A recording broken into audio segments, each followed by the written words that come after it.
And there it is. You're looking at the American-made rocket and spacecraft that will return American astronauts to the International Space Station from American soil for the first time since the retirement of the space shuttle, last flown nearly 9 years ago. Today, with our partners at SpaceX, we mark a new first in NASA's storied history and usher in the commercial crew era of American spaceflight. At 4:33 Eastern Time this afternoon, two of NASA's finest, astronauts Doug Hurley and Bob Behnken, will lift off from Pad 39A aboard SpaceX's Crew Dragon spacecraft atop a Falcon 9 rocket. This will mark SpaceX's first flight with crew and the beginning of a new chapter in human spaceflight. Good afternoon and welcome to Kennedy Space Center. I'm Marie Lewis of NASA. And I'm Lauren Lyons, an engineer at SpaceX. And today we have special guest, retired astronaut Leland Melvin, who is here to provide a truly unique perspective on today's events. Marie and Lauren, thanks for having me here. And I am so excited. I've got rocket fuel going through my veins. And you guys, I was out there 11 years ago on Pad 39A on STS-129. And this is really hallowed ground that we have here. And you think about the storied legacy of Mercury, Gemini, Apollo, Shuttle, and now this new era, SpaceX Crew Dragon. It's an exciting time. Yeah, it's going to be awesome, and we're so excited to have you here to go through it with us. We want to talk first, though, about the weather, because that's the big story of the day right now, the headline. And teams from NASA and SpaceX are keeping an eye on the weather here at NASA's Kennedy Space Center in Florida. Meteorologists from the U.S. Air Force 45th Weather Squadron are predicting a 50-50 probability for launch, so keeping things exciting. A rain shower passed through the area just a moment before the start of our coverage, which delayed us by just a few minutes, and which is why we are indoors now. That weather is expected to pass, but teams will continue to monitor our flight rules, including flight through precipitation, as well as anvil and cumulus clouds around the launch pad. Teams look at more than just the weather around Kennedy, but also weather and sea states in the flight path of Crew Dragon. That's really important. All of those need to be favorable before launch. Now, Tropical Storm Bertha has been causing some weather that teams will continue to monitor to make sure it's okay for rescue operations, just in case that's needed. And the team will convene shortly to review the latest weather and wind trends around the flight path of the rocket and make a decision about proceeding. Now, if all is go, we will be tracking a 4:33 p.m. Eastern launch for the return of human spaceflight to the International Space Station from U.S. soil. And the team also will take another look at weather prior to propellant loading, which is scheduled to happen about 45 minutes prior to launch if we do, in fact, proceed. And we have teams all over the country covering the action, from SpaceX headquarters in California, Mission Control in Houston, our social media desk in Washington, and of course, right here in Florida. Today's mission marks Crew Dragon's second test flight and its first test with humans on board. We're about, 4 hours and 9 minutes away from liftoff, and Bob and Doug finished their lunch just recently, and now they're going through their final medical checks before NASA turns them over to the SpaceX team. Once the crew is handed over, there are a series of key milestones that the teams will need to complete as we count down to T0. The first one is suit up. The suit up room is located in NASA's Operations and Checkout Building, or the ONC building, as we'll sometimes refer to it today. This is where the SpaceX team will help astronauts put on their suits in preparation for their journey to the launch pad. From there, next up is what we call crew walkout. Once suit up is complete, the astronauts will leave the ONC for final goodbyes with friends and family that are gathered outside of the facility before they head out to pad 39A. And following final goodbyes, the crew will get in their Tesla and begin the roughly 20-minute drive to pad 39A.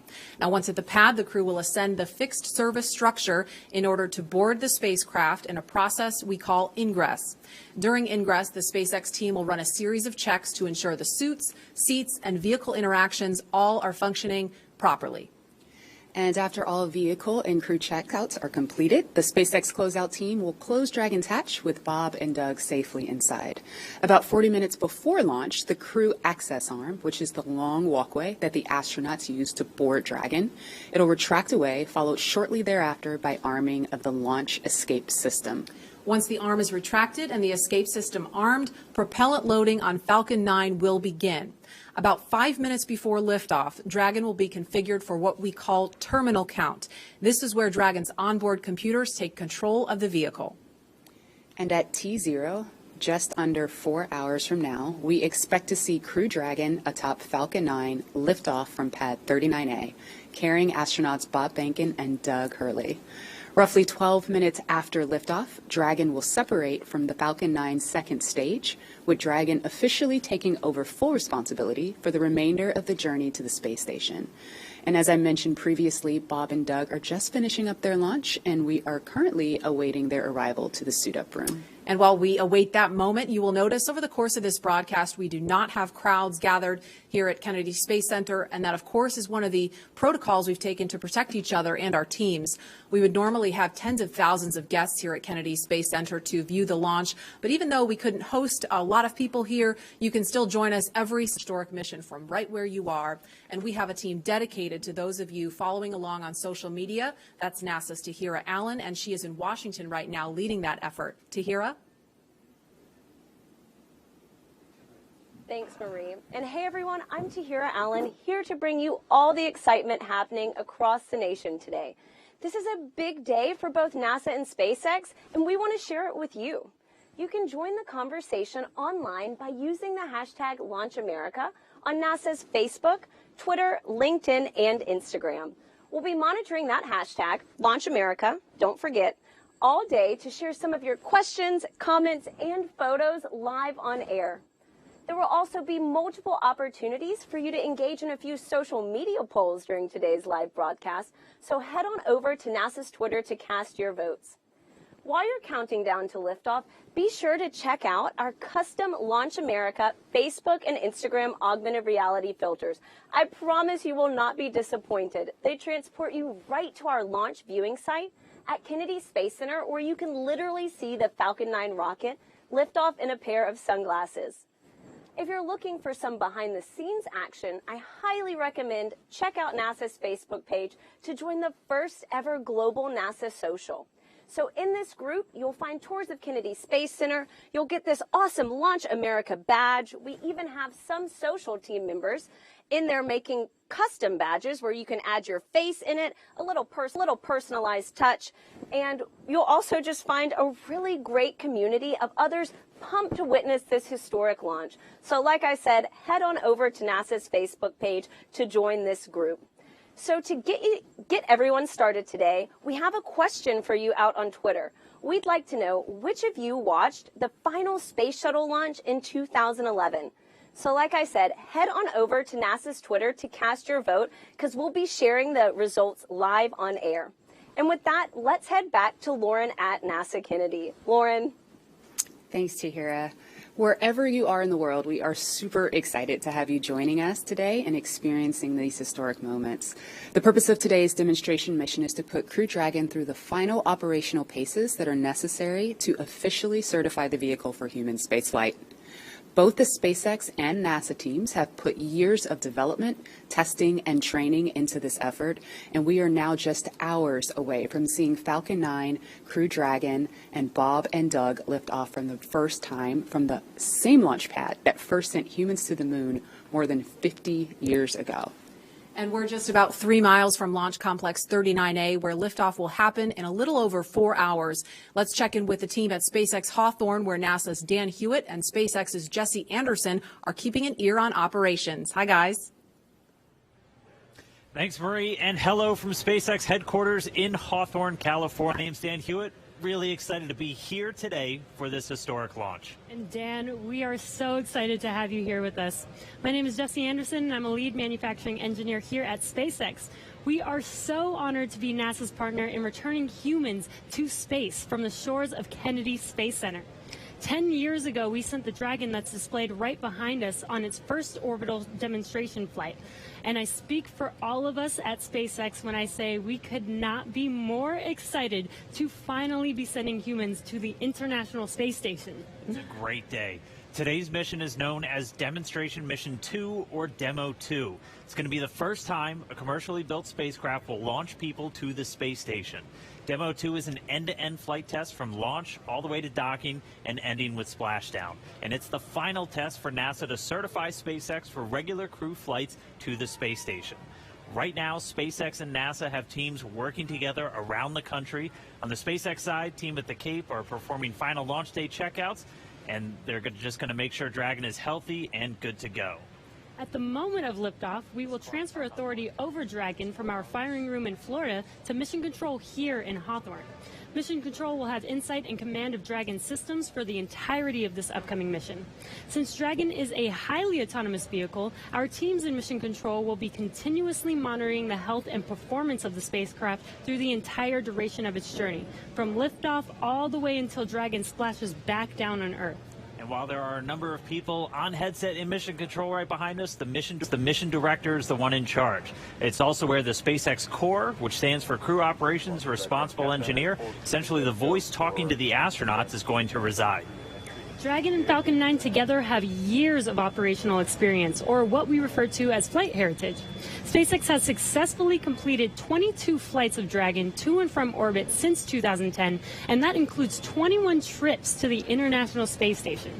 To get us where we are today, not only have we conducted thousands of hours of testing, but we've also enhanced and added a number of safety features to Dragon. And one of those most important safety features on Crew Dragon is the Launch Escape System. It's a huge advancement in the safety of human spaceflight. We were able to demonstrate this system in 2 important tests, first back in May 2015 with the pad abort test, and then again more recently just last January where SpaceX conducted the in-flight abort test. Dragon's Launch Escape System is outfitted with 8 Super Draco engines that are integrated directly into the spacecraft body. This enables Dragon to separate from Falcon 9 and carry astronauts to safety in case of an emergency on the launch pad or all the way up to orbit.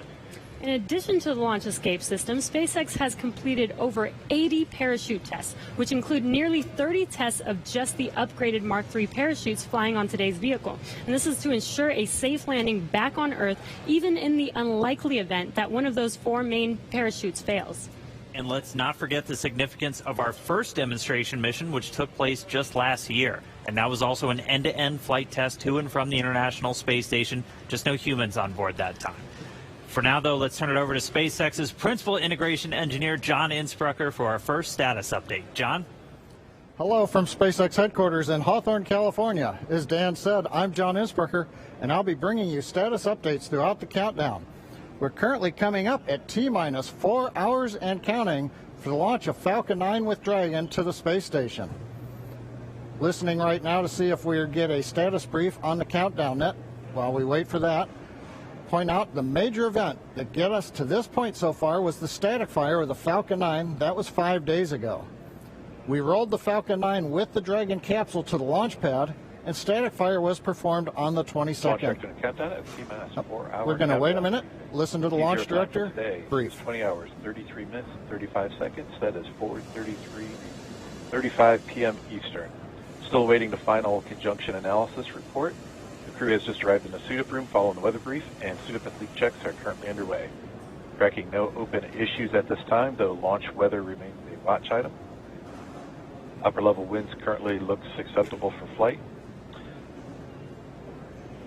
We have no constraints performing any section of this procedure. A reminder, we will use procedure 52.911, crew contingency procedures, for any required crew contingency actions. One final reminder for handover to CNLD that at T-minus an hour, we'll ask that any personnel not intending to be in the room during propellant load and launch will need to clear out the subsequent 15 minutes. We'll look for all personnel to be in their seats, settled, and remaining in their position through ascent, through Dragon separation at T plus 12 minutes and 2 seconds. Now over to CE for Falcon 9. Falcon 9 is in good health. COPVs are at pressure. AFDS checkouts are complete, and we have a clean alarms board. We are proceeding down. No concerns on our end.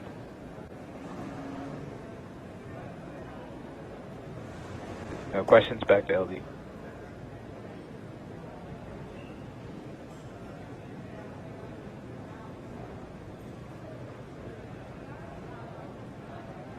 Thank you, CE, and MD for Dragon Health.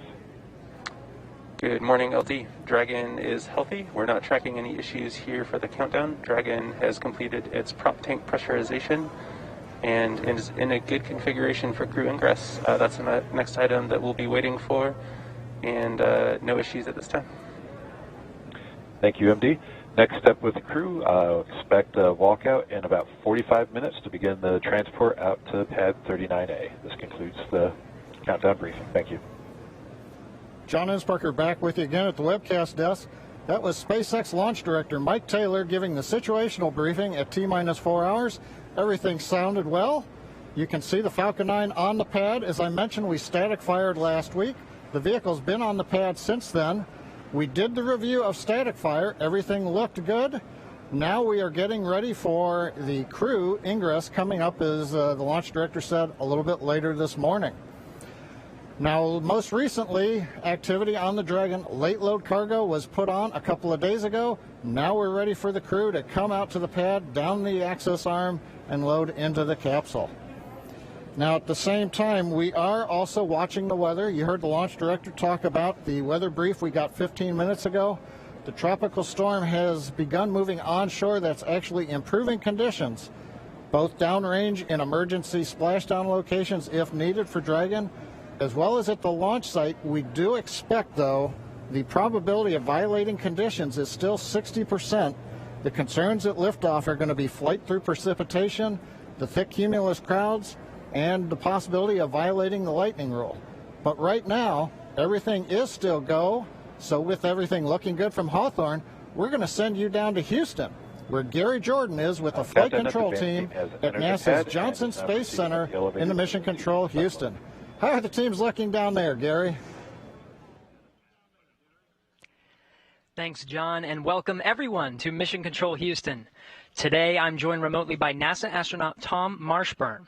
From this room, we've been supporting humans aboard the International Space Station for nearly 20 years, nonstop, every single day. Crews from all over the globe have visited the orbiting station, but it's been almost 9 years since they started their journey into space from American shores. And while the teams here may appear subdued and focused, there's definitely an excitement around the entire center to be returning launch operations to America. It really is, and our astronauts are thrilled to be taking a new spacecraft into orbit. This will be the new first for us, flying to space on a commercial vehicle, and the entire astronaut corps will be watching. As with every first flight of a system, there are still things to be learned and proven out, but we believe this crew and this system is ready. You know, many people think of mission control when they think of Johnson Space Center, but this center is also home to world-class training facilities and thought leaders in spacecraft development. We have drawn from both of these disciplines and spent the last 3 years alongside the SpaceX team to make sure the Crew Dragon is the best spacecraft possible and that the astronauts are prepared for every scenario. And this mission comes at a critical time for the space station, with only 3 crew members currently aboard, among them NASA's Chris Cassidy as the lone American.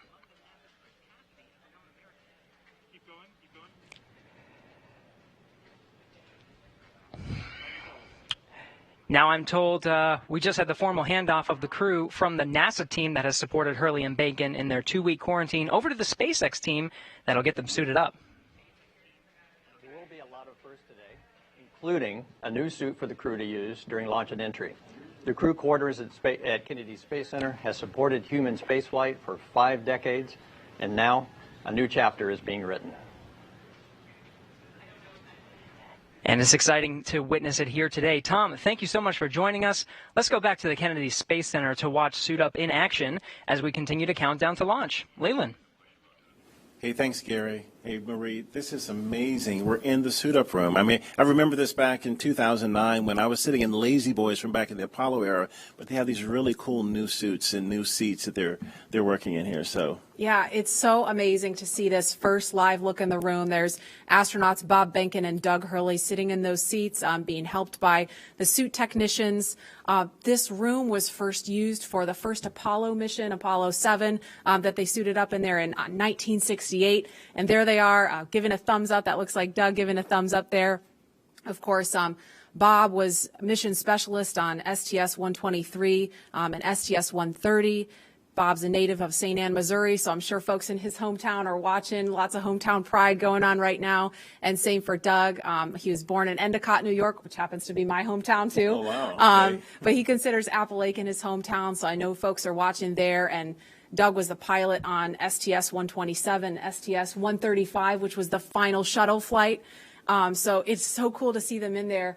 Lauren and Leland, last time this room was used for this purpose that you see here was STS-135 in 2011, and Doug Hurley was one of the astronauts in there doing that. So this is really amazing to see. Wow, so the suits are actually much more than just garments. They actually connect directly into Dragon seats. As you can see there, those GSC seats, or ground support equipment seats, are essentially replicas of the seats that are inside of the Dragon spacecraft. And the seats provide communications as through an umbilical, but also the ability to pressurize the suit if necessary. So right now what the suit team is doing is they're doing communications checks as well as a pressure check to make sure that the spacesuit can hold pressure in the event of a cabin depressurization emergency. This is the last time that we're going to do this check prior to the crew boarding Dragon, where we'll do it all again. So the way that leak check will work is we will provide or essentially inflate the suit with air and hold that pressure for a few minutes, watch the depressurization rate, and make sure that it stays within bounds. And as we stay looking in the suit-up room, you can see Doug Hurley there in the seat. He is the spacecraft commander for Demo 2, and while he continues with checkouts, we want to give you a closer look at the veteran Marine Corps fighter pilot and spaceflight pioneer.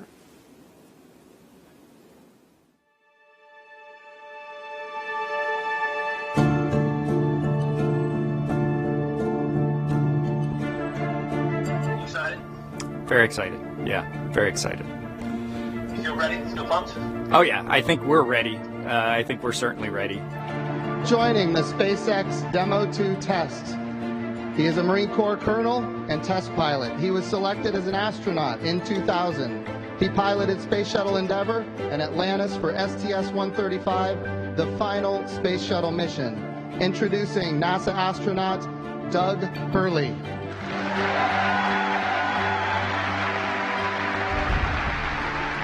It's a life-changing process in so many ways to fly into space. It's just overwhelming in some respects. Just the sensations, the rumbling, the shaking, the acceleration when the engine shut off and you go from, in the case of the shuttle, you go from 3 Gs to 0 Gs instantaneously and things start floating. And I remember distinctly just thinking, what just happened? To see a rocket launch in person is, it's a pretty emotional event. I remember the first time I saw a shuttle launch and it was amazing. And then when I saw a shuttle launch with my wife on it, that is quite the emotional experience. My name is Doug Hurley, and I'm the spacecraft commander for the Demo 2 mission to the International Space Station.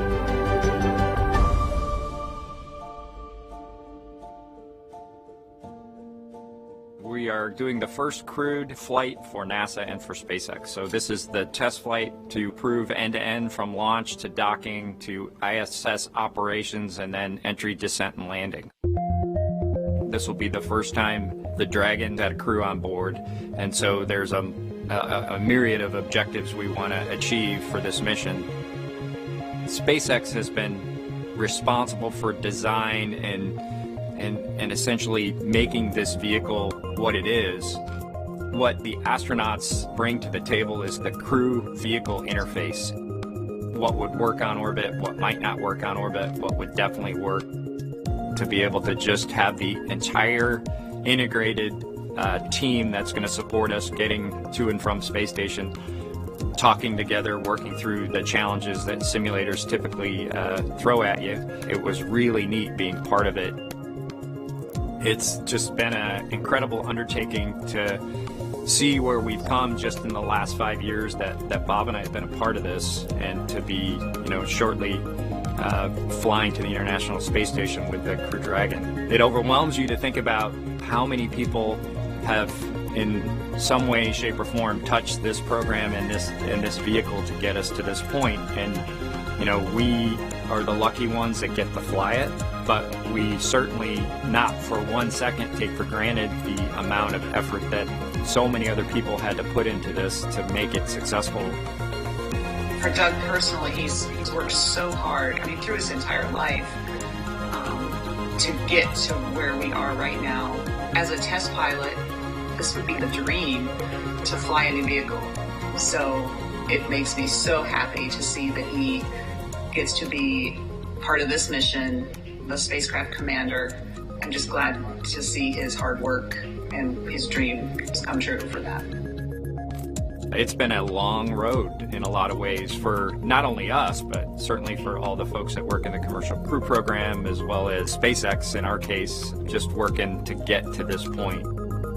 It's been a huge amount of sacrifice and time away from home, but the fruits of our labor are coming to fruition.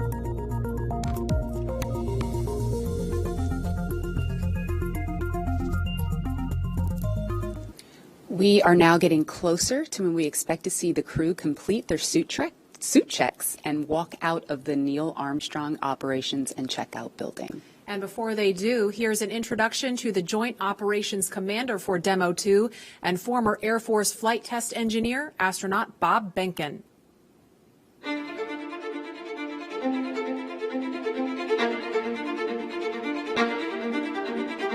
When you go through the launch day preparations, there's a lot of moments that kind of stand out to you. One is the kind of the celebratory piece of it, which is that you're walking out of the suit up room and getting in the vehicle that's going to take you to the launch pad. When you close the hatch, that's really when Doug and I are in the vehicle, and it's our vehicle, and we're really in control of the mission at that point. Test pilots, their task proved that man could fly into orbit around the Earth and return live and well to talk about it. There's always a balance of managing risk as you go forward to execute a test point and figuring out a way to collect the data. We hear a sound. Okay, is that sound an expected sound? Or we see a light, is that light an expected light? What's the source of it? Does it sync up with something else that's going on or not? So trying to dissect all of that in real time in your head is, a lot of things happen like that on launching of a vehicle. From St. Anne, Missouri, he is an Air Force colonel and flight test engineer. He flew aboard Space Shuttle Endeavour twice. Introducing NASA astronaut Bob Behnken.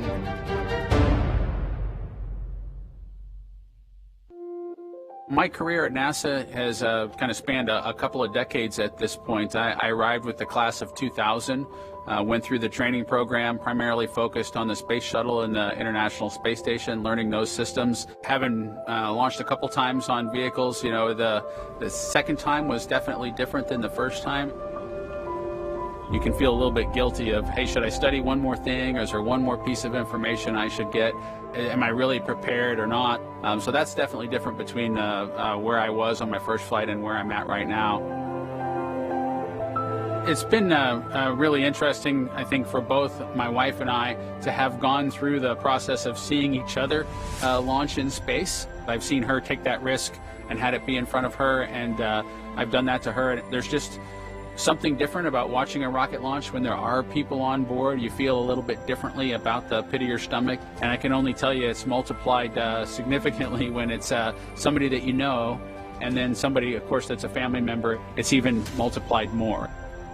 For me personally, as a spouse, watching everything that Bob has put into this over the last 5 years, the dedication that he's shown, the perseverance is pretty special. For both of us, though, the way our minds work, it won't be until sort of the mission is complete that you have really a chance to savor it and celebrate it. This is a huge accomplishment for an Air Force flight test engineer to be part of the demonstration mission of a brand new vehicle. It's going to be amazing. Without a partner that has that same appreciation, I think it can be challenging for some folks. There's a lot of work and a lot of time that takes away from family that that my spouse appreciates, and I love her for that. Really, my role on the Demo 2 mission is to make sure that we get this vehicle tested and evaluated so that we can move on to more operational missions at the International Space Station. We've got a lot of objectives on board the vehicle that we need to accomplish to really make sure that it's good to go. We'll make sure all those systems are working during the test flight so that the future missions will have them available even if they don't plan to utilize them. Through years of the NASA team, I'm helping to share that experience and teaching them the lessons that we've learned by going through this. Now there's another capability in the U.S. besides NASA to operate something of this magnitude. When is the last time humans launched on a new vehicle? Certainly on the American side, it's been several decades. Now we're in a time when we've got multiple vehicles under development. It's a great time from a space exploration time frame just to see all that happening, and it's because of this nurturing of the environment, being able to pull in a wider group of people who can contribute towards human spaceflight. It's a super cool time. On a deeply personal level, I'm really excited that my son is going to get a chance to see me launch into space. Being an astronaut has been a little bit of an abstraction thing for him because he's seen me do it in old videos, but he hasn't seen me do it for real. And so I'm excited for him to see this launch. I want to thank the entire Commercial Crew Program team that's worked together to get to this point where we've got vehicles and a launch pad ready to head to the International Space Station.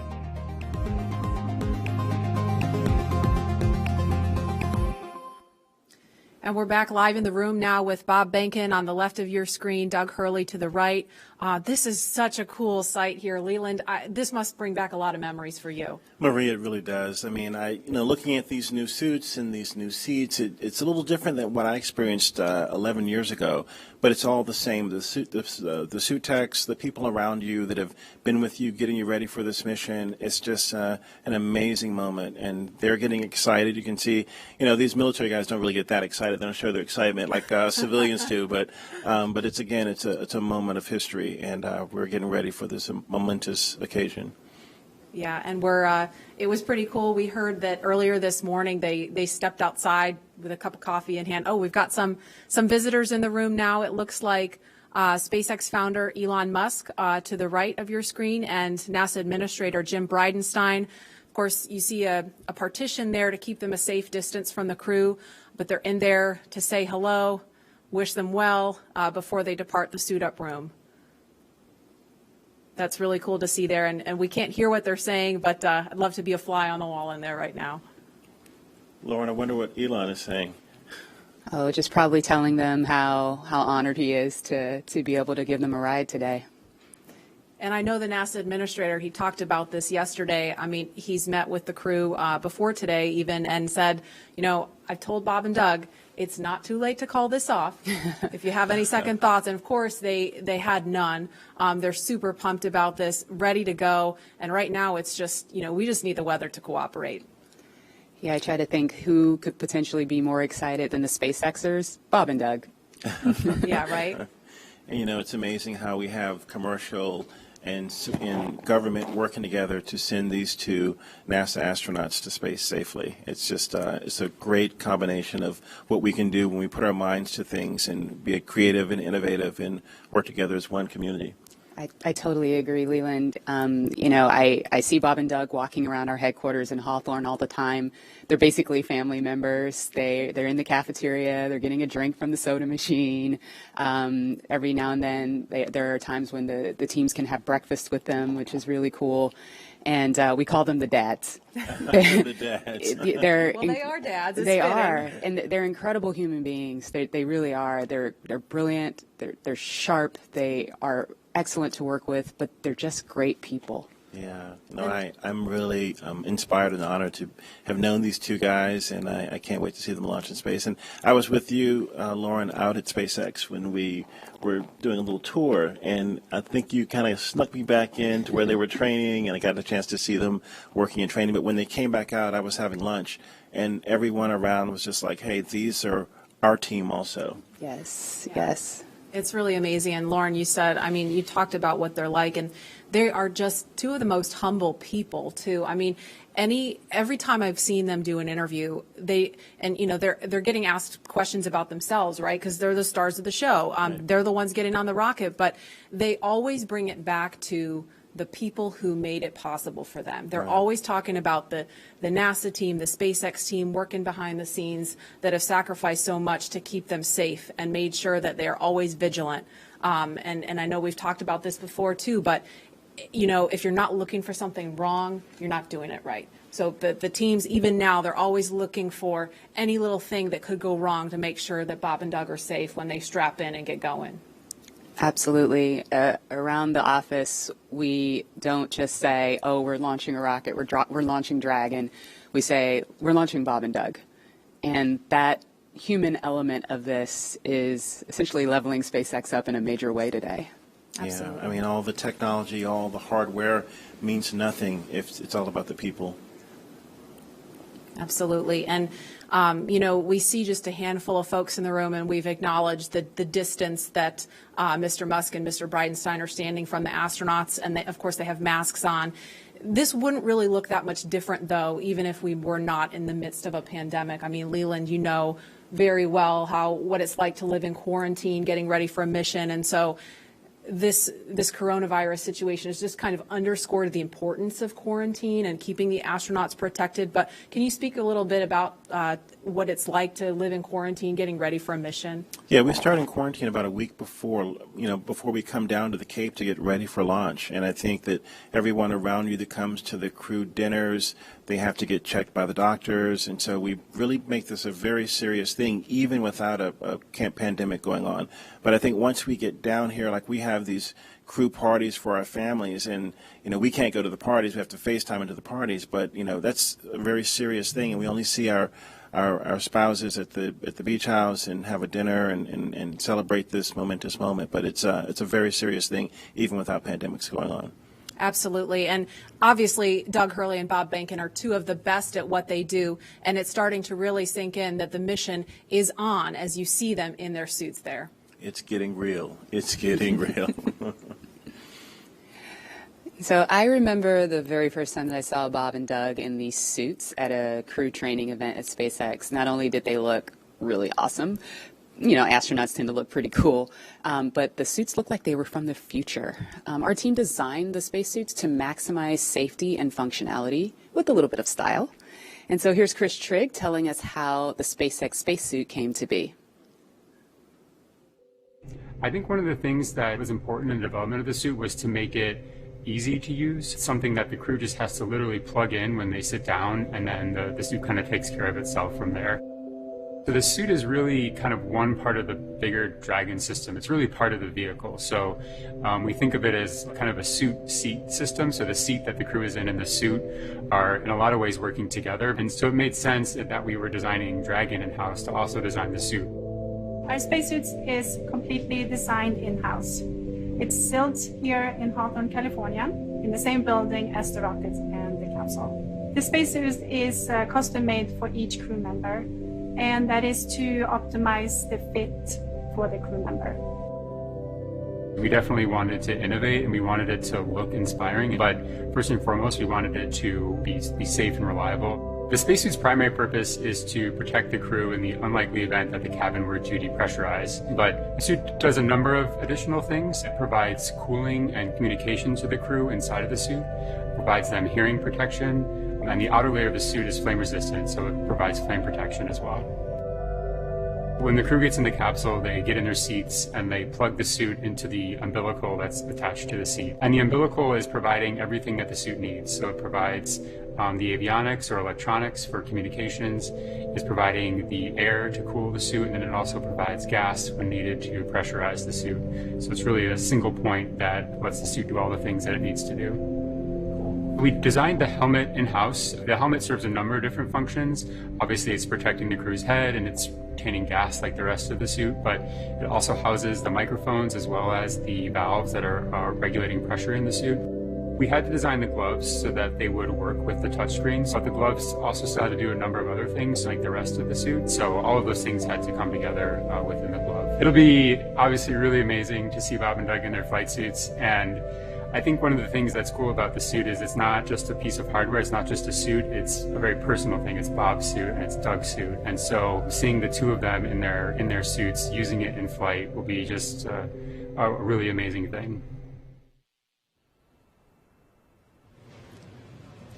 Hey, now that you've had a look at the development of the spacesuit, we thought it'd be pretty cool to show you where our astronauts train to be able to fly on board Dragon. Yesterday, Dan and I had a chance to spend some time in our crew training facility here in Hawthorne, so let's take a look.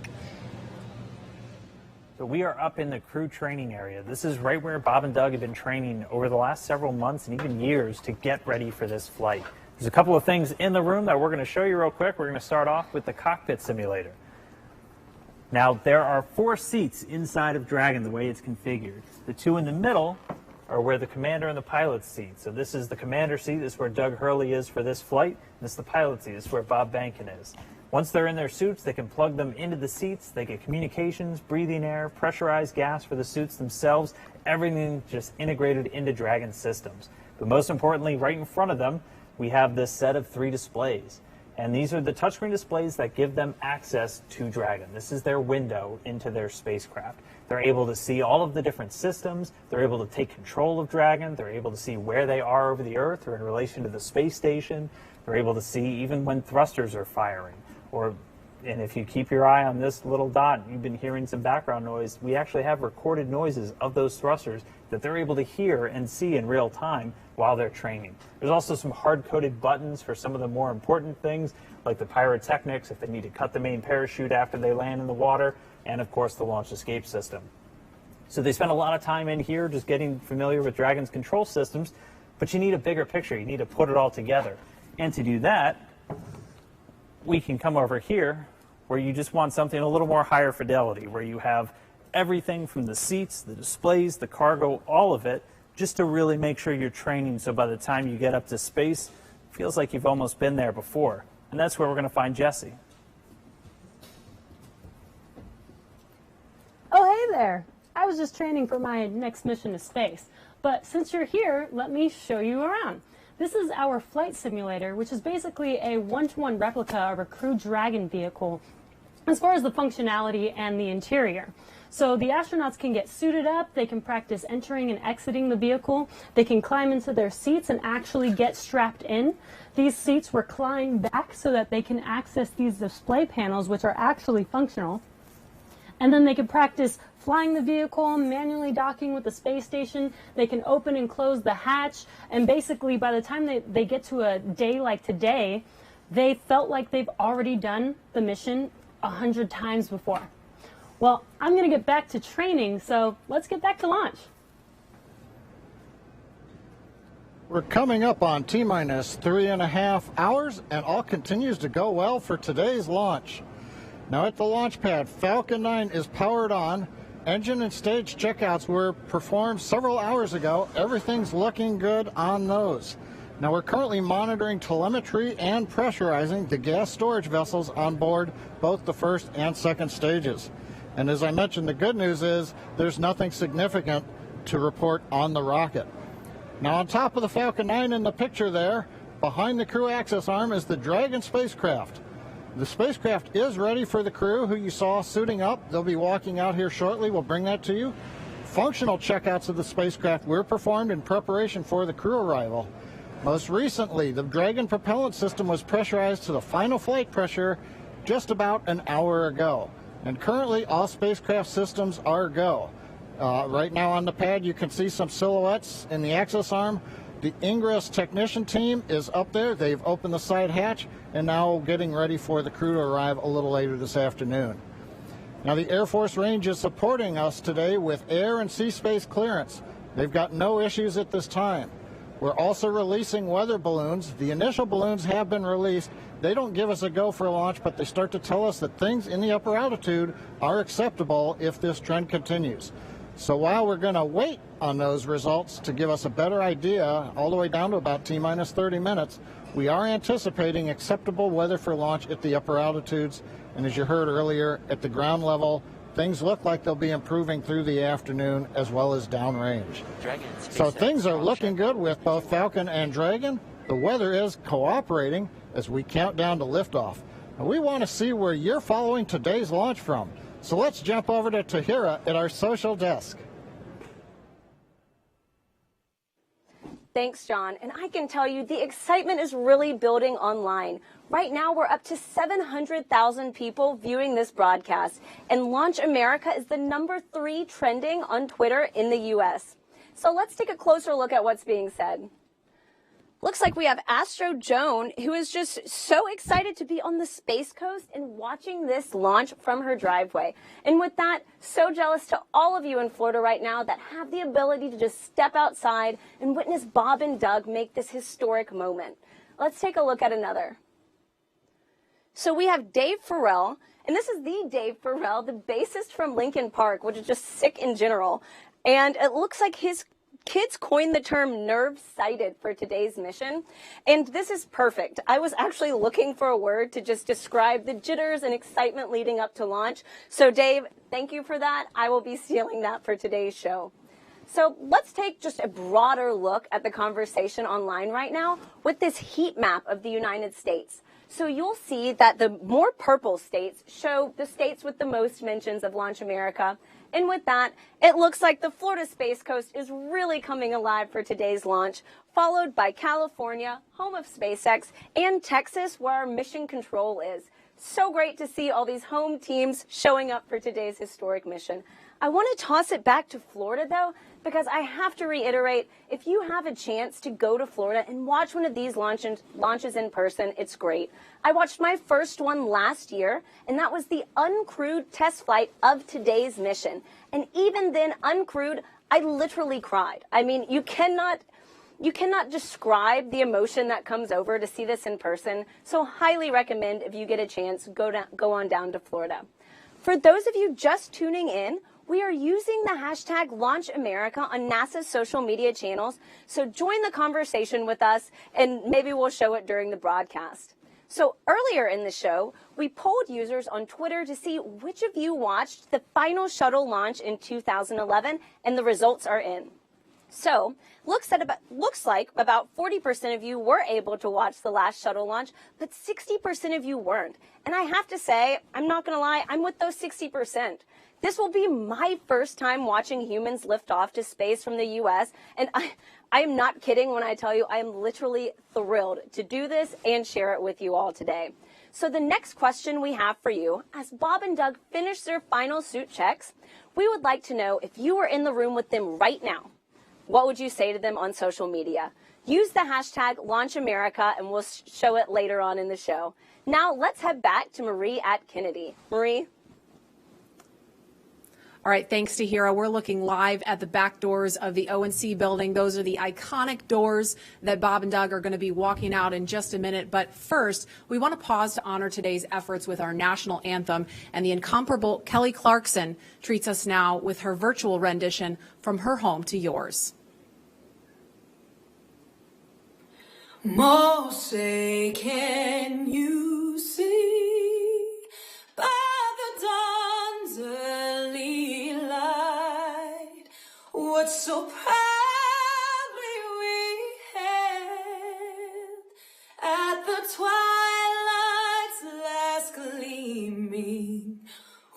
broad stripes and bright stars through the perilous fight, o'er the ramparts we watched were so gallantly streaming, and the rockets rock-a-lie, the bombs bursting in air, gave proof through the night that our flag was still there.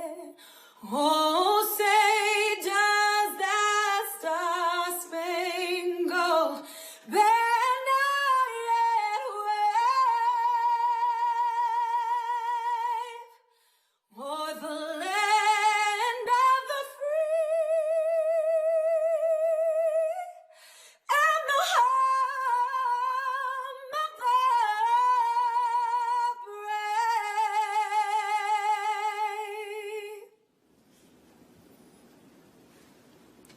And any moment now, we are going to see Bob and Doug walking out. We're looking at the pad right now, but you guys, that just gave me chills listening to that. And we saw them getting into the elevator. So they're making their way down to the first floor where they're going to be walking out of those doors any moment now. Just so exciting. And to think, back in 11 years ago when I was going down that elevator and about to walk out those doors, it just brings back these memories of getting human beings to space, working together as a team, and having this entire community around you helping you get off the planet. Yeah, and Leland, I know you have a really cool memory about somebody special that you saw when you walked out of those doors. Oh my goodness, Marie, when I walked out of those doors, my chemistry teacher was right there from high school who inspired me to be a scientist.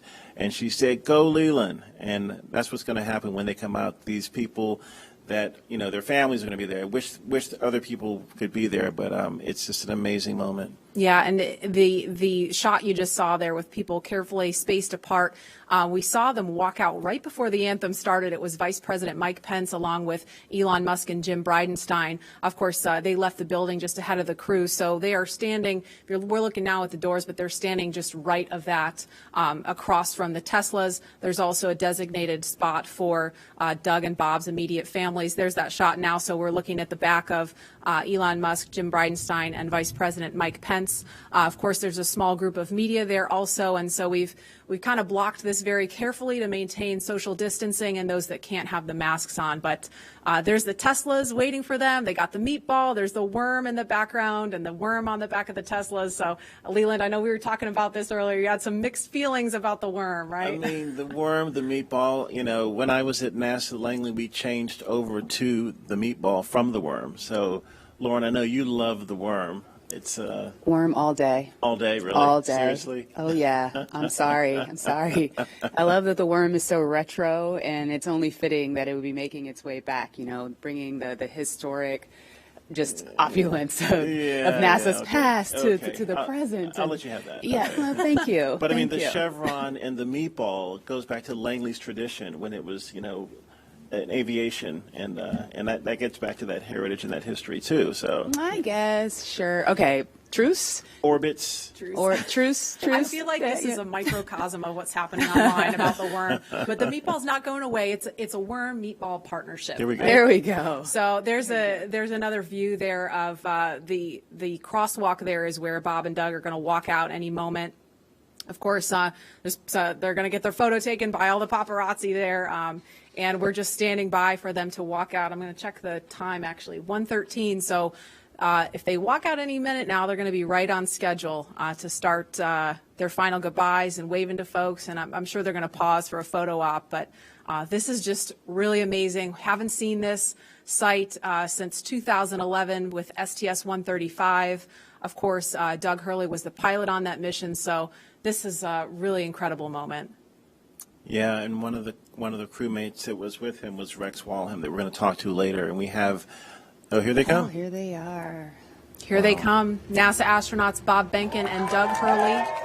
They've each made this journey twice before for the space shuttle missions, but they've never done this in a SpaceX spacesuit. They've never done this together. And they've never done this on their way to head to a commercially built rocket and spacecraft to head to space. Marie, I was looking for that Astro van, and I see these white Teslas with meatballs and worms on them. It's just a new era in space travel. Oh yeah, they're riding in Tesla Model X's. They've been equipped with cooling units, so once they sit inside, that umbilical that I was referring to earlier will connect to the spacesuit to provide cooling while they're inside of the vehicle. And you can see them talking and waving with their families now. We just saw them do a virtual hug with their sons. Here's Megan and Karen and their sons, yeah. They're the dads. The dads, yeah. It's so awesome. Bob blowing his family a kiss.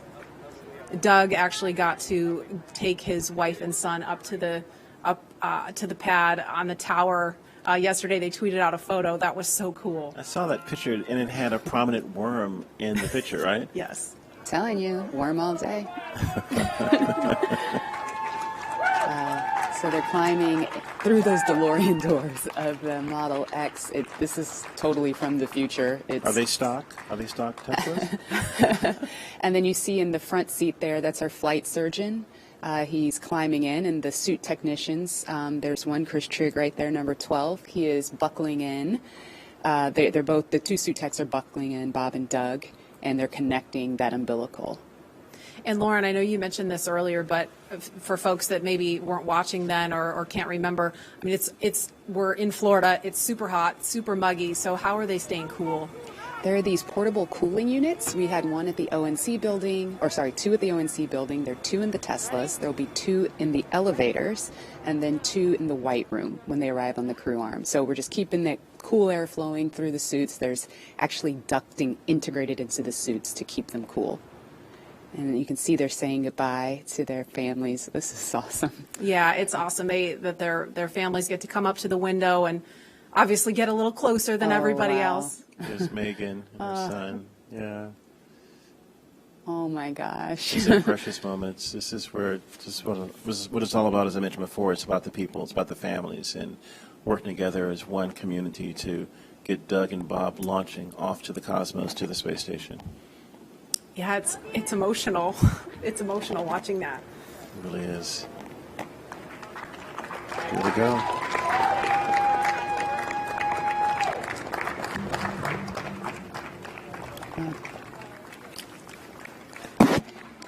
Now, as we see the convoy begin the journey to the pad, 39A, we are thinking about each and every one of you, our colleagues and friends at SpaceX and NASA, who have had a hand in seeing the Crew Dragon commercial crew program come to life. And we wish every single one of you could be here up close to see this, but we want you to be a part of this journey regardless of where you are watching today. And so for the next few minutes, while they're making their way to the pad, we want to highlight those people whose hands and words and thoughts built all that we see here today. And we hope all of you watching can feel that pride that each of these NASA and SpaceX team members has for today.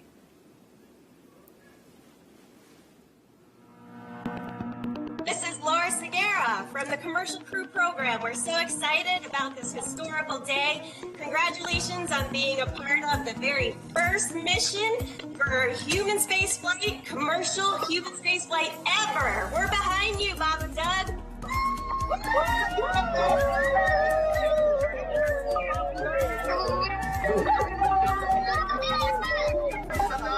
I'm Nicole from SpaceX in Cape Canaveral, Florida. Congratulations to SpaceX for hitting another major milestone, and safe travels to Bob and Doug.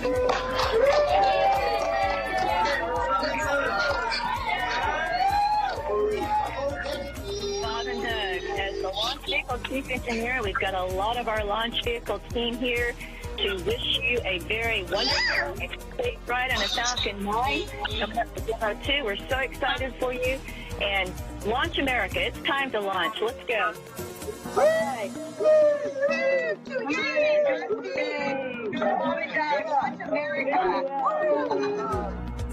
Hi, this is Perla from Hawthorne headquarters. We want to wish Bob and Doug a safe trip to the International Space Station.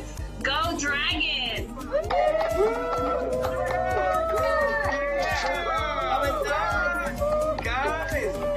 It's been 9 years. in the making. This is such a historic time, and our team has worked so hard, and we're very excited to be here. Go Bob and Doug!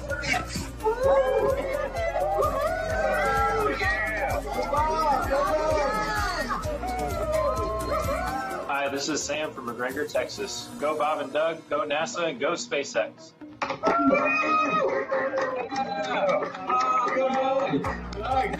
Sean O'Rourke from Johnson Space Center. Bob and Doug, wishing you a great flight. I just wanted to tell you good luck.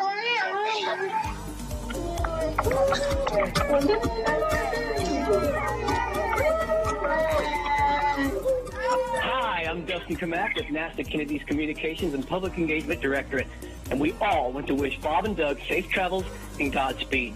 You are both an inspiration to us all. Now, let's get out there and launch America. Let's do it. Come on, launch America.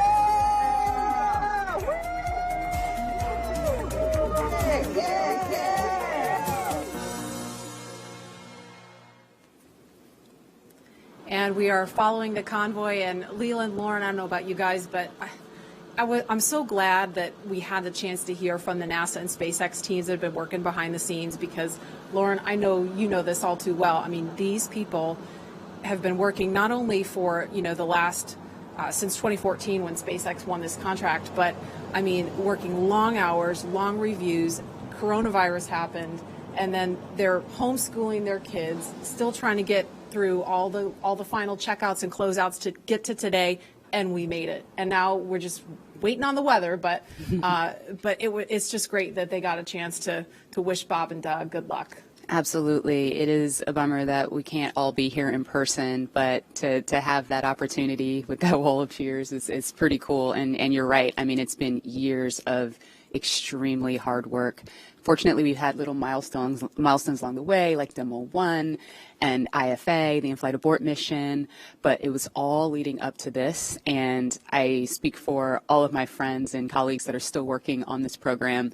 Today is a career just high for all of those people, if Absolutely. not the pinnacle of it. Absolutely, and I know Doug and Bob appreciate them so much. And as they continue to make their way to the pad, the next astronauts to make this journey are also watching very closely. NASA astronauts Shannon Walker, Victor Glover, and Mike Hopkins, and Japan Aerospace Exploration Agency astronaut Soichi Noguchi will also be flying. They'll be in the Crew 1 mission a little later this year. Of course, that's after Bob and Doug return home. Now, Crew 1 will be the second space flight for Walker and Hopkins, who each flew on the Russian Soyuz. And it will be the first space flight for Glover and the third space flight for Noguchi. He flew on both the space shuttle and the Soyuz previously. Now, the Crew 1 mission will be the first in a series of rotational flights to station after Demo 2, once NASA certifies the SpaceX systems for regular crew flights.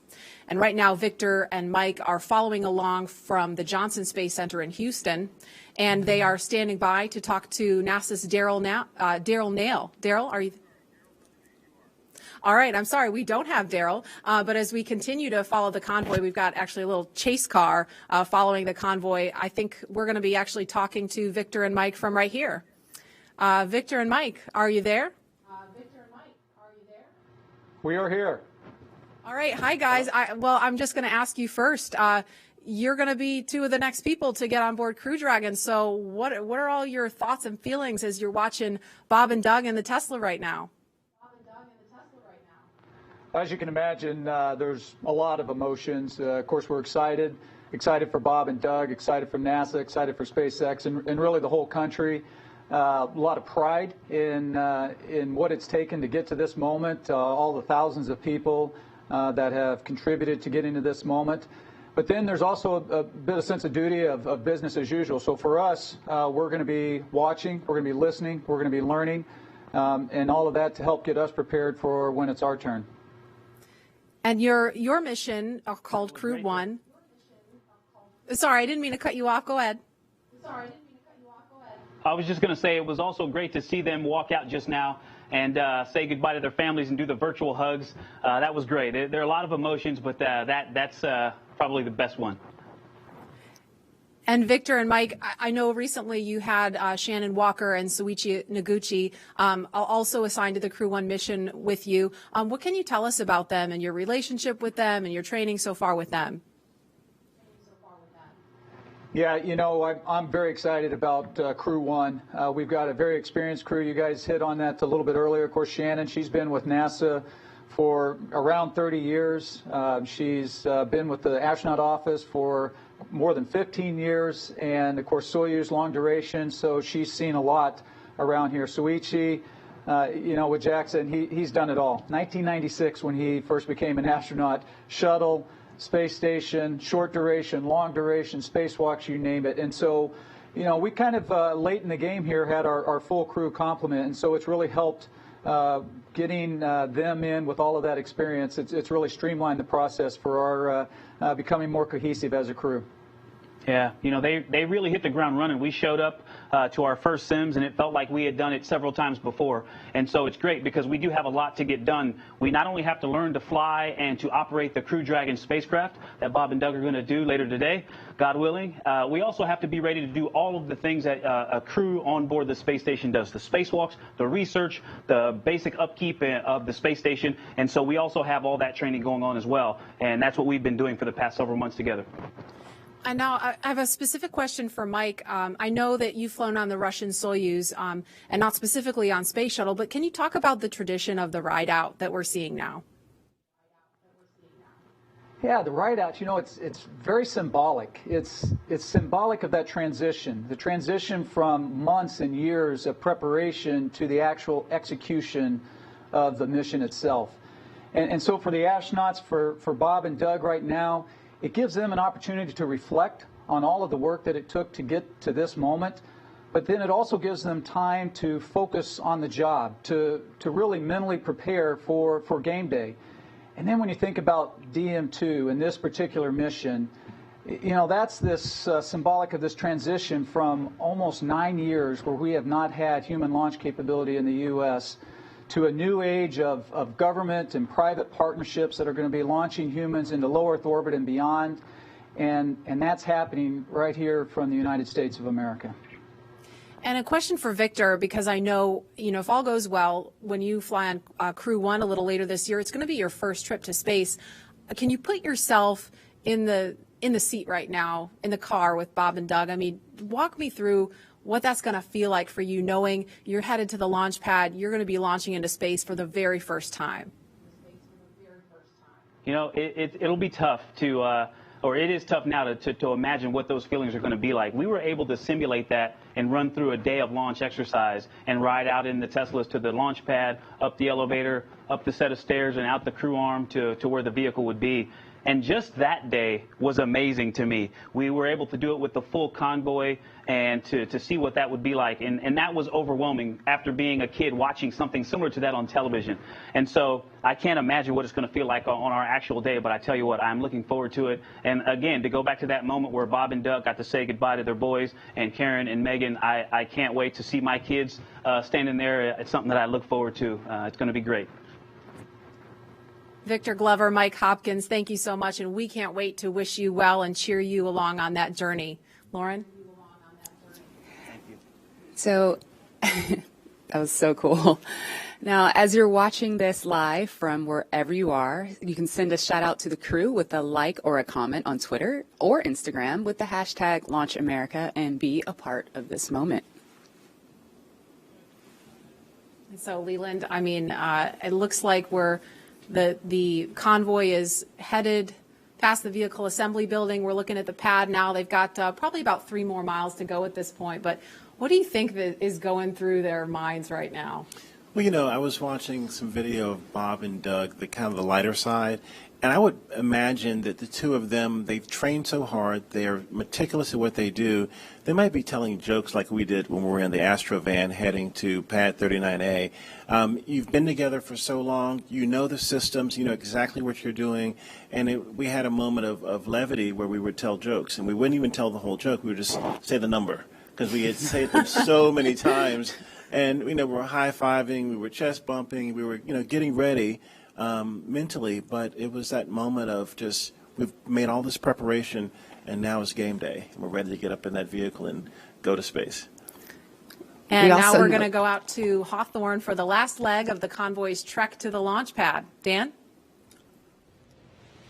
Hey, thanks, Marie. So at this point, the convoy's getting really close to Pad 39A, and pretty soon they're going to be entering what's known as the BDA, or the Blast Danger Area.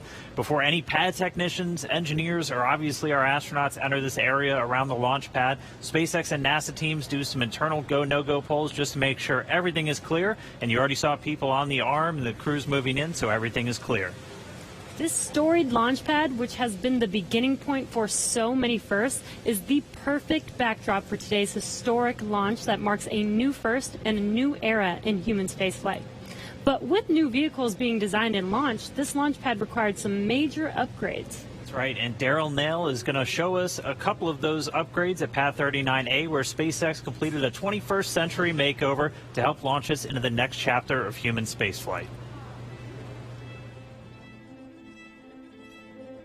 We're go, train tight, we're go. Altitude, velocity, light.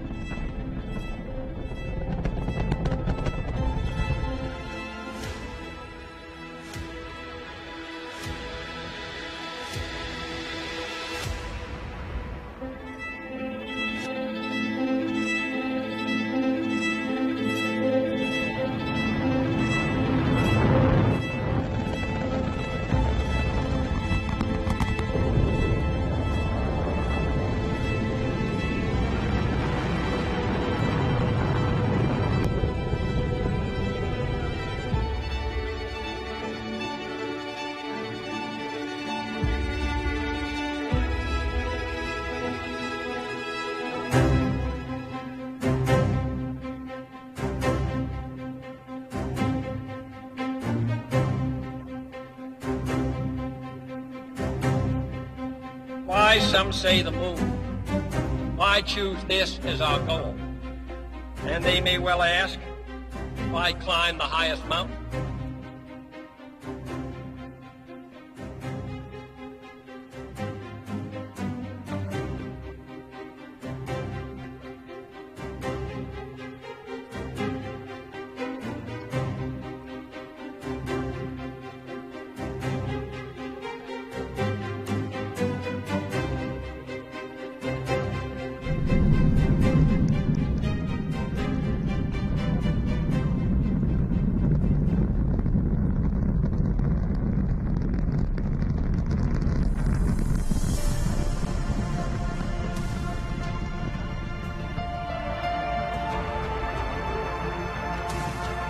Contact light. Okay, engine stop. We copy you down, Eagle.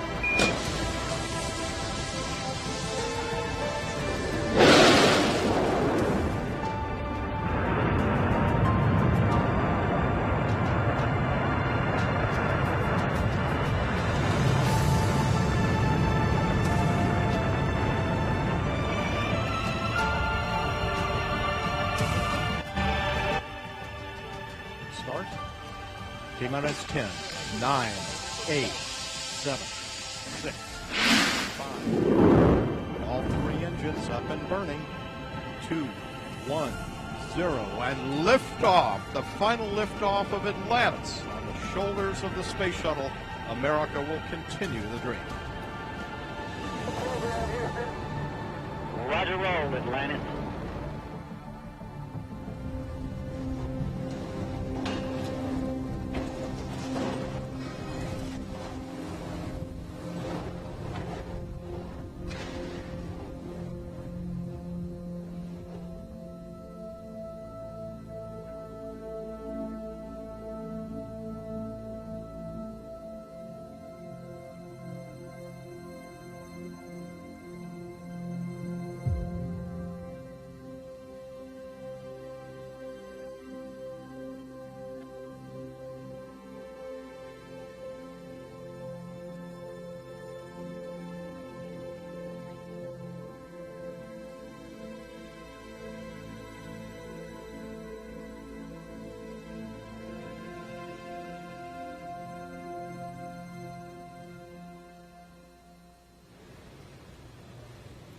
And you can see on your screen, Bob and Doug are getting very, very close to Pad 39A. In addition to these launch pad upgrades, SpaceX also made changes to both Falcon 9 and Dragon to enable flying crew. A key update to this latest version of Dragon is its highly reliable launch escape system that is capable of carrying crew to safety at any point during ascent of the rocket. That's right. And I'm sorry, I'm just waiting for that pullback moment on the camera where we're going to see their cars roll right up to the pad. Another key upgrade, though, for everything today is Dragon's new life support system. As you can imagine, and oh, sorry, there we go, crew arriving at the pad. As you can imagine, flying humans requires keeping a habitable environment inside Dragon throughout the entire flight. And so that's everything like providing breathing air, keeping the capsule at a safe pressure, keeping it free of contaminants, removing carbon dioxide, regulating temperature and humidity, and implementing a waste collection system, aka the toilet. The changes to Falcon 9 were small but extremely meaningful to meet NASA's requirements for safety for human spaceflight. And specifically, SpaceX had to prove a high degree of fault tolerance, meaning that small failures in the system would not lead to mission failure. Falcon 9 was already able to handle engine failure, but new emphasis was put on making sure that a failure throughout any phase of launch would not mean mission failure. And that's a really cool view on your screen with Bob and Doug getting out of their Teslas. That is amazing. And this goes down all the way to latches, control valves, electronics, and wiring, and so much more to keep them safe. All right, well, with the astronauts now on location at Pad 39A, Marie, Lauren, Leland, take us through the crew making their final steps towards that Dragon spacecraft. All right, thanks, Dan. That was really cool to see. We can see the Teslas on the screen there. They're going to stop for Bob and Doug to take a little nature break before they make their way up to the pad. And we're expecting it should be about T-minus 2 hours and 55 minutes, so just under 3 minutes from now, we should hear a formal announcement on the loops that the crew is on the pad. So we'll quiet down to listen for that when we get a little closer. But, Lauren, you didn't get a chance to mention while they were driving out there, they have a very cool playlist they had on the way out, right? Yeah, I remember Bob tweeting, what should I listen to on the way out? So here's what they chose. The first is AC/DC's Back in Black. I think he actually tweeted that one, or someone recommended it, which is super cool. And the reason being, they are back. Then they also listened to the elevator music from the Blues Brothers film, that song "Girl from Ipanema." And that one? I believe so, yeah. Got another career. Hey. That and meatball loving. But the sort of symbolizing the fact that they're waiting. And the third song was the Star Spangled Banner, the Army French horns version, for very obvious reasons, that one. Yeah, I got to set the mood, set the tone, right, Leland? You know all about that. Little meatball, you know. All good. Mm-hmm. And don't make me come over there, Lauren.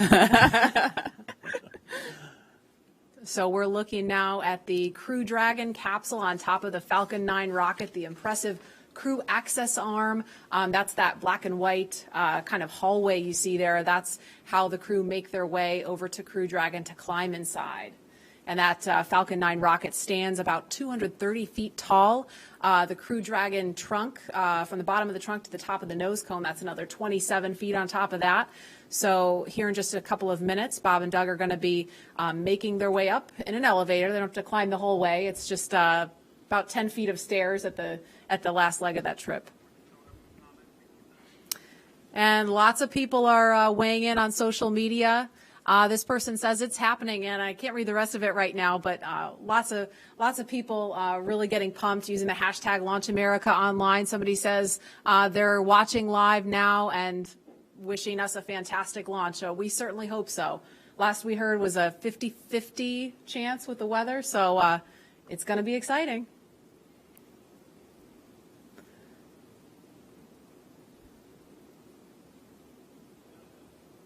And it looks like, I'm not sure if that one is Bob or Doug in this one here. Can't tell from this view, but it looks like one of them is getting ready to get out of the Tesla in just a minute.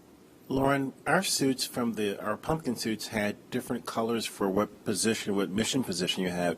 Do these suits have colors to designate the two astronauts? Do you know?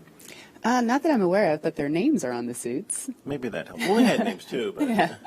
but I mean, if you're trying to find out what suit that you have, I guess it's only two of them, and it could be up to seven. astronauts, though, right? Dragon is capable of carrying 7, but for NASA missions, it's 4. It's just 4. Okay.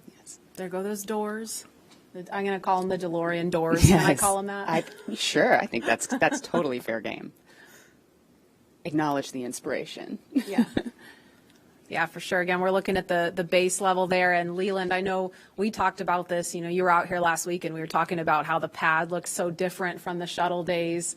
Can you talk about what you remember and kind of how it's different now? Yeah, I mean, the form and the function. I mean, this black pad with the white ticking, and you know, it's a really beautiful. You think about STEM education, but this is totally STEAM: science, technology, engineering, arts, and mathematics. And I think, you know, SpaceX has done an incredible job of making things look really beautiful and functional, and you know, everything just fits perfectly. And I think, you know, when we were having our launch pad, there were hoses and things hanging off, but this is a very sleek and elegant and kind of futuristic look at the next era of space travel. And you know, I just love seeing these Teslas versus the Astrovan. Are they doing selfies? Looks like they're trying to strain to see the top of the Crew Dragon, just taking in the sight. It's pretty high. And I don't know if you caught this one. We could see it briefly on the shot, but the license plate says ISS BND, ISS bound. Oh, you nice. Follow? Nice. Yeah. And hopefully they will be today. We just need the weather to say, I mean, it looks pretty nice right now, right? But I mean, obviously it's not just what the weather conditions are here. They've got to think about downrange in case of an abort, make sure it's okay for recovery if we get into a situation like that, which is unlikely. So this elevator is going to take them up to level 255. It's not 255 floors, but that's 255 feet.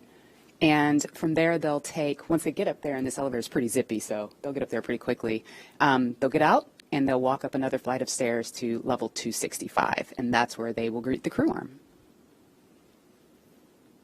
And I don't know, well, obviously Leland's been in the elevator. Lauren, I'm pretty sure you've been out there too, but the first time I rode in the elevator, I was like, whoa, we're really moving in this. Pull some G's. A little bit of a jolt when it first goes. Yeah, you get used to it.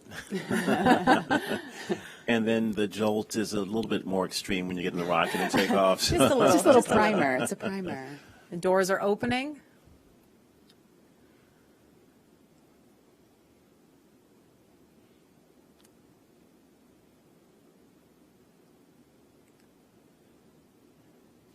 And here they come.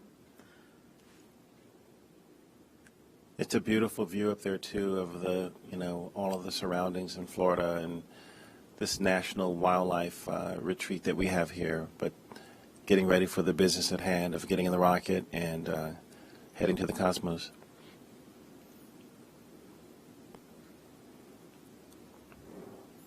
And those are the stairs Lauren mentioned. They're at the it's the 255-foot level right now. Yes. I think I said that right. And now they're headed up the stairs to the 265-foot level. That's the level that will take them to where the crew access arm is in the white room. Yeah, that's the view right there that they're looking at. And Lauren, what are those chevrons, those white chevrons on the floor? What do they lead to? Those are basically highlighting the exit path. So in the event that that anyone up there needed to get away ASAP, they follow those arrows to where escape baskets await them. There's 7 baskets, and they'll hop in there, and it's kind of like a zip line. They'll slide all the way down from that fixed service structure down to the ground, safe and away from the rocket. Great. And at the top right of your screen where you see them, there's actually a phone right up there next to the worm. There's the worm again, Leland. But there's I'm okay a phone. with that. I'm okay with that now. It really pops up there. Yeah, it's like it belongs there or something. It's funny, isn't it? Leland, tell us about the phone. What's the significance of the phone up there? Yeah, I mean, you can call family members that you maybe weren't able to come to the launch, and in this case, there are quite a few of them. But you know, it's a last minute to say goodbye and say that you're going to talk to them when you get to space. Absolutely. And again, they're just kind of taking in the sights before they go into the white room, and the pad team is there. You can see them. They're in black with the white numbers on their back. They're all members of the pad team. They're going to be helping them when they get into ingress. Actually, we're at T T minus 2 hours and 50 minutes right now at about T minus 2 hours and 35 minutes. So just under 15 minutes from now is when the astronauts will ingress. That's the term we use for climbing into Dragon. And of course, they will have the assistance of the suit techs and get buckled in.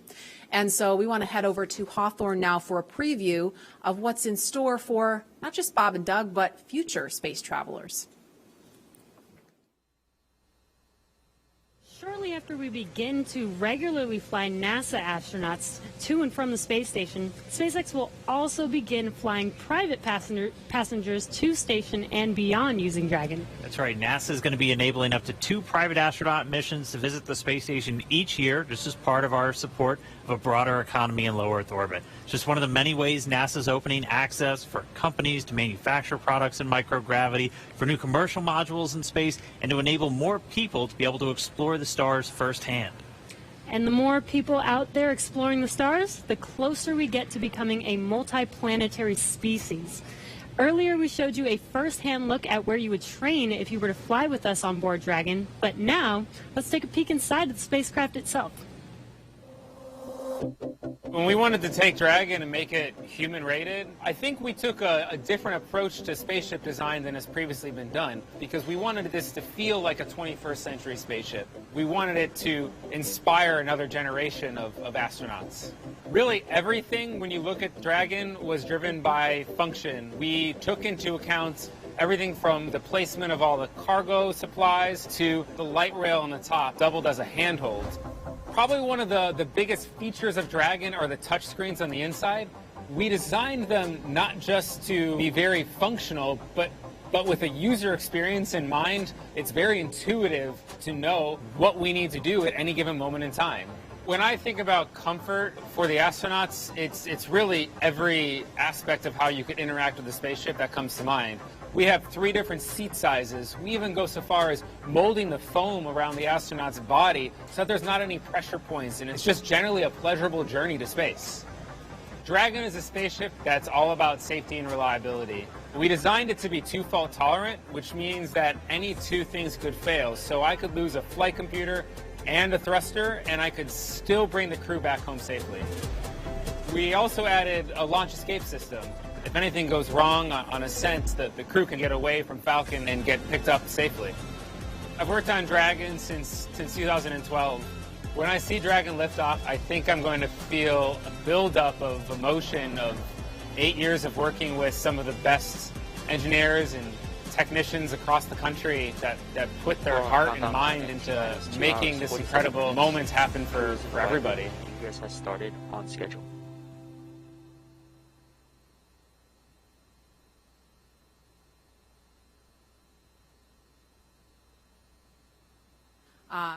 We see them signing. Looks like they're signing something in there right now. Yeah, we give them a black Sharpie to sign the White Room. It's starting a new tradition. Yeah, we didn't do that. That's nice. That's awesome. It's a good tradition. Yeah. And while we were in the video, we saw Bob and Doug walk down the crew access arm. Leland, it's like that, futuristic look that you talked about. I mean, what did you think seeing that and how that kind of compare and contrast what that was like during shuttle? It's really beautiful, I think. I mean, back when I was flying on shuttle, everything looked. Oh, look at the thumbs up from Bob. He's getting excited. There's a few little photos at the end there,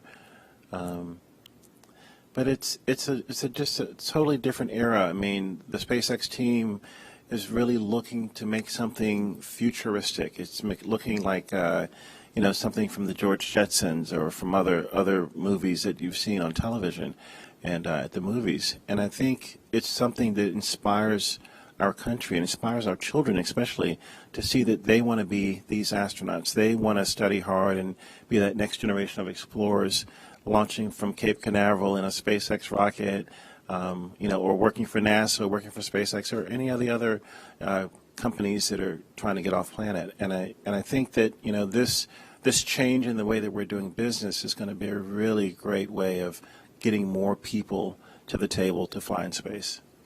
Yeah, that was really important to us. Dragon, we see it as a 21st century spaceship. It needs to look like a 21st century spaceship. It flies like a 21st century spaceship. So, of course, of course, the ground support equipment should look like it's from the same era. The suits do. All of that sort of future-facing technology and aesthetic is super important to us. Actually, right now, you can see that duct in the hands of member number 5 there. That is an ECS duct, or Environmental Control System duct. Once this original, who just went in? Was that Doug or Bob? I think that was Doug. Okay. Doug That was just climbed Doug, in. yeah. That is awesome. He's ahead of schedule. Somebody tell him to climb back They out. are booking. It is great. He's ready. He's like Leland. We were joking earlier about it. We were going to have to buckle Leland into his seat here to keep him from running out there. Yeah, if we had stayed outside, I was going to swim across the moat and run over and get in the vehicle with Bob and Doug. All right, But now Bob's going in. yeah. This is great. So the suit technicians are helping the crew climb inside. They're holding back the hatch seals to protect the seals on the hatch, but also making sure that the crew doesn't hit their head or anything on the way in. Even though they have helmets, we still don't want that to happen.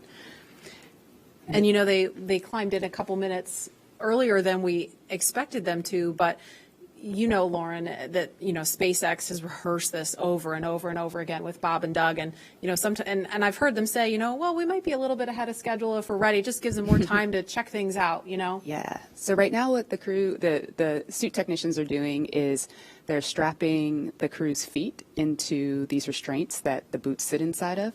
They're then going to close those 5-point harnesses around them. I know, Leland, you talked about some of the harnessing that you had in the past with the shuttle. Yeah, I mean, this is such a more sleek design where there's one point to plug in to get cooling, communications, and everything. And, we had a 5-point harness. We, had these hoses and things all over the place. But I think this is a much more streamlined look into the future of space travel. And similar to what was going in the ONC building during the suit checkouts, that seat umbilical is going to connect to the right thigh of the spacesuit. There is a fluid module that is connected to the spacesuit, and that provides fresh cooling air and also nitrox for the leak checks that are going to come up later. But the audio system is also going through that umbilical. So while the crew while the suit techs are getting the crew all buckled in, they're going to perform a comm check. And that's, again, similar to what was done at the ONC building, but this time the integrated two-way communications between the astronauts and the ground crew.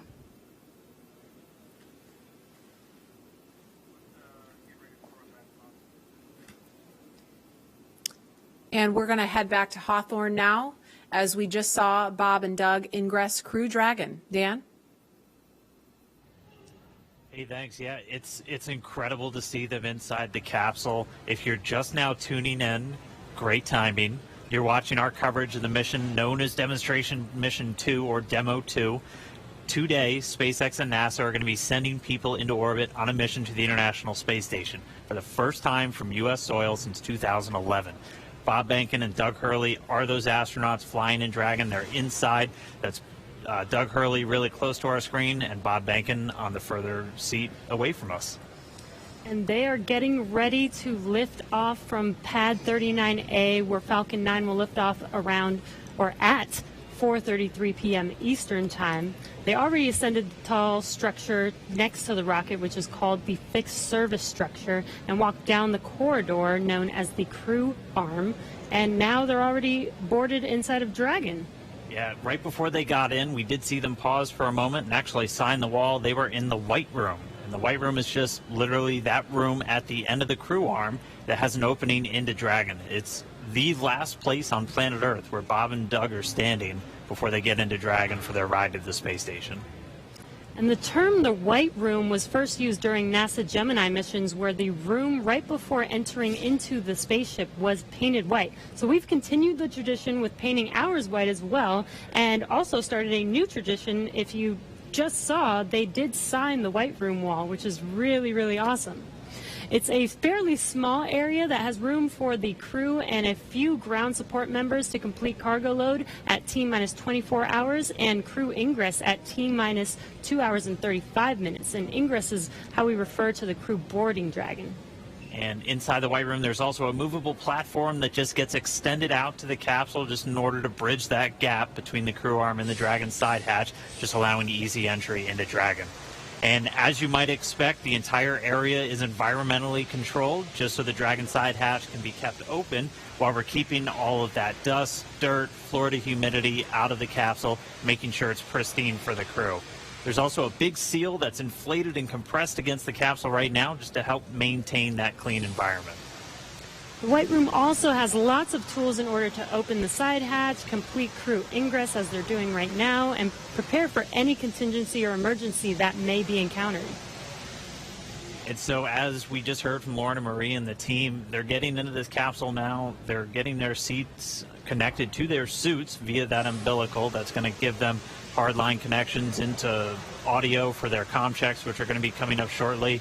And again, breathing gas and pressurized nitrox for those suit leak checks. So this will be the second time since getting suited up that they've done these leak checks. We're just kind of all about redundancy and constantly checking our systems as we continue to count down. But I mean, there they are. Right now, we're watching Bob and Doug getting into Dragon, getting strapped in.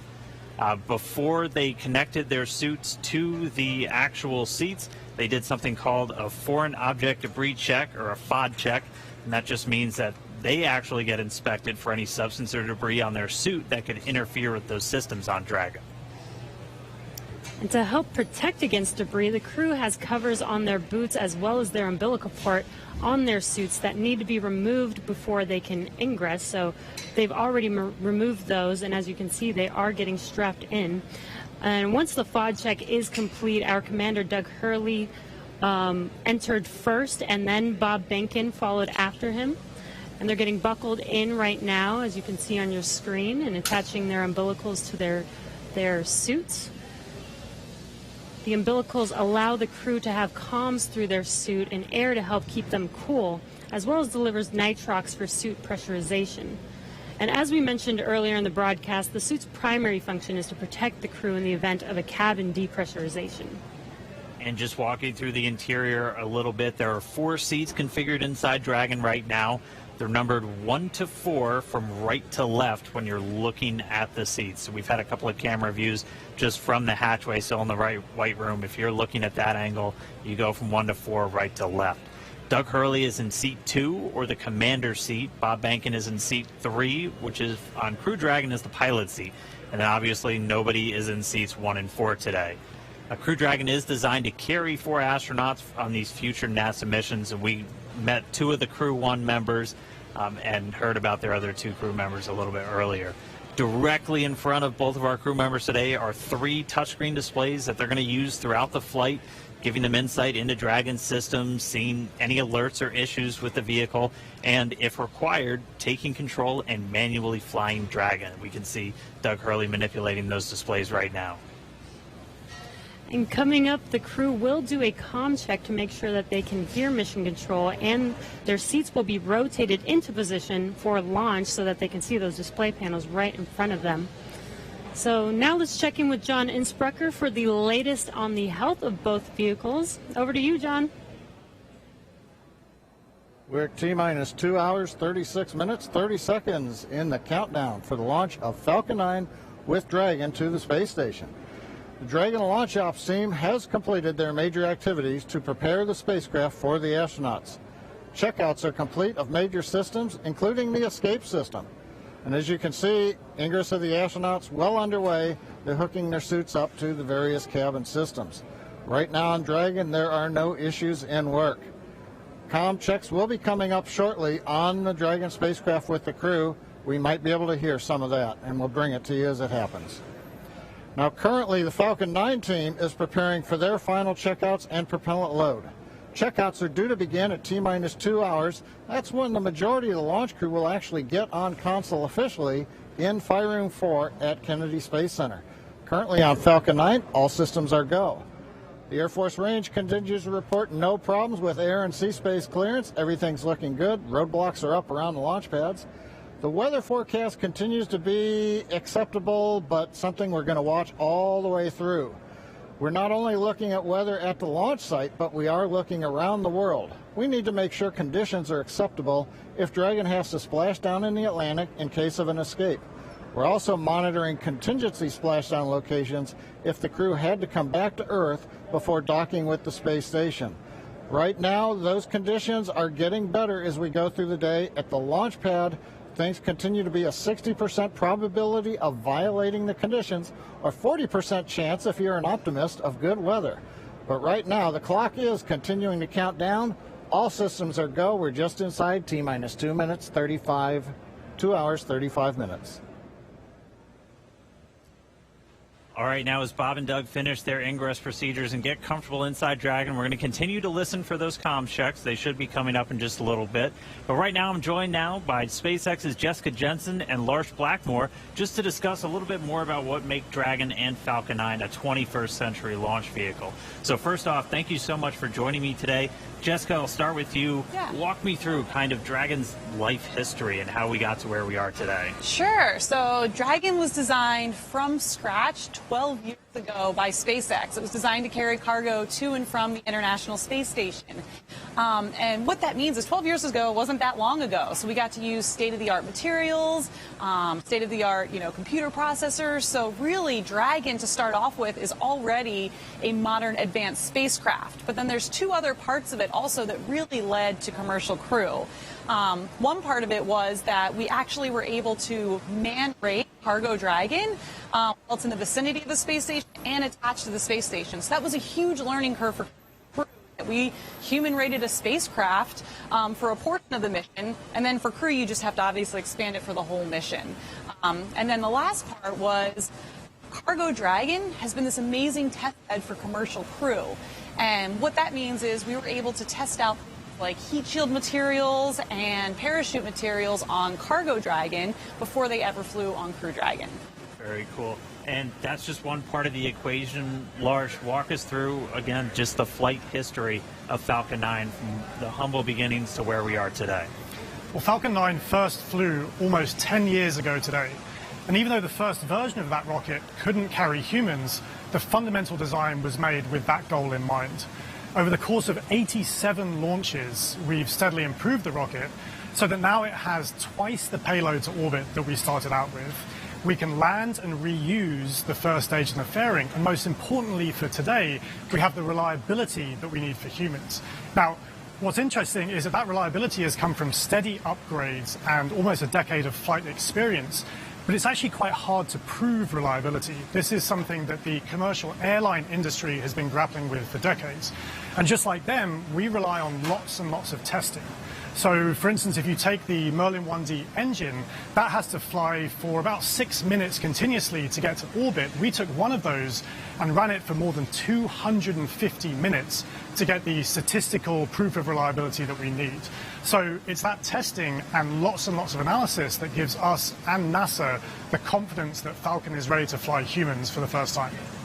And obviously a lot of additional upgrades, a lot of additional testing had to go just to make sure that both of these vehicles were human rated. So walk us through some of the specific upgrades to Dragon to meet that criteria. Yep. So the first one's pretty obvious. We had a Cargo Dragon. It has lots of cargo cubbies, so we took all of those out, replaced it with astronaut seats, crew displays, and crew controls. But one thing that people may not know is on Cargo Dragon, we've actually been flying mice to and from the International Space Station for years. And what that meant was we had to design an environmental control and life support system for Dragon years ago. It provides oxygen, it scrubs carbon dioxide, and among other things, controls temperature and relative humidity. So even though that was done on a smaller scale for mice, it was a learning curve on how to help man-rate a spacecraft when you have to do it for humans. And then, Lars, same question. What kind of specific upgrades had to go into it to certify Falcon 9 for this day? Well, I already mentioned the reliability upgrades. One upgrade that I think is particularly interesting is the launch abort trigger. So people probably know that Dragon has the ability in mid-flight to separate from Falcon and boost the astronauts away to safety in the case that there's some kind of emergency. And that could be triggered by the astronauts or by the ground crew. What people may not know is that Falcon itself has the ability to cause that trigger, and it will do that entirely autonomously using algorithms, software, and sensors. And that's particularly important in the case of a time-critical fault, where aborting quickly means aborting safely. And in some cases, Falcon can do this quicker than 0.3 of a second, so much faster than a human. And Lars, I'm going to pause right there for a sec. We're getting some comm from the crew. And so coming up shortly, we're going to hear these communication checks. Bob and Doug are going to be talking to several positions down on the ground, and they're going to be using both communication speakers inside of Dragon and inside their suits in a series of communications checks. They're also going to be doing these checks over different satellites and ground stations. PLT, comm check, umbilical. CDR, loud and clear. PLT, loud and clear. Core, loud and clear. Umbilical contract complete. Stand by for ground station contract.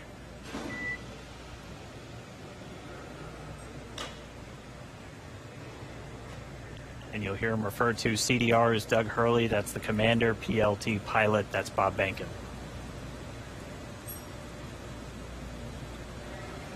And so that first one we heard was through the umbilical, so that communication linked directly into their suit.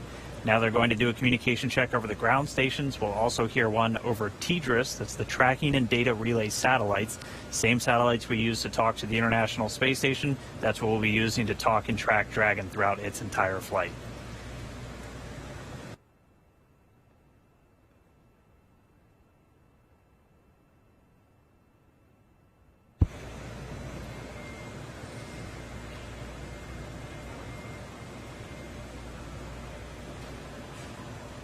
So again, just waiting for a moment for the teams to continue configuring everything. They're going to do these ground checkouts now, and you're going to be hearing them talk directly to the core. It's the Crew Operations Responsible Engineer. That's essentially the Capcom if you followed NASA missions in the past.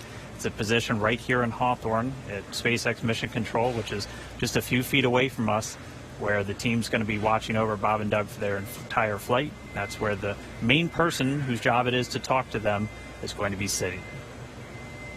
We'll also hear them do some checkouts with the launch director down there at the Cape inside firing room 4.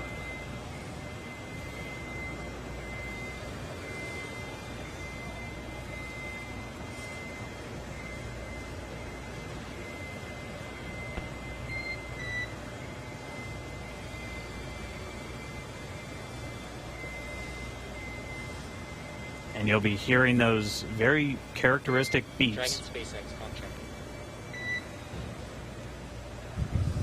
SpaceX Dragon, weak but readable. Copy. We have you the same. Stand by. We're still configuring for ground station contract. Dragon copy.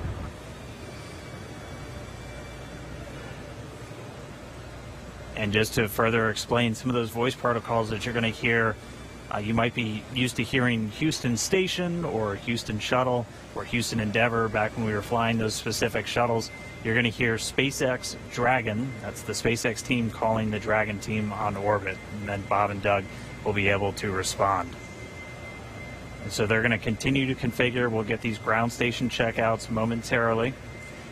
And just a reminder, you're going to hear that very unique beeping sound. That's called a Quindar, and that's been something that's been used throughout space-to-ground or air-to-ground communications throughout spaceflight history, and that's really just for teams who are in mission control or supporting the launch. Know when you hear that sound, it's time to listen. Dragon SpaceX comm check, ground station.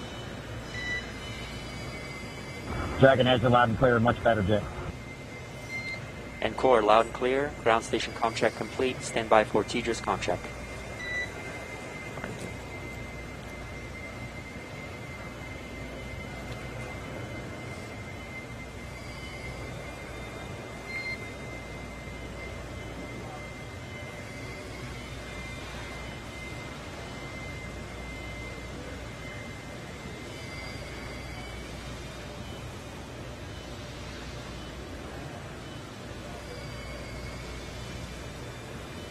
Dragon SpaceX comm check, TDRS.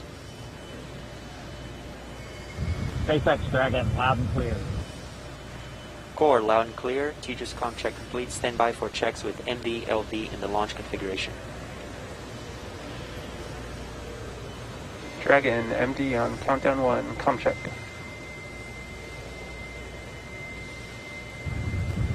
Jason, we've got you loud and clear. How you doing? Doing great.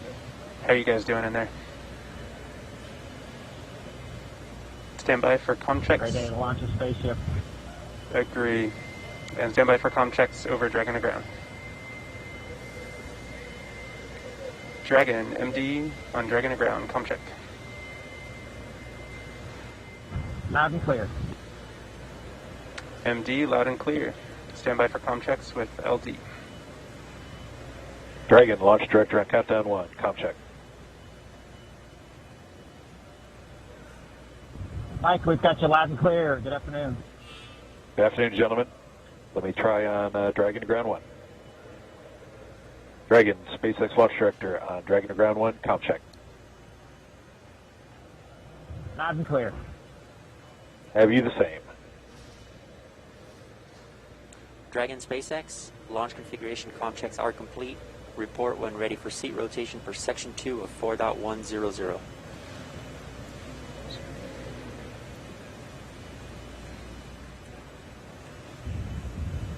SpaceX Dragon, we're ready for seat rotation. Copy, ready for seat rotation. We will report when initiating.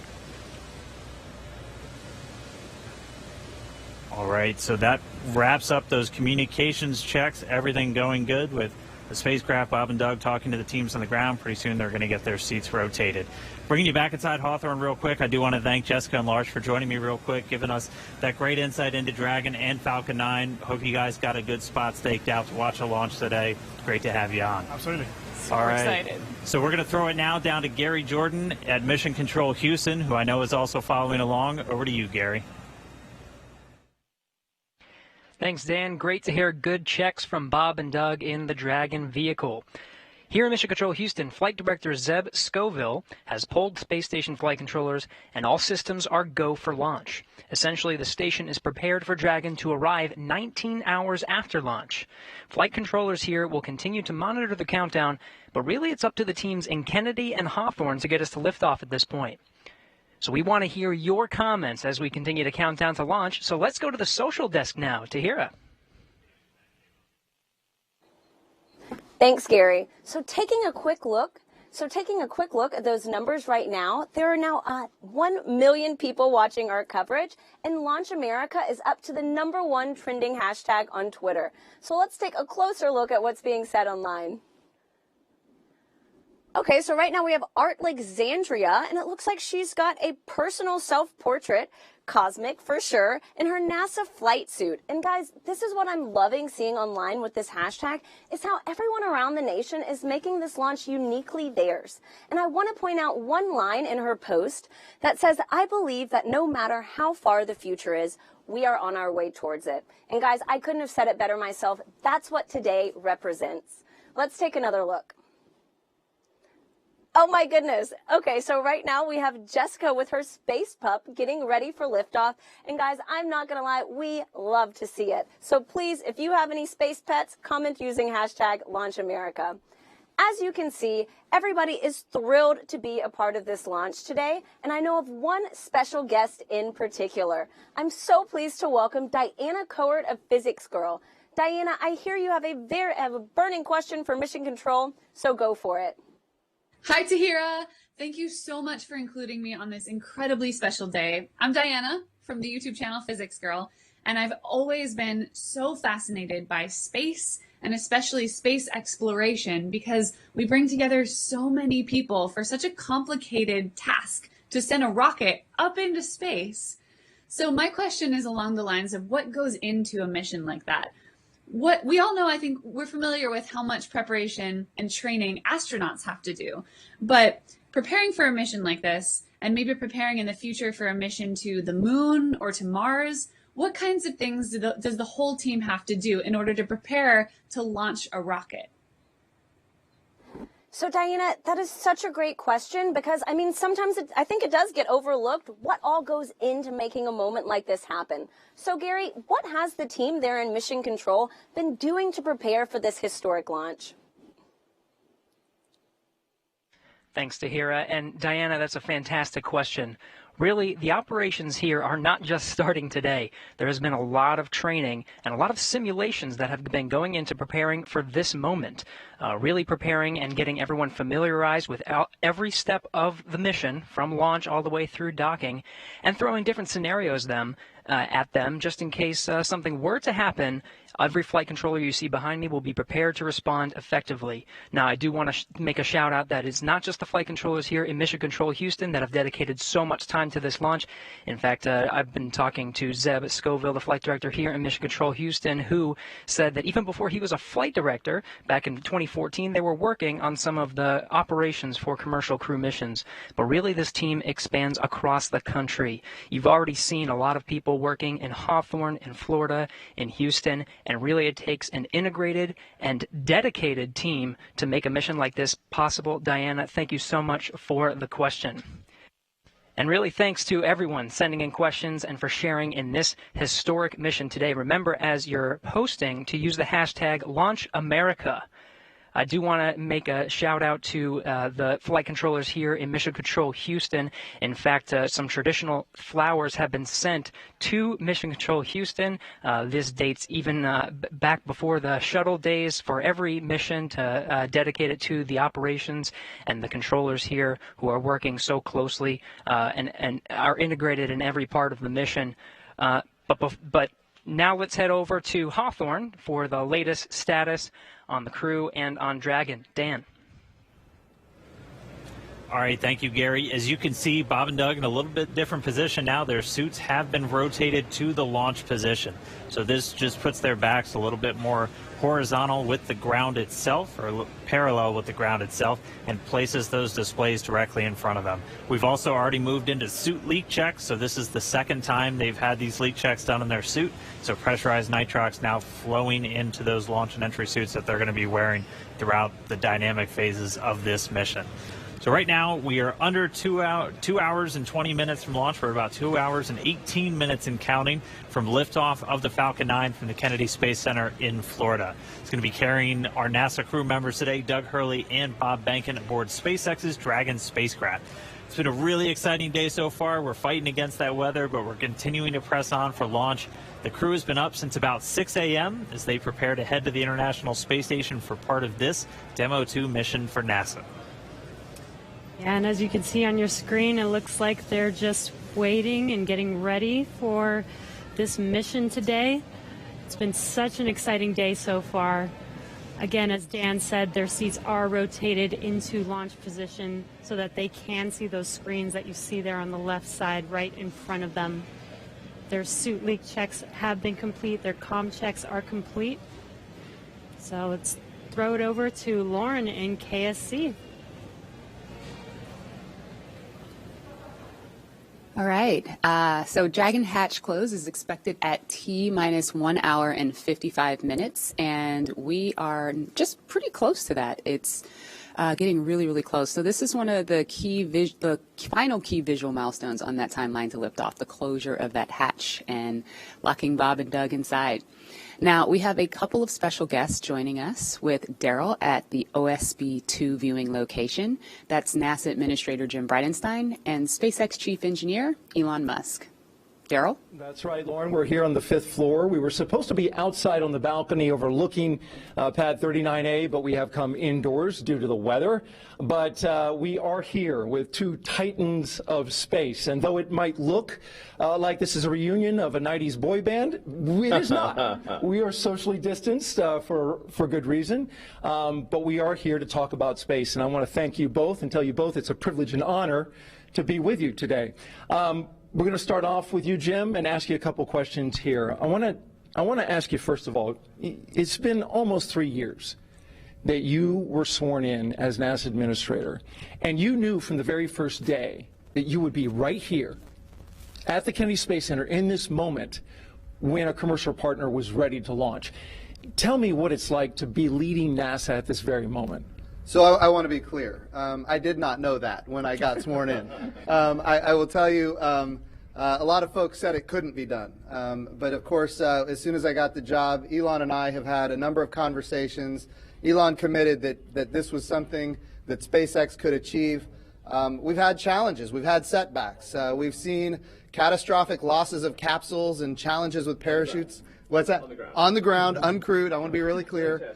Tests. But that's what's unique about SpaceX. SpaceX can do things that NASA historically has not done. They test, they fail, they fix, they fly, they test, they fail, they fix, they fly, until the point where we are today, where not only is SpaceX comfortable, but NASA is comfortable. We are ready to go. But if you would have told me even 2 years ago we'd be right here, I might have even been questioning it then. But this is a monumental achievement. It's a Herculean task by the SpaceX team, which we're very grateful for, and also by the NASA team that has been working hand in glove with them to get to this point. And it's good we have Jim and Elon both here to fact check each other, so that's good. Thank you for that. Elon, in 2002, when you started SpaceX, many in the aerospace industry didn't take SpaceX seriously. You remember what that felt like. Yet here you are. You just sent 2 astronauts in a car made by your car company to Launchpad 39A with a spacecraft made by your space company. And now they're launching the International Space Station. So I'm wondering, for you, in this moment, do you just pinch yourself thinking, is this really happening? This is a dream come true, I think, for me and everyone at SpaceX. This is not something that I ever thought would actually happen. So when starting SpaceX in 2002, I really did not think this day would occur. I expected 90% chance we'd fail to even get to low Earth orbit with a small rocket. So somebody told me in 2002 that I'd be standing here with the NASA administrator, meeting the astronauts, and we've got a rocket and spacecraft on pad 39A, the best pad in the world, which is it's an honor to be there. I would have thought, man, I don't know what you're smoking, but it's not. like no way is that true. You know, and so it is. Say it's even a dream come true. I didn't even dream that this would come true. Let me put it that way. You know, but it is. I am incredibly excited to be here on behalf of the SpaceX team. And as Jim said, this really is the culmination of an incredible amount of work by the SpaceX team, by NASA, and by a number of other partners in the process of making this happen. It's really, you can look at this as the results of 100,000 people, roughly, when you add up all suppliers and everyone working incredibly hard to get to make this day happen. So it's really hard to believe that this is real. And you're here, and it's amazing, and many of us have been amazed as we've watched you accomplish these things over the years. Jim, back to you. This is all about the commercialization of space. And so in the early going for Commercial Crew Program, it wasn't something NASA was used to. You know, Mercury, Gemini, Apollo, Shuttle. NASA gave the designs and the contractors went out there and built it. This is different. It is. They're building it now. What were some of the hurdles that you had to overcome to get to this point? Well, I think getting people to recognize that when the government provides both the demand and the supply, you're limited in what you're able to do. And of course, back when this program was initiated under Charlie Bolden, General Charlie Bolden, astronaut Charlie Bolden, Congress was not supportive and did not provide the proper funding. And yet he persevered. He pushed forward. And now I think everybody recognizes we have to commercialize space. We've had success now with commercial resupply of the International Space Station. Now we've got commercial crew to the International Space Station. Eventually we need commercial space stations. So what we're using the International Space Station for right now, we're proving that we can compound pharmaceuticals in a way that you cannot do on Earth. We're able to create immunizations in a way you cannot do on Earth. We're printing human organs in 3D. Right now it's just tissue, but eventually we're going to print human organs in 3D using adult stem cells, your skin cells, your own DNA. It's going to transform how we do medicine here on Earth. We're creating advanced materials that you can only create in the microgravity of space, things like an artificial retina for the human eye. So if you have macular degeneration, you don't have to lose your eyesight. Bottom line is this: these markets are the future. And when they materialize, and they are materializing because of the work of NASA, we're going to see capital investment, not just into launch, but also into habitation. And that ultimately is what's going to be transformational for commercial space. Very good. And Elon, in getting all of that going, the ISS and all the activity that takes place on board, it's key that this Crew Dragon operate on a regular basis. As the chief engineer, what were some of the biggest hurdles you had to overcome to get your spacecraft ready to fly this mission? Well, the spacecraft and the rocket have gone through literally thousands and thousands of tests and reviews, both by SpaceX, by NASA, by third parties. We've also, as Jim was alluding to, we've done a lot of flights. So one of the things I think that's very helpful about this flight, about what we're about to do, is that the rocket has flown many times. In fact, even in this, essentially this configuration, it's flown about 20 times. So that means we really have, I don't want to tempt fate, but a well-proven rocket. And we've flown Crew Dragon to the space station once, successfully brought it back. We've done a tremendous amount of testing on the ground, and when you do the testing on the ground, you always push the limits. So you want to try, you push it way beyond what you'd expect in flight. So sometimes you break it because you kind of want to break it on the ground during testing to see what the limits are. So this is a result, like I said, of thousands of tests, of thousands of design hours, and a tremendous number of smart people working incredibly hard to make this day happen.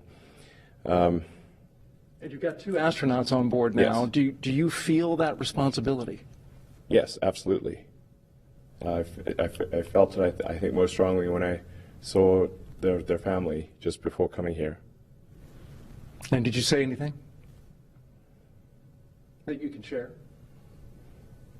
So we've done everything we can to make sure your dad's come back okay. Thanks for sharing that with us. Jim, you had some words with the astronauts. What was your take on how they were feeling? I will tell you, Doug Hurley, Marine Corps test pilot, of course, veteran of multiple space shuttle missions. Bob Behnken, flight test engineer, United States Air Force, again, veteran of multiple space shuttle missions. This is not new to these guys.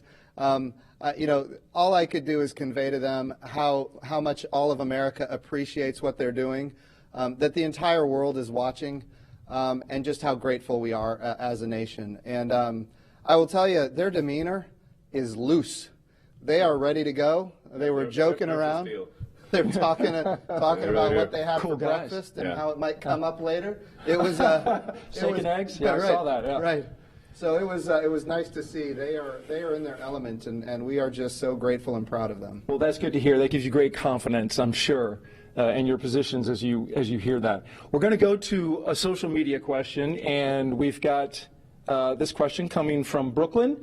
And she wants to know, I noticed some changes in the crew spacesuits. They look much thinner and lighter. What changes in the space capsule allow to have these futuristic suits?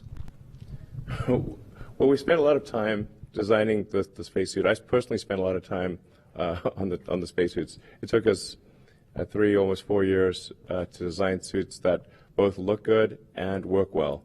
So you can see a spacesuit in the movie, looks good, doesn't work. and then you can make a spacesuit that works but doesn't look good. Because fundamentally it's a pressure suit that's got to survive in vacuum. Right. So it's so it tends to puff up, when it's under pressure, and it's got to handle all that pressure. So it took us many iterations to get the suit to. We really wanted to look great. Fundamentally, what it's about is like we want to inspire kids to say that one day they want to wear that uniform. They want to wear that spacesuit, and get them fired up about, I want to be an astronaut. I want to work on aerospace engineering. I want to advance space flight. And I think what today is about is reigniting the dream of space, and getting people fired up about the future and excited. It's just one of those things that I think everyone.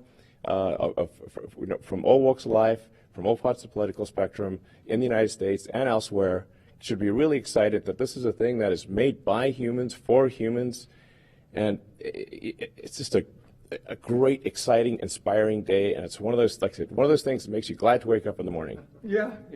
Functional and inspiring. And there's one on a model right over there, and you got me so excited.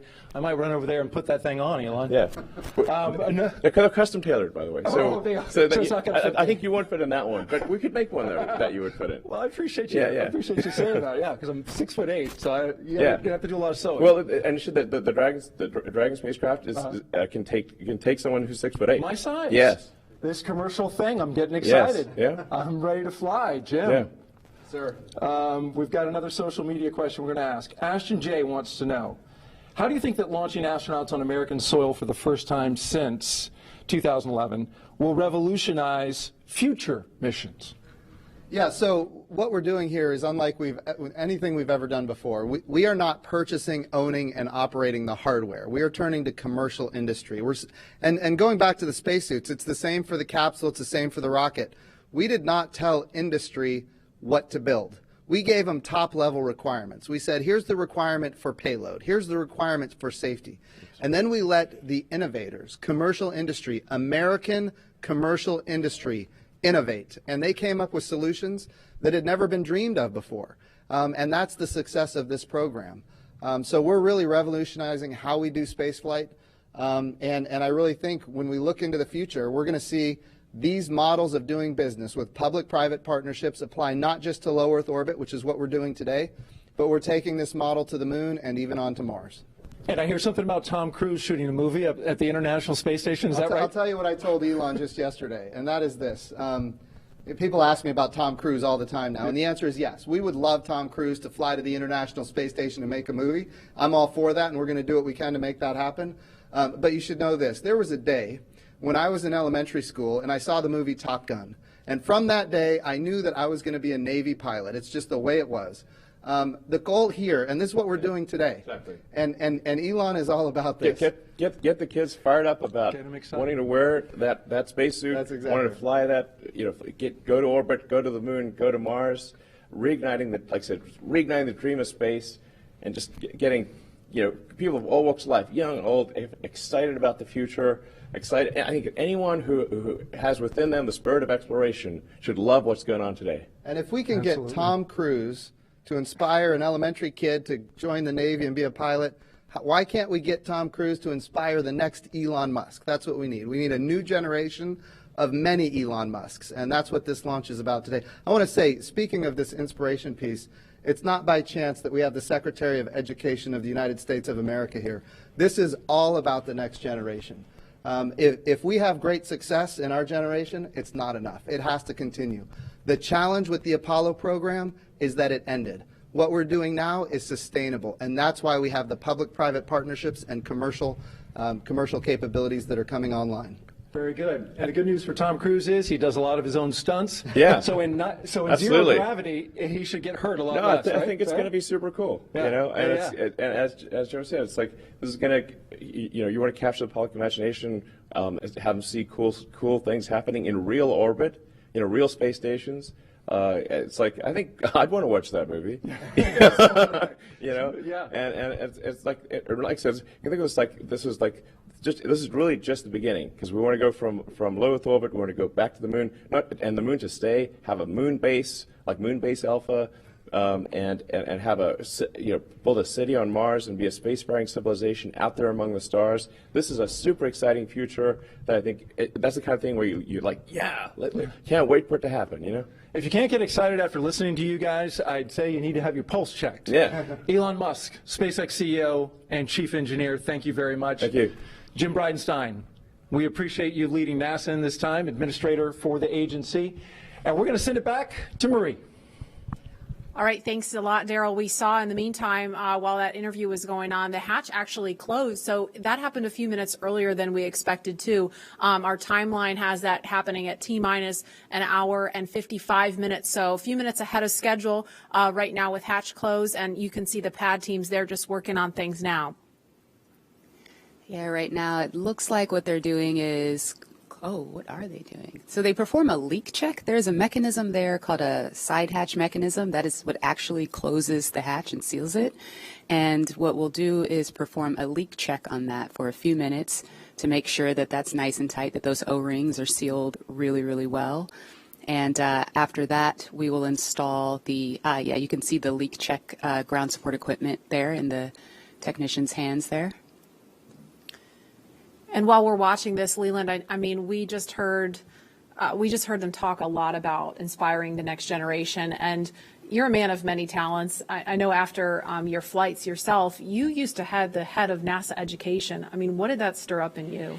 You know, Marie, what Elon said about reigniting the dream of space is so important, that we get our young kids thinking about themselves being in these seats. And when I first became an astronaut in 1998, I was riding on the back of a fire truck celebrating John Glenn's return to flight on a space shuttle. And I saw these two little kids. They had on orange pumpkin suits. And when their dad turned them around to point to look at me on the fire truck, and it was almost as though when they saw my face, they started launching into space with rocket fuel because they were inspired, because they saw someone who looked like them. And I think that if we can reignite this dream through SpaceX's launch, through the partnership with NASA, we can get so many more kids to believe in themselves and know that they can be just like Doug and Bob flying on the SpaceX Dragon. Absolutely. I mean, it's really just breathtaking to see them there in their suits now, and looking at the screens in front of them. Lauren, I know we've talked a lot about the spacecraft. We've heard about that, but for folks that maybe are just tuning in, what are they looking at in front of them now? Yeah, so they have 3 different touch screens in front of them. Overall, that whole assembly there is called the control panel. So you'll have those 3 LCD touch screens in front of them where they have, the displays are showing them details on the vehicle's pressure, its temperature, there's audio control. That center screen has the procedures that they're going through today on day of launch. You can also see the vehicle's attitude. You can see its velocity, its apogee, its perigee, its inclination, details on the status of the hatch, the thermal control system loops, basically all the cool stuff that helps them have situational awareness of the vehicle. That's displayed on those displays. Additionally, there are some actual buttons on that button panel that you see down below. And some of the things that allow them to do is, if the crew ever needed to do any sort of manual overrides like that, right in the middle, right underneath that center LCD screen, that's the crew's ability to initiate an abort. It's called an abort handle, and it's right in the middle where both crew members could use it if they needed to. And the audio controls are also on those button panels. When they're not in their suits, there's actually speakers that are coming off of the control panel that allow them to hear mission control, hear the core, hear ISS, when they're not in their suits, where the audio systems are integrated into that. And we see them using the touch screens now. Leland, what's your take on this? Because this has got to look totally different from what you were looking at during shuttle. Touch screens. We had these displays and these buttons, and it was one of those moments when I'm looking at this now, when I had knee boards that had procedures and things on there, and the procedures are now all run in that middle screen, and the malfunctions and the things that you do to mitigate problems with the vehicle if something happens, it's all controlled right there with the 2 of them. And so it's a radical departure from what we did with the shuttle, but it's again ushering in this new era of space travel. For post-ingress brief and a check on how that suit air feels about now. And we're going to listen now for an announcement about hatch closer. Copy. Well, today we are not tracking any issues on Dragon and F9 currently.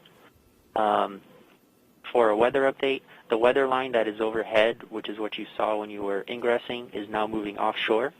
The next radar return is a cell over Orlando, which is expected to be our decision gate for today, and that is currently eroding.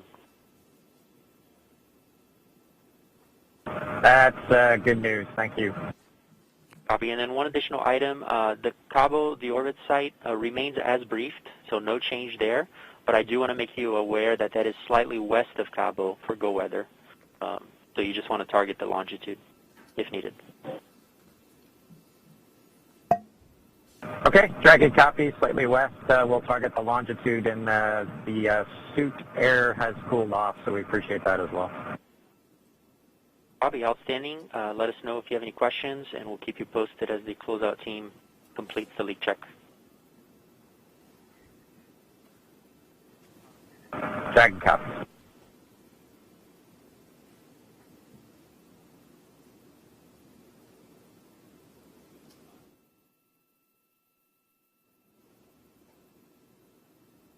So what we actually heard was a little bit more discussion about the weather, still looking at things, and we're about a minute away from an announcement about hatch closure. Excuse me.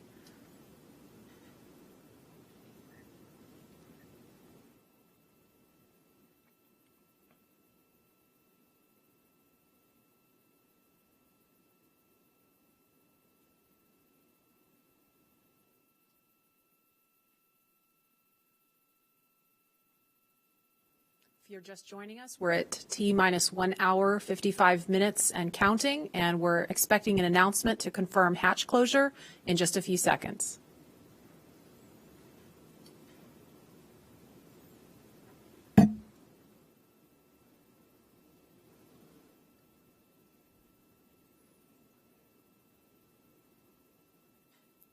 Dragon, SpaceX, for comm checks with Falcon 9. Go ahead.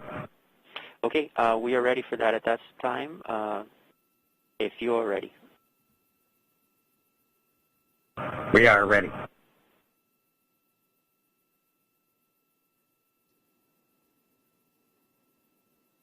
All stations up on Countdown Net for section 54.49, F9 responsible engineer, communication check with the crew.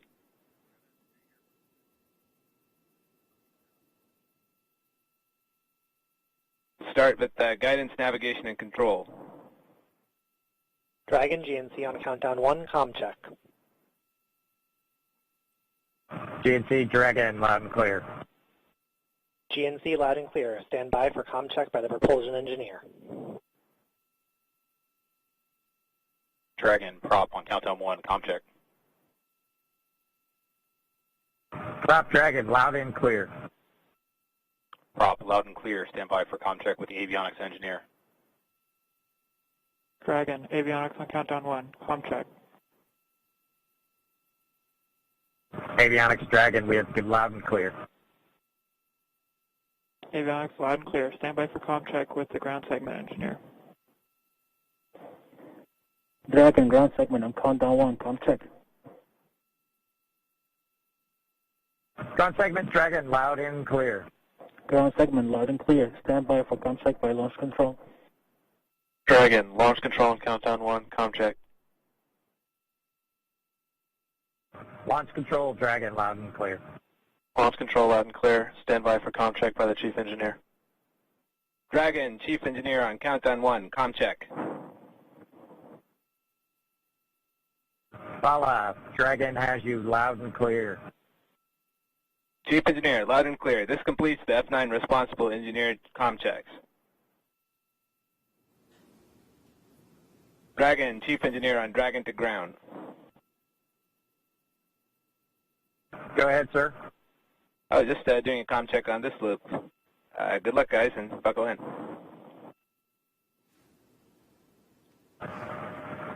Thanks to you and the F9 team, Bala. We really appreciate it. Thank you. Thanks, Bala.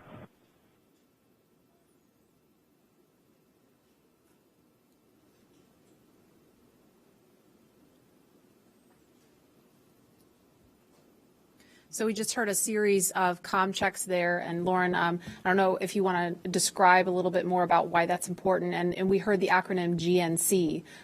They said guidance, navigation, and control really quickly, and then went back to the acronym GNC.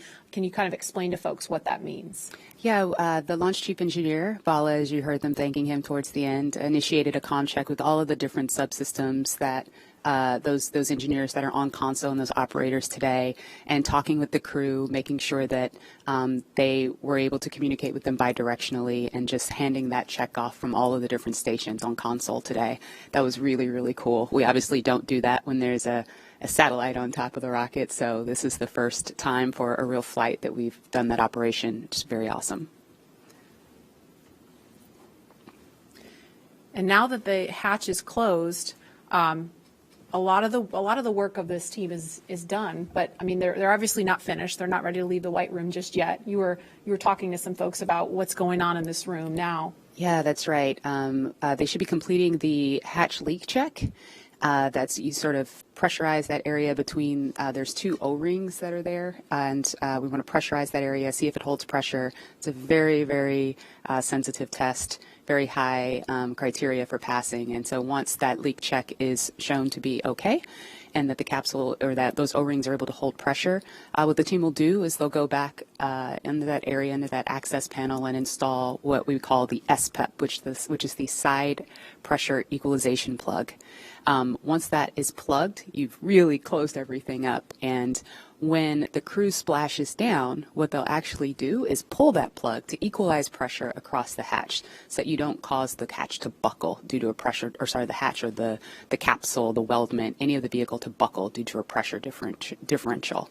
So they should be adding that plug, and then they'll cover up that side hatch access panel with the TPS panel or thermal protection system panel, close it up, and that'll make sure it stays safe on ascent. And now, obviously, we're looking at a view from the outside, the top of Falcon 9 and Crew Dragon. We can confirm a good side hatch leak check. Dragon copies, good leak check.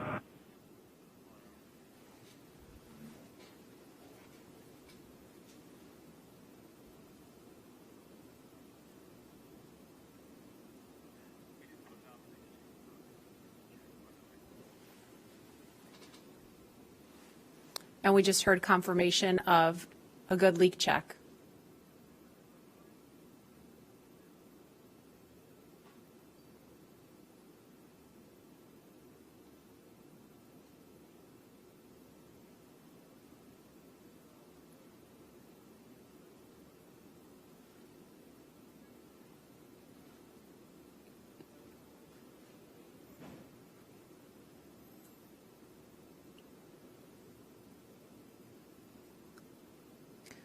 If you're just joining us, you're looking at the Falcon 9 rocket with Crew Dragon sitting on top. Inside that capsule on top are NASA astronauts Bob Behnken and Doug Hurley. And we are inside of 2 hours until liftoff, if the weather holds up.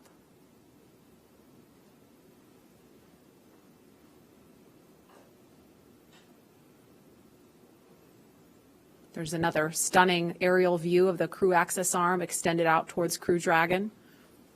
That is the final path that the astronauts took to climb aboard Dragon before they strapped into their seats and the hatch closed.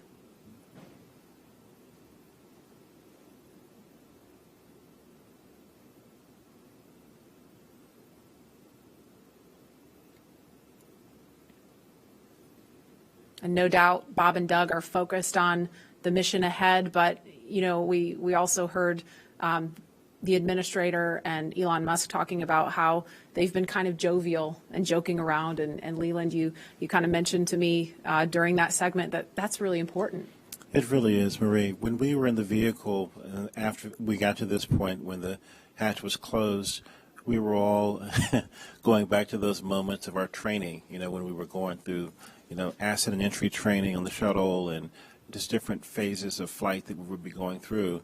And we would think about some of our instructors who got us there. You know, in our crew notebooks, we would have names of people that were very impactful in making sure that we were perfect in our training. And that looks like a view of Air Force One flying near Launch Pad 39A for a special guest to have a special view of the astronauts on the launch pad. President Trump on board, making his way to Kennedy Space Center to hopefully view a launch at 4:33 this afternoon.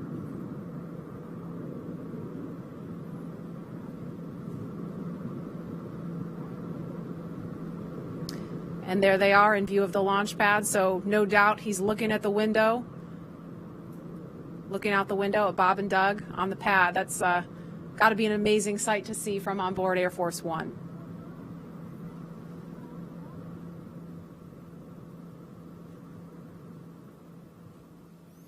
And we are at T-minus 1 hour, 46 minutes, 22 seconds and counting from launch. And guys, the last time we actually did a little bit of research when we found out that the president was coming. The last president to witness a launch from here at Kennedy Space Center was Bill Clinton. That was back in October 1998 for STS-95. So it's been a minute.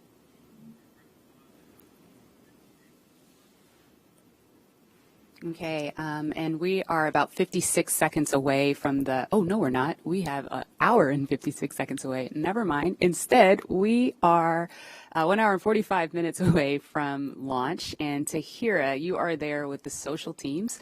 I bet you are seeing some excitement on all the things we just saw on the screen there. Hey, Lauren. I mean, like you said, things are really ramping up on social media right now, especially seeing that hatch close and also just watching this flyover happen. We are up to 1.7 million viewers across all of our social media channels.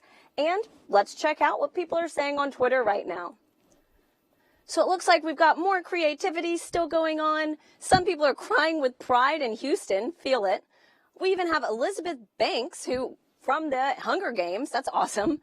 We have more just good luck and well wishes for Bob and Doug across the nation. This has been a constant online today, which is so great to see. More just future astronauts and kiddos getting excited. We even have the band Bastille tuning in for launch. This is awesome. And just looks like more people standing by to witness this historic launch today. And so, guys, on top of what's being said on social media, we've also got a lot of well wishes from everyone across our country showing us what today means in their creative way. So let's take a look at that video. I am so ready to launch America.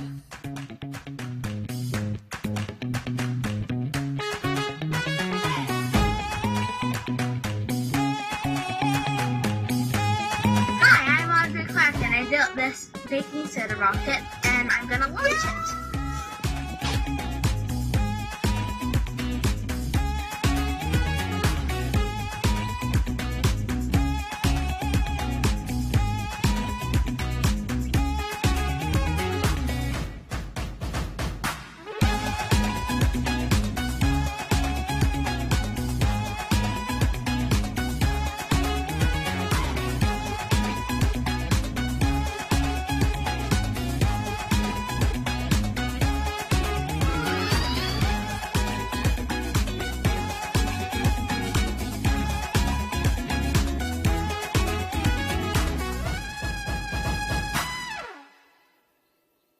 Wow, I mean, guys, just look at everybody excited for today's launch. If that doesn't get you pumped, like, come on, let's go. We even got to see astronaut Snoopy in there, which is a personal favorite of mine. I actually have my lucky Snoopy pin here. You probably can't see it, but he is literally my spirit animal. Anyways, guys, get excited. The time is almost here. And with that, let's toss back to Lauren at Kennedy. Lauren. Thanks, Tahira. Tahira likes the Snoopy. I like the little girl doing the worm. Leland, she wasn't doing the meatball. She was doing the worm. There's someone out there doing the meatball, I'm sure. I want to know what that looks like. No, I don't. I don't. Clearly, this is capturing the attention of people all across the country and the world. So please continue to join the conversation by using the hashtag #LaunchAmerica across Facebook, Twitter, LinkedIn, and Instagram. And we've had the opportunity to share with you a lot about the SpaceX Crew Dragon vehicle the crew is sitting in right now, a lot about the crew themselves and the significance of today as the official return of human launch capability to American shores. And now we want to turn our attention to where the crew is going, the International Space Station. And for that, let's take you to Mission Control in Houston. Gary? Thank you, Marie. The International Space Station is an incredible facility whose construction, operation, and ongoing science, all these efforts have been made possible by an unprecedented international collaboration. So to tell us more about the space station, we have International Space Station Chief Scientist Kurt Costello with us. Kurt, welcome. Gary, thank you. It's an amazing day to be here to talk to you about this historic launch to the ISS. It really is. Now, many viewers may not realize that there is a laboratory that's the size of a football field, 250 miles above the Earth, and that has been there for nearly 20 years conducting revolutionary science. Can you share with us more about what the space station is and what it's accomplished so far? Sure, Gary. Over those 20 years, we've conducted over 3,100 experiments on board this space station. Those 3,100 experiments have been done by over 4,100 investigators and represent the work of over 108 regions and countries. The work going on the space station is not only there to help us with our exploration goals for how to go further into space, but also to bring back benefits for Earth and to produce a commercial marketplace in low Earth orbit. All three of these objectives, along with the international cooperation that it took to build such an amazing laboratory in space, are great examples of the objectives of the ISS program. Kurt, we know that today's mission is critical to providing us with a steady cadence of operational flights. But why is it so important for us to have this capability from a research perspective? That's a great question. Today's test flight brings us to the beginning of the Commercial Crew Program, a commercial crew program which will raise our occupancy on the U.S. segment of the space station to 4 astronauts. And that 4th astronaut comes as a real premium to doing research on the space station. The tasks don't get particularly more intensive to do systems and maintenance, so that 4th astronaut, that time becomes dedicated to performing more science. In fact, enough time that it will essentially double the amount of crew time we have to perform experiments on board station. The return to U.S. soil also brings us the ability to return samples more quickly and get human samples back down to the ground more quickly as well. Kurt, you're talking about all this great research, you're talking about scientific experiments, but what would you say to someone who's watching this and thinking, this isn't relevant to me, I'm never going to space, I don't do science? What do you say to those people? Well, again, one of the focuses is on the ISS benefits for humanity. And for all of us who've been stuck at home during the COVID-19 pandemic, we've been wondering, wouldn't it be nice to have more bandwidth? Why does the internet slow down? Some of the research we're doing on board space station, particularly into Z-band optical fiber, is using the fact that we don't have sedimentation in a microgravity environment to develop new materials that will help us build more perfect fiber optic cables, which will allow us for better bandwidth and lower cost in implementing networks here on Earth. And then if you're not really a tech geek, maybe your interests lie more in human health. And then we have multiple experiments going on to help us develop new drugs, new treatments on board the ISS. Pharmaceutical companies are working on methods that allow us to crystallize proteins in space in a more purified and more standardized method. And this could lead to monoclonal antibody suspensions that we can treat through injection instead of a painful infusion. We also are developing studies into our capability to produce tissues and organs in space. Again, because you don't have sedimentation, there's a capability there to produce more realistic tissues that can someday possibly be used to prevent human disease. Now, Kurt, I know they have some cargo going up with them, but I understand they plan to bring some science back. That's right, Gary. A lot of their cargo going up with them are crew supplies and EVA supplies to support them if they have to do EVAs on board. But the cargo they'll be bringing down is science, and it comes from across the spectrum. We have student experiments in seeds that will be returning with the Crew Dragon. We also have a number of experiments that are dependent on their samples returning in frozen lockers on board the SpaceX Dragon to be able to do the science there. Those include rodent research tissues from the National Lab Rodent Research 17 mission, and also our veggie experiments, which are experiments in growing plants in space that will be needed when we go to more distant locations like the Moon and Mars. International Space Station Chief Scientist Kurt Costello, thank you so much for your time. Let's hear now from one of the next astronauts to fly to station on a Crew Dragon, talking with Marina Jurica. Marina. Thank you so much. I am so honored to be a part of today's momentous launch. My guest is no stranger to the International Space Station and will return there for the first time in nearly a decade for his 3rd space flight with the Crew 1 launch expected later this year. Having logged 177 days in space from flights on the Space Shuttle Discovery to the Soyuz, JAXA astronaut Soichi Noguchi will have spent more time in space than any of his other crewmates. It is my pleasure to welcome him here with us today. Thank you so much for joining us, Soichi. Honjitsu wa arigato gozaimasu. Wow, that's wonderful. Marina, how are you doing? Thanks for having me today. This is wonderful. Today we are celebrating the launch, so I'm happy to be here. Thank you so much for being here with us. I am sure you have felt the excitement for today's launch, Soichi, and you will be on the next Crew Dragon flight after this one. Are you excited to launch from Kennedy Space Center again, and how are you preparing for this new vehicle? Yes, definitely we are excited to go back to Kennedy Space Center. My first space flight was from Kennedy Space Center on the Space Shuttle Discovery. That was 15 years ago, but my memory is still fresh. I still feel the vibration of the launch, the same launch pad of 39A that the demo to go up, and the same launch pad that we will go up as a Crew 1. And our crew is getting ready for the final training phase, which will come in the coming weeks. And the mood is really high, and we are ready to go up. And as you know, the International Space Station and space exploration is an international effort. How do you feel representing the Japanese Space Agency once again on the ISS?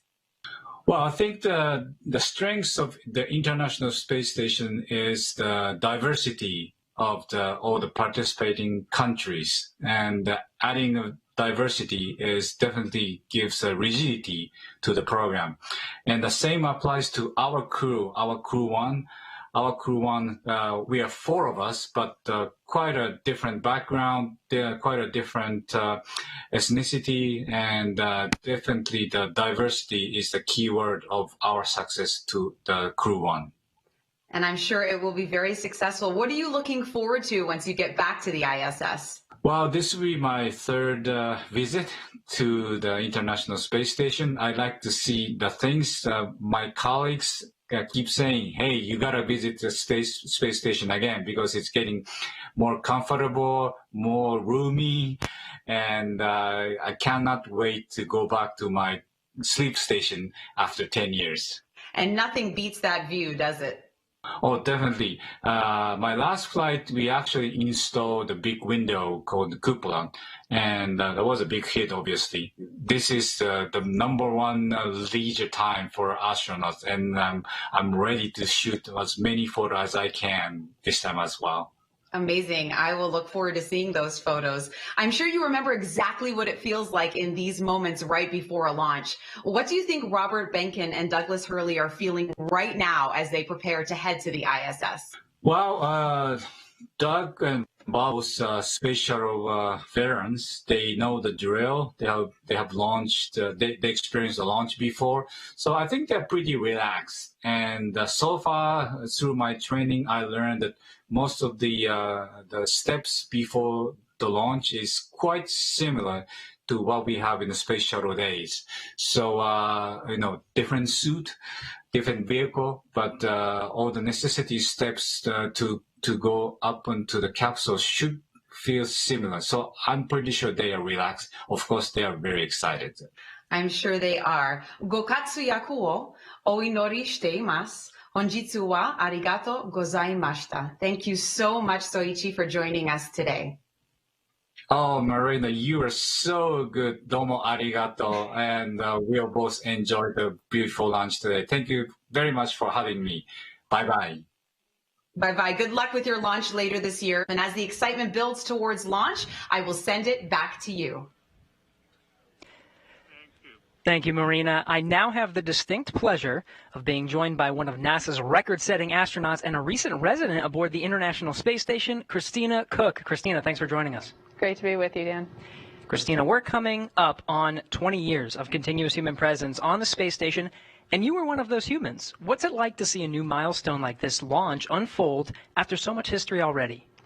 So much history indeed. It is really just such a testament to NASA. Not only are we pushing the boundaries of knowledge and discovery and exploration, but we're pushing the boundaries on how we accomplish that mission. We're bringing in commercial partners. We're fostering a space economy. So we're making sure that we're always pushing forward, always taking that next step.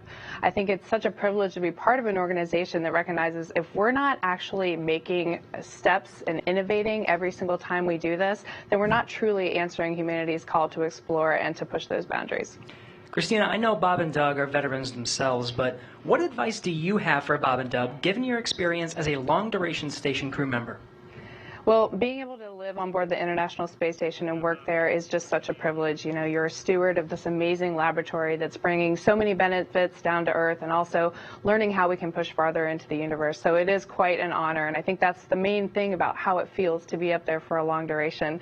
You know, in terms of advice, Bob and Doug have been great mentors for me. They've given me advice for so many years. It's strange to be the one who could be in a position to offer them anything. But I would say that as, you know, shuttle flyers, they used to participate in missions that were really, really intense, go, go, go all the time.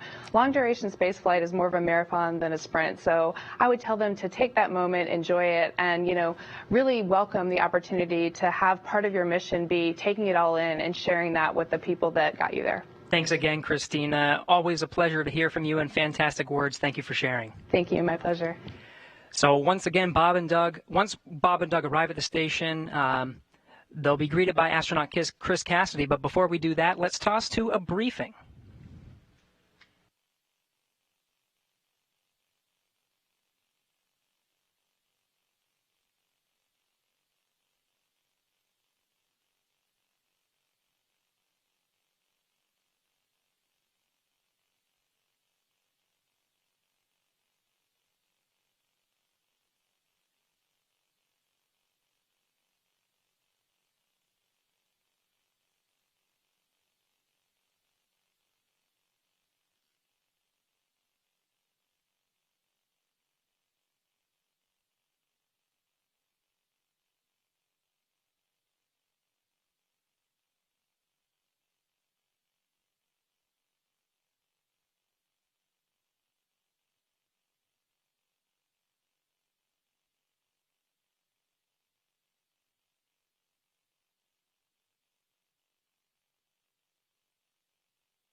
Hello, everyone.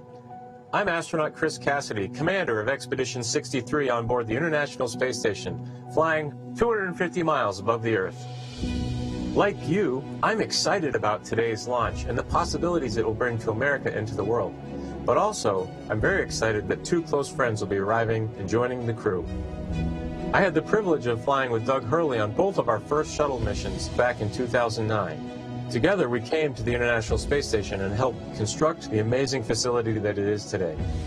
Although this will be my first mission with Bob, it was my honor to follow him as the chief of the office when he left back in 2015 to begin training for this amazing mission.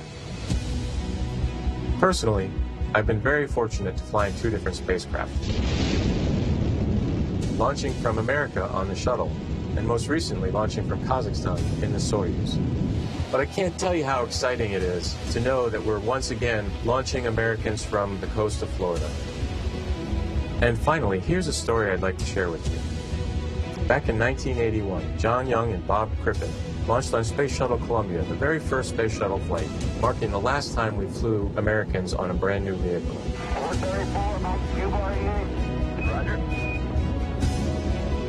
With them, they flew an American flag, representing America's technical prowess. Roger, roll with Atlantis. 30 years later, that same flag was flown to the International Space Station. This flag remains here today, waiting for Bob and Doug.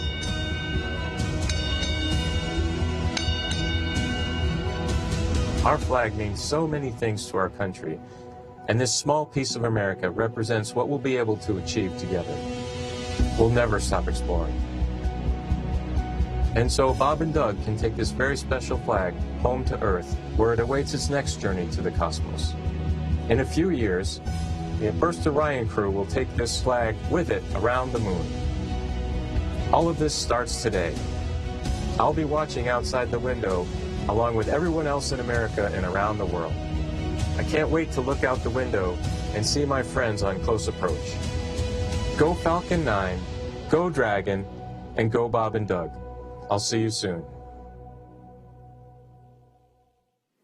And that was a very special message from NASA astronaut Chris Cassidy, right now the lone American aboard the International Space Station. So he will be ready and waiting to welcome Bob and Doug when they arrive tomorrow, if liftoff happens today, a little later tomorrow morning. The countdown now stands at T-minus 1 hour, 25 minutes, 54 seconds and counting until launch. And we'd like to share with you just how much has happened here at Kennedy Space Center since the last time we had a crew on the pad launching from here. As you can imagine, the end of the shuttle era was a bittersweet moment for many people across this spaceport. But in the end, we knew we were striving for this day, and here we are. Joining us now is Kennedy Space Center's Deputy Director, Janet Petro, on the comeback we've seen across Florida's Space Coast. She's with Daryl Nail now at OSB-2. Daryl? Yeah, thank you, Marie. Janet, you were just telling me you were there at the crew walkout. Tell me a little bit about what you saw between the astronauts and their families. So it was very historic. It was very emotional. So when Doug and Bob first came out of the doors, of course, a cheer went up from everybody. The Vice President was there, Elon was there, the crew families was there, and of course, Bob, myself, and the rest of the center leadership was there to cheer them on. But then, when they came out and then they went to the families and Bob Behnken said, virtual hug, and he shouted out, virtual hug, and he did this motion, and of course his child also did that virtual hug, and so I guess that's the tradition of doing a virtual hug with the families. And then they, then they walked and got in the Tesla, either side, and the family walked right up to the window of the Tesla and were talking, having a private last moment with their father, hand on the window. It was very emotional. I had tears in my eyes. I don't know how many other people had tears in their eyes, but it was really a special, emotional moment, and everybody was, of course, wishing them well. A lot of I love yous, a lot of Godspeeds, a lot of Ad Astra, take care, all of that. So it was very special. Thank you so much for sharing that with us. And in the context of why it's so important, Janet, you remember, you've been here since 2007. Yep. You were here in 2011 when Shuttle Atlantis came to wheel stop. I've talked to my uncle and father who worked out here. Layoff notices went out like the next day when the shuttle came to a stop. It was a very sad time. Bob Cabana, the director here, called it depressing. Tell me about that time and how far we've come. Yeah, so as you note, it was the end of a very iconic program. A lot of people had spent their entire career working on the Space Shuttle program. So 135 flights, all of them launching from Launch Complex 39, many from 39A, where we're going to be launching from today, and then returning back. At the shuttle landing facility, those two iconic sonic booms was something that all along the Space Coast people really resonated with, really felt in their hearts and looked forward to. So it was a very sad time, but I will tell you that 30-year program, we had planned for it. The workforce was incredible. There was a lot of people who, as I said, spent their entire career here, and they wanted to safely fly that shuttle out, and then they retired. There was also another large group of people that just wanted to put on their resume that they had been privileged to work on the space shuttle. So the workforce I was incredibly proud of, because they were resilient, they were dedicated, they were committed to safely flying out that shuttle. They didn't skip any steps. And regardless, as you said, that they knew they were getting their layoff notices. I think it landed on a Wednesday. They were getting their layoff notice on a Friday. They were in it till the end to make sure we safely flew it out. And of course, we had 14,000 workers out here then, which we have a lot fewer here today. And of course, our guest operations, you remember those last shuttle flights, everybody around the country wanted to be a part of that experience. And we at the center really leaned forward to maximize how many people we could get both on site and never mind how many people were lined up at the beaches all along the river to watch that last flight. And of course, today with COVID, unfortunately, we weren't able to have any on-site guest operations, which was pretty sad for this historic flight. But I'll bet that there's a ton of people watching from the beaches or from even their TV as we launch here today. I'm sure there is, and tribute to your leadership and Bob Cabana's as well. Getting things turned around here as a multi-user spaceport, getting the commercial entities in here. We appreciate all that you've done to make that happen. Janet Petro, appreciate you being here. Thank you, Daryl. All right, Marie, we'll toss it back to you. All right, thanks, Daryl. And as NASA and SpaceX have worked for years to get to this moment, today's mission opens the door to an entirely new era in human spaceflight, not only for astronauts, but someday for the general public as well. From the beginning, it has been our mission at SpaceX to help make humanity a multiplanetary species. And today's mission is an important step towards that goal. The key to opening up space access for people like you and me is reusability. Without it, traveling to space is just far too expensive for the average person to do. Imagine how expensive a flight from LA to New York would be if you had to throw the plane away after a single trip. A lot. Yeah, exactly. That ticket would cost hundreds of millions of dollars, and almost no one could ever afford to fly. Both the Dragon spacecraft and the Falcon 9 rocket are designed to be reusable, which not only improves the reliability of the vehicles in that they're flight proven again and again, but it also drives down cost. This is essential to enabling not just a handful of people, but rather hundreds of thousands of people to get out there and to explore the moon, Mars, beyond. And I, for one, it is my dream to visit Jupiter's ocean moon, Europa. Leland, you're one of the lucky Earthlings that's had the opportunity to get off the planet and go explore. Where would you like to go next? You know, Lauren, I think I would like to go to Mars and, be there for, about a year each way and then a year on the Martian surface. But the one condition I would have to have, my pups would have to go with me because it's about exploring new places, but taking your family with you. We have these crewmates that are people that you get to know and love, over a course of training, but it's nothing like having your family with you. And I think that's something that we're going to be seeing in the future, people living and working on other planets as a family. I think there are a lot of people who want to see your dogs with you in space. Well, we've seen them in an official portrait. I know that the dogs came in with you to take a picture in your spacesuit back in the day. Yeah, it is. Well, we kind of snuck them in. No dogs allowed at NASA. Well, they had their moment. They sure did. And knowing that the opportunity to fly to space as a private citizen or a private dog maybe one day is right around the corner, we have a new poll question on Twitter for you. So if you were given the opportunity, would you travel to space? Let us know, and we'll share the results a little bit later. All stations come All right. Well, there is not a lot of cargo. Chief Engineer Technical Poll for launch escape arming and propellant loop. All right. Now, while there's not a lot of cargo in today's mission, Dragon is carrying 2 special payloads, aside from Bob and Doug, of course. The first is a series of custom art pieces entitled Humankind by Los Angeles artist Tristan Eaton. These indestructible, double-sided paintings are made from gold, brass, and aluminum, and they celebrate how far humanity has come, as well as how far we still have to go. It includes a beautiful homage to the Saturn V rocket, as well as a nod to Bob and Doug's current ride to space. You can find more images and information about these pieces on SpaceX's social channels. Next, in the spirit of inspiring the next generation of explorers, we wanted to celebrate the class of 2020, from kindergarten all the way through graduate school. SpaceX and NASA invited students from around the world to submit their photo to fly on America's first human spaceflight in nearly a decade. Each graduate's photo was used to create a mosaic image of the planet Earth, which we printed and is being flown aboard Bob and Doug's flight on the Crew Dragon spacecraft.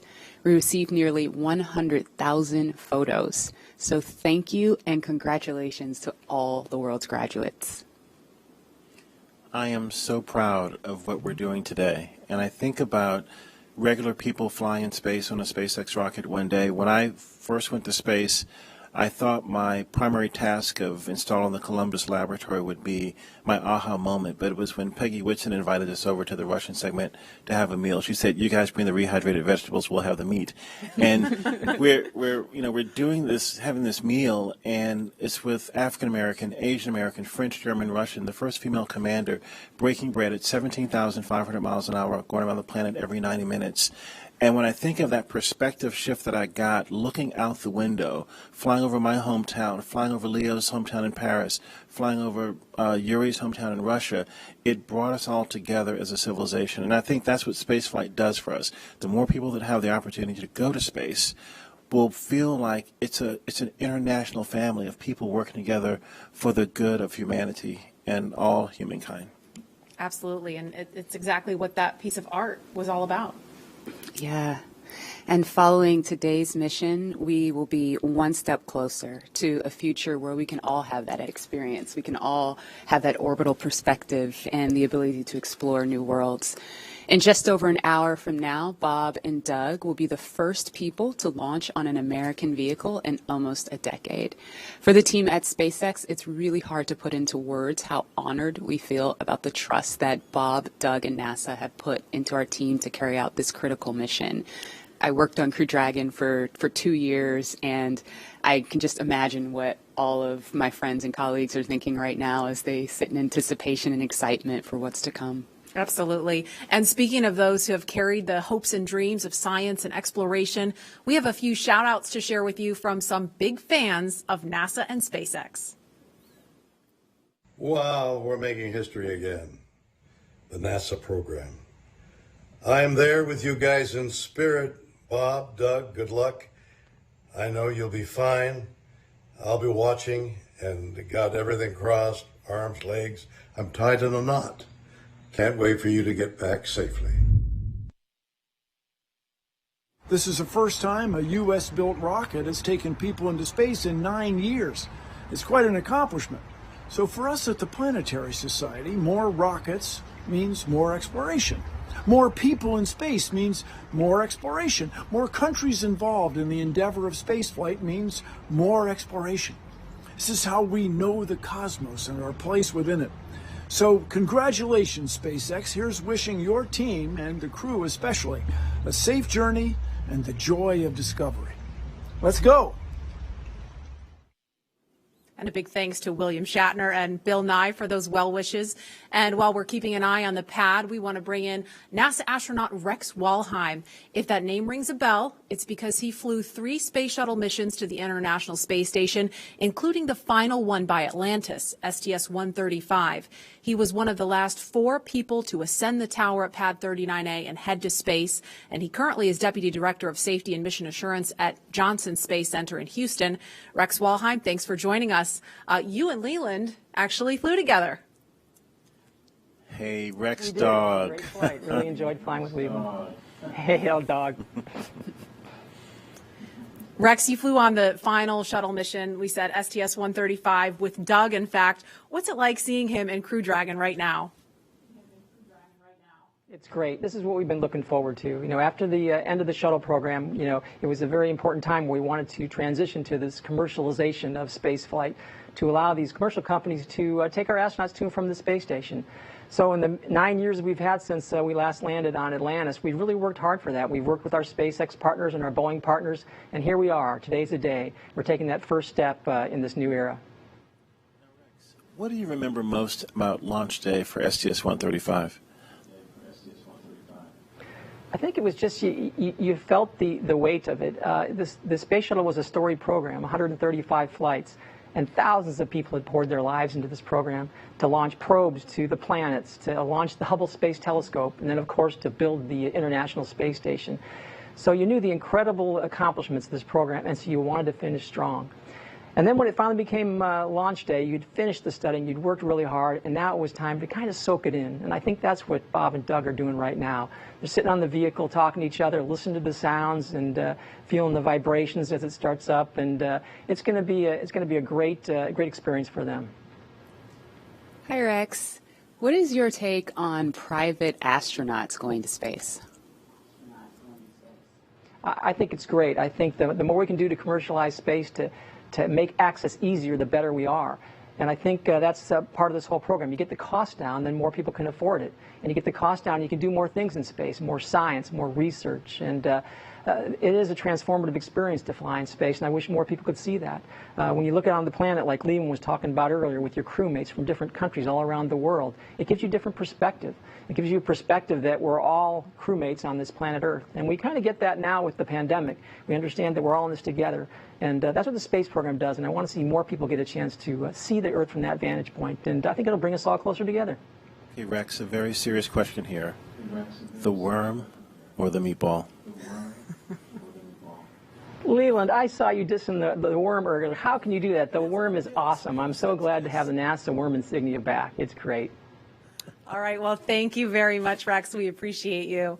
And as we watch Bob and Doug there in the capsule, we are an hour, 10 minutes, 57 seconds and counting from launch, and we're going to send it over to Hawthorne for an update. Jesse?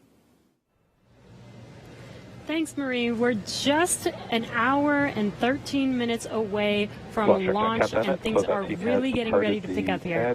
Since arriving at the spacecraft, Bob and Doug were helped by our closeout engineers to get into their seats, attach their suits to special umbilicals that provide breathing air, pressurized nitrox, and a communication link to Dragon systems. They conducted leak checks, which were successful, and communications checks with the Corps here in Hawthorne, which is the person who will speak to them directly throughout the entire mission, as well as the launch director in Florida. This is where they are checking their comm path through both ground stations and the tracking and data relay satellites that we'll use to talk to the crew the entire way to the station. That's right, and after those suit checks were complete, the closeout team was able to seal up the hatch, which also got its own leak check, and we confirmed that it was good to go.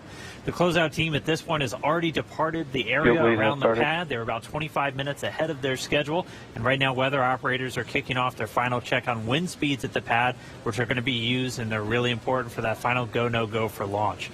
Before we get to that final go, no-go, various teams at both NASA and SpaceX are going to do some internal go polls, just making sure conditions are good with Falcon 9, the Dragon, the crew, the range, and the space station before the final go is given. So let's check back in with Houston real quick for a status on the team there supporting the space station on their readiness for launch. In Mission Control Houston, led by Flight Director Zeb Scoville, has been pulled, and we're go for launch. All systems on board the station that are required to be healthy for the mission are reported good, and we're standing by. Station power and communication systems are looking healthy, life support systems and thermal conditions are normal, and the trajectory is right on track to ensure that Dragon's flight will meet right up with the orbiting complex as planned. Chris Cassidy aboard the International Space Station is finishing up some tasks, going into his pre-sleep period, and will be able to watch the launch of Bob and Doug. Mission Control Houston will largely be in monitor mode for the first 18 hours of the flight, with the team here really jumping into the mix tomorrow when Dragon gets in range of the International Space Station and we begin integrated operations. So I'll send it back. Everything's green on our board from the International Space Station. Go Falcon 9, go Dragon, and Godspeed to Bob and Doug. All right, thank you, Gary. If you are just now joining us, you picked a really good time because we are 1 hour, 8 minutes and counting away from launch. And this is our coverage for this mission known as Demonstration Mission 2 or Demo 2. Liftoff time still holding for 4:33 p.m. Eastern, tracking no issues with Falcon 9 or Dragon, and we're still waiting for that weather to hopefully cooperate. We're still tracking a few things like precipitation and flight through clouds. We're hoping that clears within the next 20 minutes or so. Over the last 3 hours, our crew members, Doug Hurley and Bob Behnken, donned their SpaceX suits in the historic crew quarters suit-up room and made their way out to Launch Pad 39A.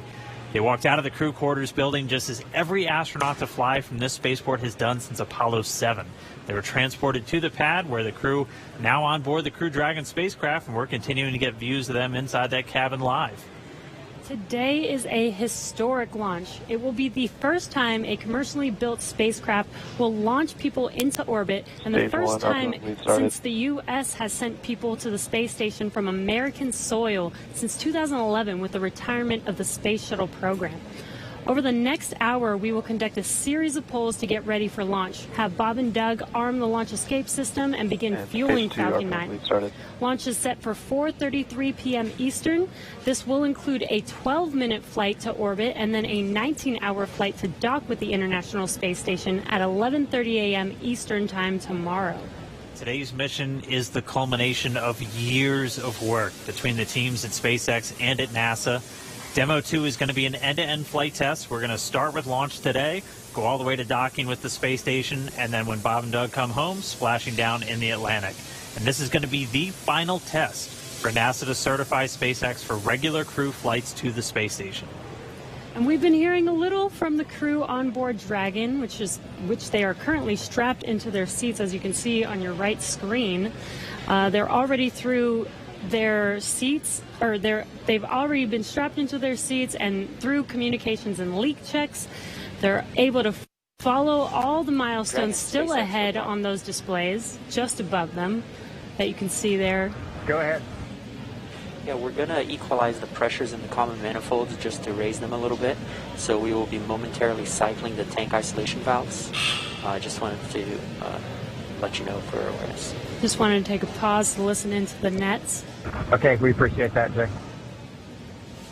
So they'll be getting insight into all of the Dragon and Falcon 9 systems as we proceed towards launch. At T-minus 1 hour and 7 minutes, let's check in with John Insprucker for a status update on both of those vehicles. What's the update, John?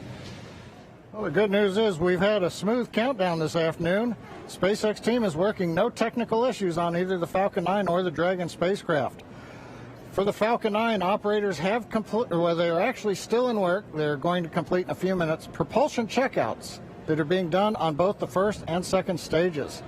The team will be assessing their launch readiness with a final go, no-go poll. That'll come at T-minus 45 minutes, and that'll be followed by propellant loading starting at T-minus 35 minutes. Now, earlier today, Dragon operators performed a series of checkouts of Dragon's flight systems. The spacecraft is also currently go for launch. Our NASA crew, astronauts Doug Hurley and Bob Behnken, that you can see inside the Dragon capsule on the right-hand side of the display, they are currently going through the various screens, simple checks. Their hatches closed, suit leak checks are complete, comm checks are good. The next major event for Dragon is going to be retract of the crew access arm that you can see on the left monitor up alongside the Dragon capsule. That's going to happen somewhere between 45 and 42 minutes before liftoff. Now, the big one right now is the range. The range is currently red for launch from historic Pad 39A. Now, the air and the sea space is clear, and the worldwide network of ground stations, as well as the tracking and data relay satellites, they are ready to support Dragon as it heads into orbit. But the range is red for the weather. We recently did clear, we went green for lightning, but we are still violating several constraints. Rain, cumulus crowds, field mills, which is essentially you can tell that the atmosphere is energized around the launch site. We are expecting that we'll possibly clear that. We're going to hear a weather briefing at 1 hour with the expectation that those conditions may clear shortly afterwards and allow us to move into propellant loading. Also, we've been releasing balloons. What we're seeing at the upper altitudes is conditions look good for Falcon 9 with Dragon. No concerns have been expressed by the GNC guidance team right now. Now, as a reminder, today we have an instantaneous launch window at 4:33:35 Eastern Daylight Saving Time, or just past 33 minutes after the upcoming hour. So we get one chance at it today. But currently, T-minus 1 hour and 3 minutes, just passing that. Falcon 9, Dragon are go. The range is ready to support, but now we're waiting on the weather as we've been expecting all afternoon. Thanks, John. We've got an extensive history now of flying Falcon 9 from the Florida coast, and just last year completed a test run of the mission that we're less than an hour from beginning here today. Yeah, the purpose of that mission was to demonstrate Dragon's capability to safely and reliably fly to and from the International Space Station. The success of Demo 1 was a really exciting moment, and it paved the way for today's mission, where we are just moments away, hopefully if we get that weather, from flying U.S. astronauts from U.S. soil for the first time since 2011. Dragon and Falcon 9 together have years of operational experience, or what we refer to as flight heritage. As I mentioned earlier, SpaceX has successfully completed 21 flights of Dragon to and from orbit since 2010, including 20 trips to the International Space Station. Not only have we conducted thousands of hours of testing, we've also enhanced and added a number of safety features to Dragon. Much of what was learned with the Cargo Dragon was leveraged in Dragon the design SpaceX of this valve vehicle. cycling is complete, expected behavior, and wanted to hear if you were able to hear those. We actually did, Jay. We were just making a comment about that. I heard some clicking, and Bob watched it on the systems display, so absolutely. Copy all. And that again right there, that's the crew talking to the Corps here in Hawthorne, California, who's going to be talking to them throughout their ascent uphill today. So they were just doing a quick checkout. Bob and Doug confirmed they were able to hear it. It sounds like everything's still good, so still no issues with Falcon or Dragon. Back to what we were talking through as we're describing these systems, a lot of what SpaceX did with Cargo Dragon has been leveraged into this Crew Dragon. The vehicle is designed to be fully autonomous, which means it can basically fly itself, but it also features a full manual override capability if the crew needs to take control in case of emergency. Many of the other enhancements help towards SpaceX's goal of reusability and less refurbishment time between missions. So let's take a closer look at some of these advancements. Standing at almost 27 feet tall from bottom of the trunk to top of the nose cone, Crew Dragon's composed of two main elements. We have the capsule up top, which is designed to hold the crew and any pressurized cargo, and then an unpressurized section known as the trunk on the bottom. And the nose cone at the top of the capsule protects the docking system as well as the guidance navigation control system, or what we call GNC.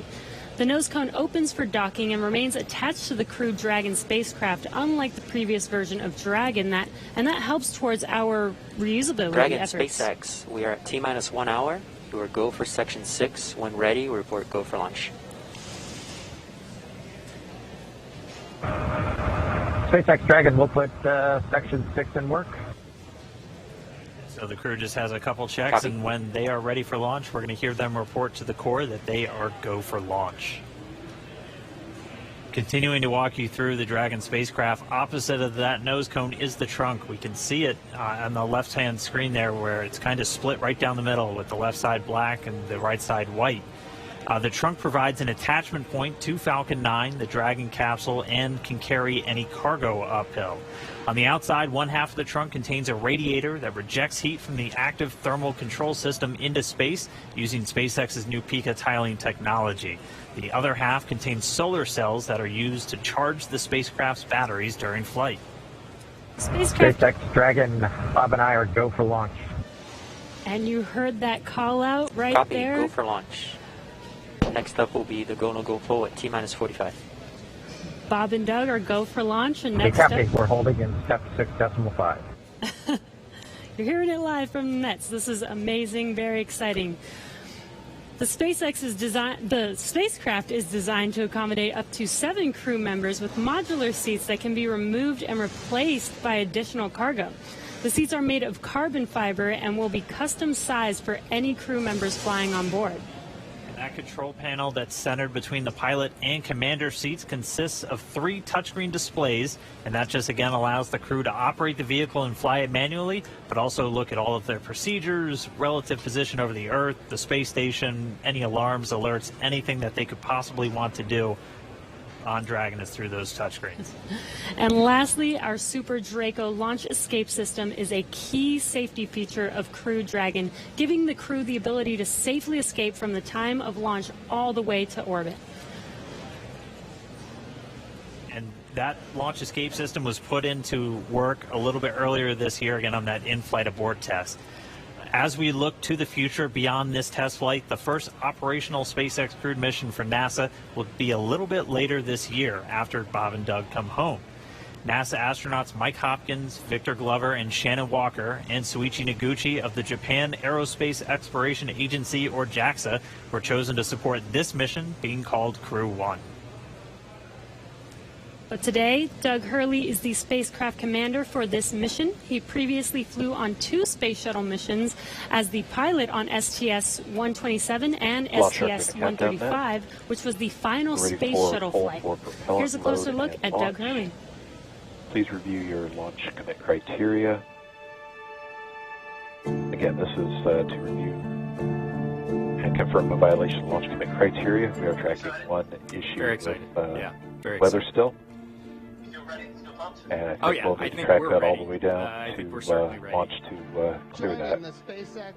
This will also go for arming and launch escape system and go for propellant load. And this is the on Countdown Net reporting that the technical poll was completed. All systems are proceeding. We're monitoring the weather as LD briefed. We're also looking at a watch item on a hydraulics QD rod ring. Ring pressure will come up at -8 minutes 30 seconds, and we'll be able to verify decay rate. No concerns at this time. Everything's reading nominal, but watching that item. No other constraints on Falcon 9 or ground systems.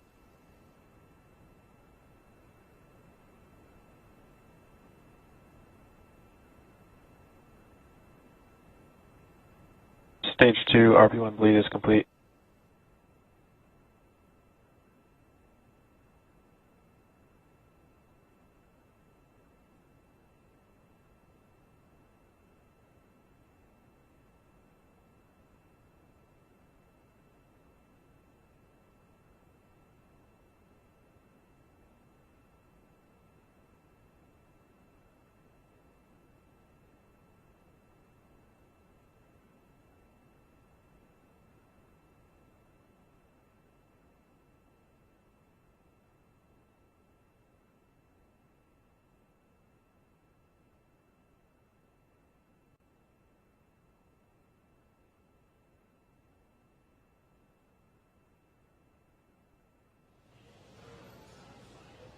All right, we just crossed the 55-minute mark away from launch. Sitting right next to Doug Hurley, who's closest to your screen, is NASA astronaut Bob Behnken. He is the Joint Operations Commander for Demo 2, and Behnken previously flew on 2 space shuttle missions, STS-123 and STS-130, and also served a tour as Chief of the Astronaut Office. So here's a little bit more about the man who said testing out a brand new spacecraft is an astronaut's dream.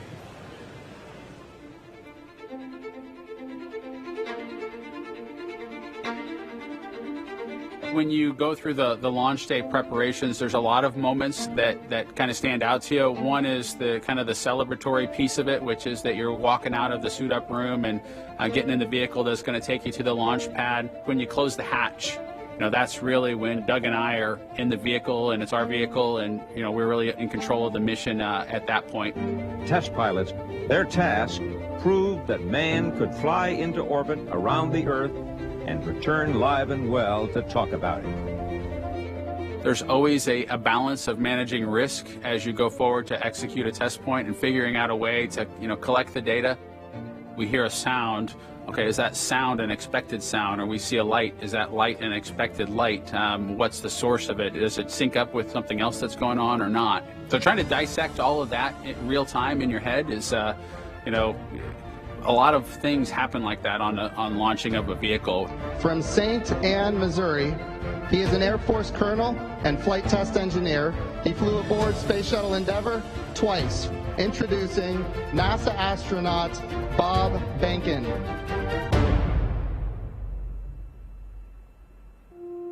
My career at NASA has kind of spanned a couple of decades at this point. I arrived with the class of 2000. Went through the training program, primarily focused on the space shuttle and the International Space Station, learning those systems. Having launched a couple times on vehicles, the second time was definitely different than the first time.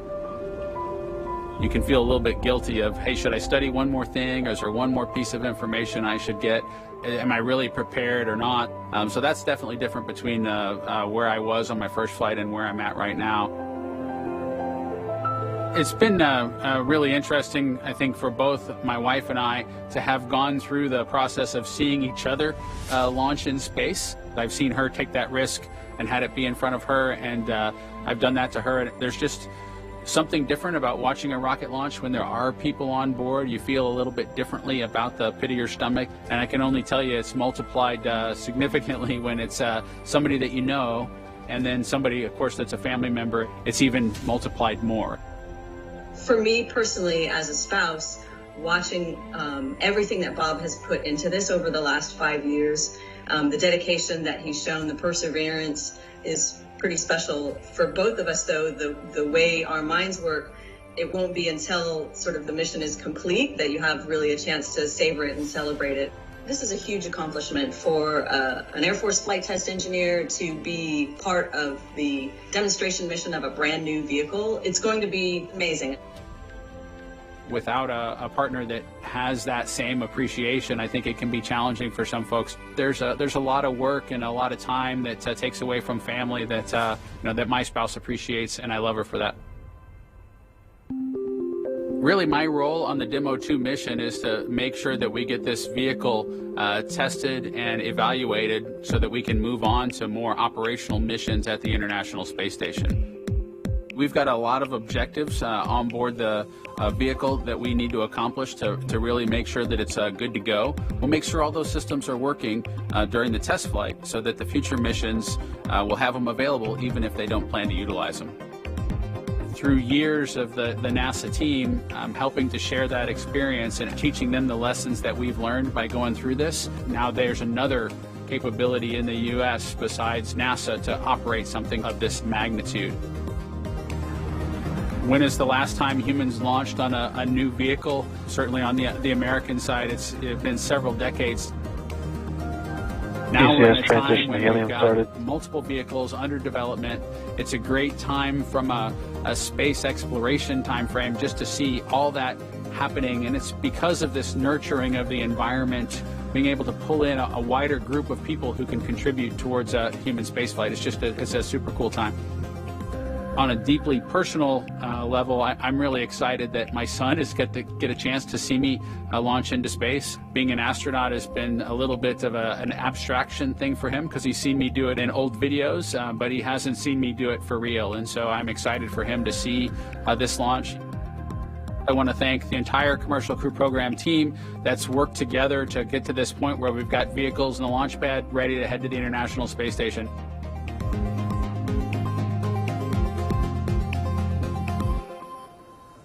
We're just over 49.5 minutes away from launch of the Falcon 9 carrying Dragon to the space station. Right now, the launch director and the launch team are preparing for a readiness for launch poll. In this poll, the 13 members of the launch team will electronically indicate a go for launch. This is also the go for propellant load. Now, we're going to hear that in a couple of minutes, so while we wait, we are tracking you watching from all over the country. We're seeing large numbers of you logging on or tuning in from coast to coast, as well as around the world. We want to know, is this your first time watching a launch live? If not, how many have you seen before? Tell us using the hashtag LaunchAmerica from your favorite social media website. As for me, this isn't my first one. I've seen a lot, but everyone is exciting. Now, coming up, we're going to go into a readiness poll, as I mentioned. Currently, right now, on other nets, the SpaceX launch director is checking to verify the Dragon team is ready and that the NASA launch management team is ready. They'll come back at about T-minus 47 minutes with instructions to the SpaceX Falcon 9 team to make their final assessments. Then they log into the procedure. It's a little different than the old days where you would hear a go, go, go, position by position, all up and down the row. In this electronic age, everybody just clicks on whether they're go or no go.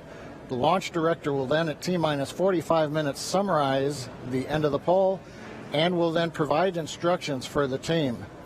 At the same time, we will begin getting ready for the crew access arm retraction, and we'll show you that on one of the screens that we've got up.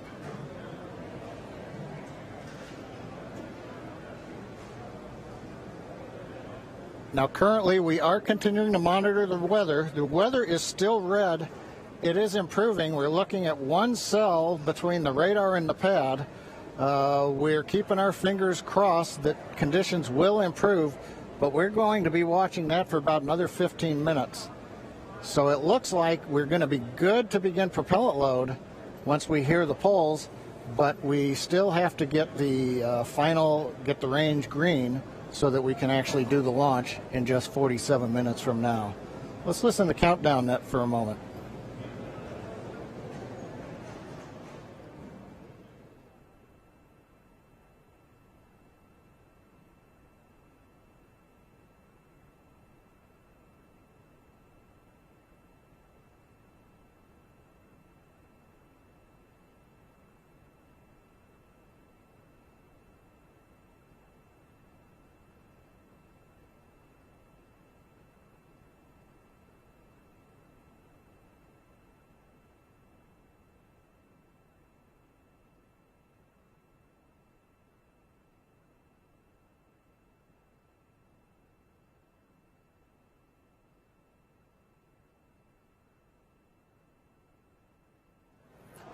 Right now, coming up on 46 minutes, 10 seconds before launch.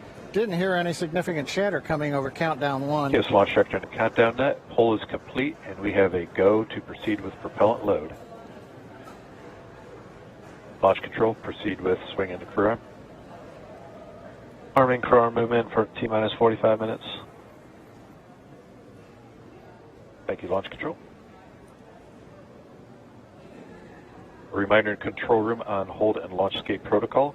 For non-urgent no-go conditions, brief CE or LD, and it will approve aborting the launch auto sequence and proceed to launch abort. For urgent issues affecting the safety of the operation, operators shall call hold on the countdown net.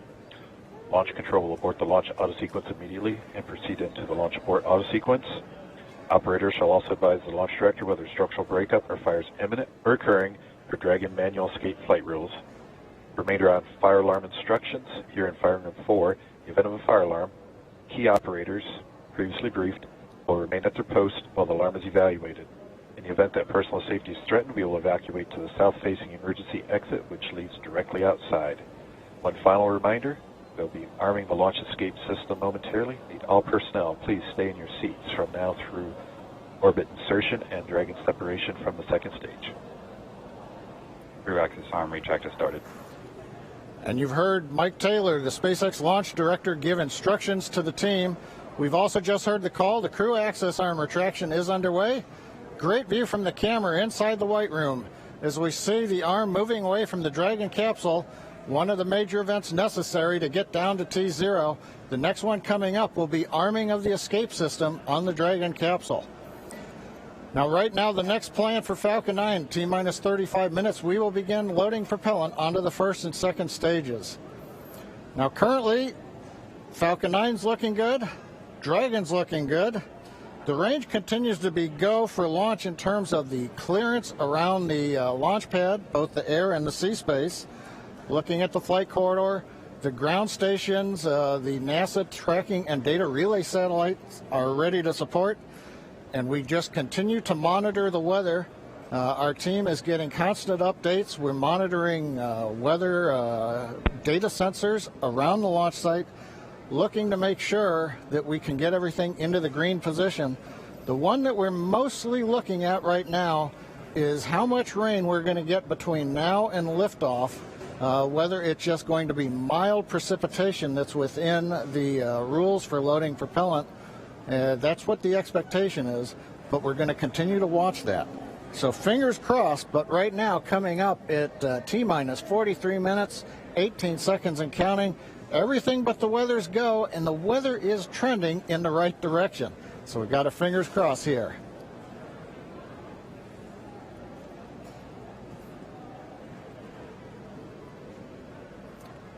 At this time, we're going to send it back over to Kennedy Space Center as the action is picking up on the launch pad. Thanks, John I. Now that countdown clock is continuing to tick, and we are 42 minutes and 46 seconds away from launch. Now, as you just saw, the crew arm retracted. That is the last major visual milestone before liftoff. And we should be hearing out on the net soon confirmation that the launch escape system is armed. When that happens, all 8 of the Super Draco throttle valves are opened, which means that those engines can ignite. For section 7. Okay. So that means those 8 throttle valves are opened, and if those Super Dracos needed to fire in order for Dragon to escape off of the pad, they could. And so things running just a little bit ahead of schedule right now. Field lead is complete.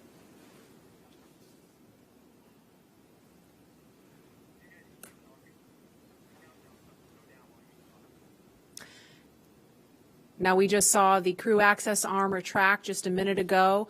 We saw NASA astronauts Doug Hurley. In 7.2, our visors are closed, and we're arming the launch escape system. So we just heard the astronauts confirm that they are about to arm the launch escape system. That happens just before fueling begins, which we expect to happen in just a couple of minutes. We saw Bob and Doug suit up a little over 3 hours ago. Then we watched them drive out to Launch Complex 39A. They were assisted by the SpaceX ground team with Crew Dragon ingress. That happened a little before 2 o'clock this afternoon. And then we saw the spacecraft hatch close.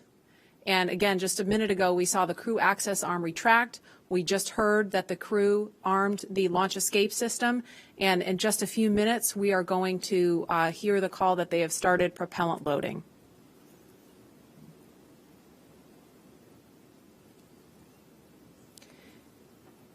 Launch escape system is verified armed. So we just heard that verification that the launch escape system is armed. We're switching to GN2.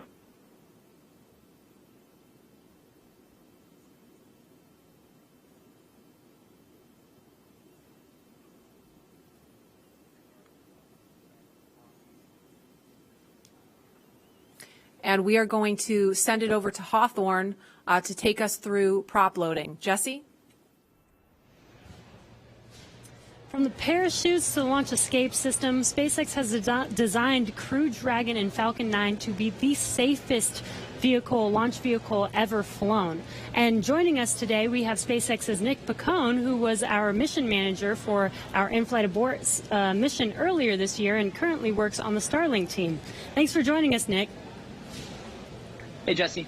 I'm here at the Launch and Landing Recovery Center with the recovery team and our Dragon ground operations team monitoring the launch. Awesome. Can you tell us more about the critical safety features on this new version of Dragon? Sure. So Dragon 2 was designed with long-term reuse and reliability in mind. So fundamentally, there are multiple layers of redundancy to any of the failure modes that we could conceive of, that NASA could conceive of when we were working to design and test this vehicle over the past few years. But in the event that we encounter an unforeseen failure mode or multiple failures which push us outside of our design space, Dragon also has backup systems and operational controls intended to keep Bob and Doug safe. I'm sure you've heard a lot about it today, but the launch escape system is the primary backup system that we have from the moment that the vehicle is here on pad being fueled all the way up until orbital insertion. At a high level, the launch escape system, in the event of a major Falcon anomaly or emergency, will terminate Falcon thrust, separate Dragon from Falcon, and it'll use Dragon's 8 Super Draco engines to quickly pull the vehicle away from any kind of Falcon anomaly. And you talked a lot about the launch escape system. How exactly is that activated? Is it autonomous? Is it manually activated? Definitely. So for this system to work as designed, you have to remember that the vehicle could be flying at hundreds or thousands of miles an hour through the lower atmosphere. So it's really important that it's extremely fast and highly reliable with very low chance of false positives. The launch escape system fundamentally is set to look at a set of pre-programmed criteria which are on board the vehicle. Dragon and Falcon are looking at high rate telemetry, looking for abnormal vehicle dynamics, loss of communication between critical systems, or manual commanding.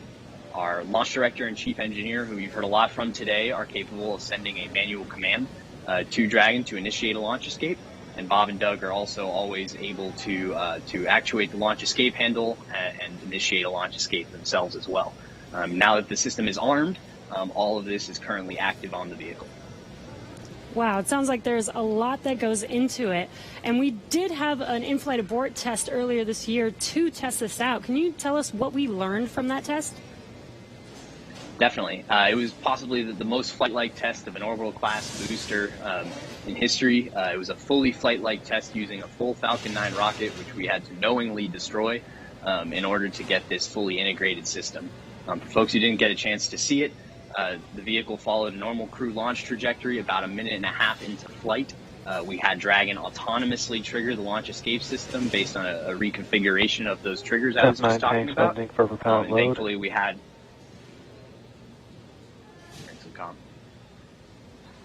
we continued through flight, had a successful parachute deployment and splashdown, and we did see Falcon rather spectacularly blow up about 10 seconds after separation. It's important to recognize that all of that happens from command to actual separation of the vehicle in under half a second. Wow, yeah, that sounds amazing. Thank you so much, Nick, for joining us and talking through those details with us. Enjoy the launch today. So we're going to send it back to KSC with Lauren. Thank you, Jesse. We are about a minute and a half away from propellant load. At T-minus 35 minutes, we should hear the call out on the nets that propellant load has started. So that's about a minute and 13 seconds away.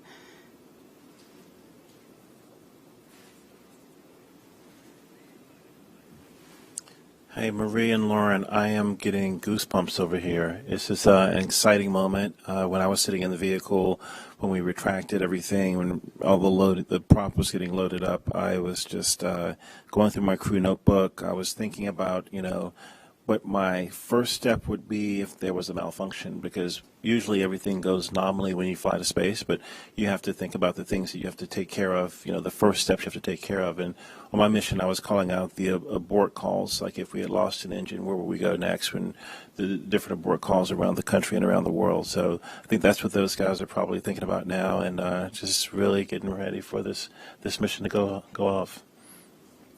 Absolutely, and we're just now about 20 seconds from when we expect propellant loading to start. Again, that's fueling of the rocket.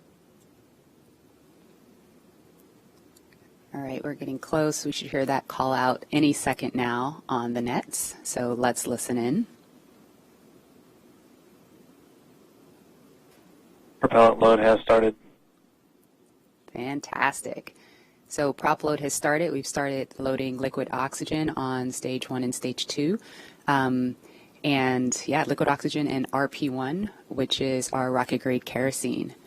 So now that we are 34 minutes and 42 seconds away from the first launch of astronauts into orbit from American soil since 2011, we know that the launch escape system is armed, which happened just before fueling. Dragon prop load happened weeks ago, actually just a few miles down the road at what we call Dragonland. And those propellants, which are MMH, or monomethyl hydrogen, that's our fuel, and NTO, or nitrogen tetroxide, that's our oxidizer, those not only feed the Draco engines that propel Dragon on orbit, but they also supply those 8 Super Draco engines of the launch escape system. So I have one right here, a little model. Oh, it doesn't come off the stand. Don't break it, Lauren. All right, I know, it's very nice. So as you can see, Dragon is actually broken up into 4 quads, and each quad has 2 of the Super Draco engines for a total of 8 of them. And as I mentioned, they are biprop engines. They have MMH, and NTO is their oxidizer. Now, most abort systems from past space vehicles, I believe like Soyuz, Mercury, Apollo, they all had a pointy escape tower on top where there was essentially like a mini rocket engine or a series of rocket engines on top. And if they weren't used, that escape tower would have to jettison itself from the vehicle. If it was used, it would be used to lift the vehicle off of the rocket. Well, Dragon is a little bit different in that its escape system is actually integrated into the vehicle, and that's great for a couple of reasons. One less thing you have to jettison on a nominal flight, and so they're pretty dormant, just those throttle valves open unless they're used, and hopefully they never have to be. And yeah, I mean, the other thing that offers you is the ability to escape from the pad all the way to orbit. Because if you jettisoned your escape system prior to that, you couldn't.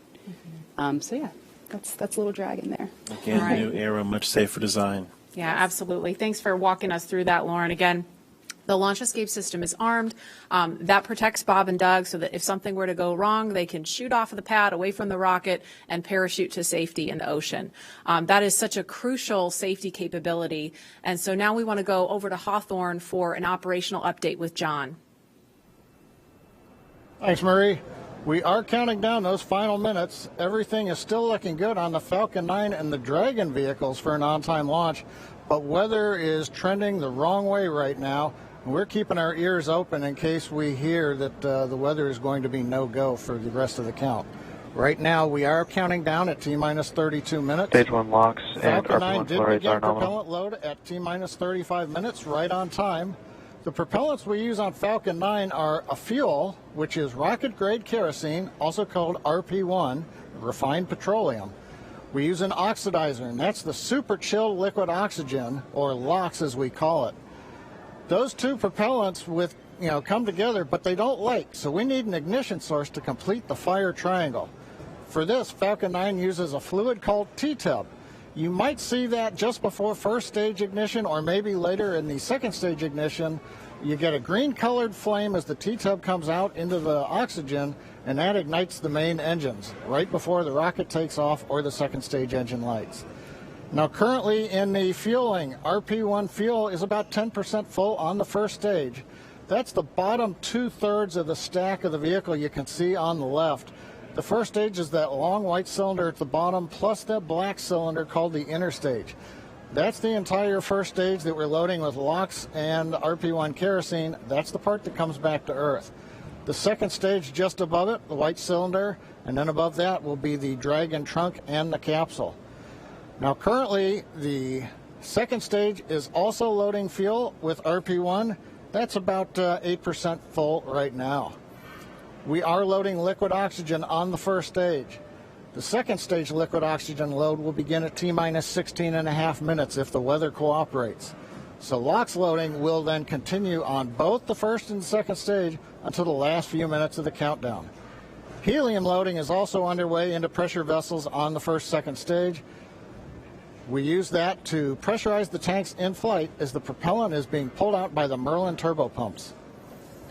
Dragon on board the spacecraft. You can see the astronauts are monitoring systems while propellant is loaded into the Falcon 9. Now when we Stage flew 1 cryo-helium load the has first started. demo flight last year and then the in-flight escape test earlier this year, the sounds inside the Dragon capsule were recorded. So as part of the training, the sounds of the propellant loading were played back to acclimate the crew to what they're experiencing now. I'm listening to some discussion on one of the back nets, trying to track where we are with the weather criteria. We're just passing another weather gate right now, trying to see whether or not the conditions are go. In certain situations, when the weather is no go, you have to wait 30 minutes, and we are now inside of 30 minutes.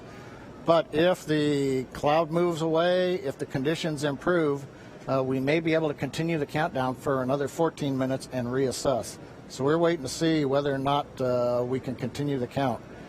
Currently we are. The range, they're ready to support with no problems in the air and the sea space area. But again, the weather, that's the one that's looking bad, and we're going to continue to listen. And as a reminder, today we have an instantaneous launch time. So at this point, if we hear a hold for any reason, we're going to have to stand down and target our backup launch opportunity on May 30th.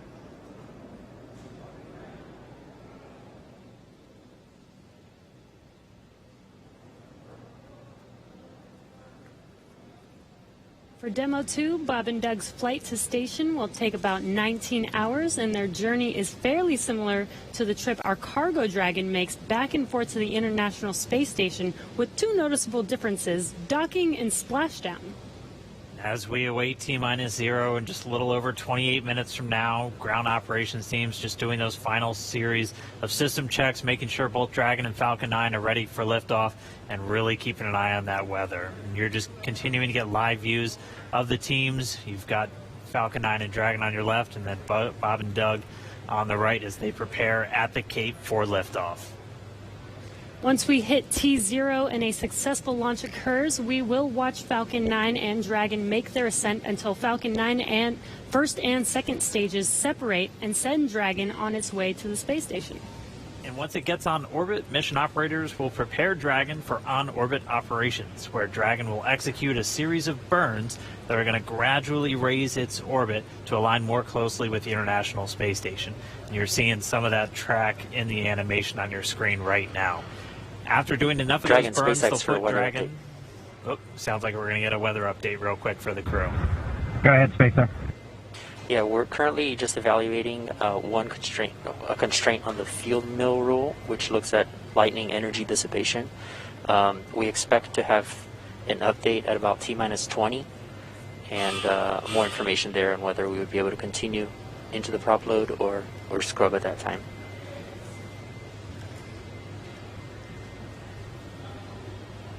Okay, Jay, thanks for the update. We appreciate it. Copy. So I'll give you some more words in about 6 minutes. Okay, so it sounds like we're going to find out in about 6 minutes if we're going to have enough time. And John, I was referring to a couple of those weather situations where we have to have a certain amount of time. In this case, with the field mills, about 15 minutes. So they have until about 16 minutes and 30 seconds to really make sure that we're going to have enough time for that to dissipate. So we're going to be listening for that weather update in just a couple of minutes, but it is going to be a pretty interesting trip uphill for them once they actually get on orbit. And a very exciting countdown with 6 minutes to figure out if we are launching today. But targeting back to what we were talking about, next Dragon will make its approach and actually dock with the space station. This is a very different process from what we've seen with Dragon cargo deliveries in the past, which used a process called berthing. Now, berthing requires a spacecraft to approach the station and then stop so a crew member can maneuver the station's robotic arm to capture the spacecraft. Docking on this version of Dragon can be done autonomously. Stage 2 cryo-helium load started. Autonomously with no crew aboard the station. It's typically a faster process, both when arriving and leaving, but it does still require pinpoint accuracy to approach safely. Once captured, a spacecraft then gets attached to a common berthing mechanism. It's the same type of port that we use to connect each of the modules together on board station. It's a little bit slower process than docking, but the hatches are significantly larger than docking ports, which makes them perfect for bringing up large cargo items. And Dragon will spend up to 120 days docked before preparing to return home.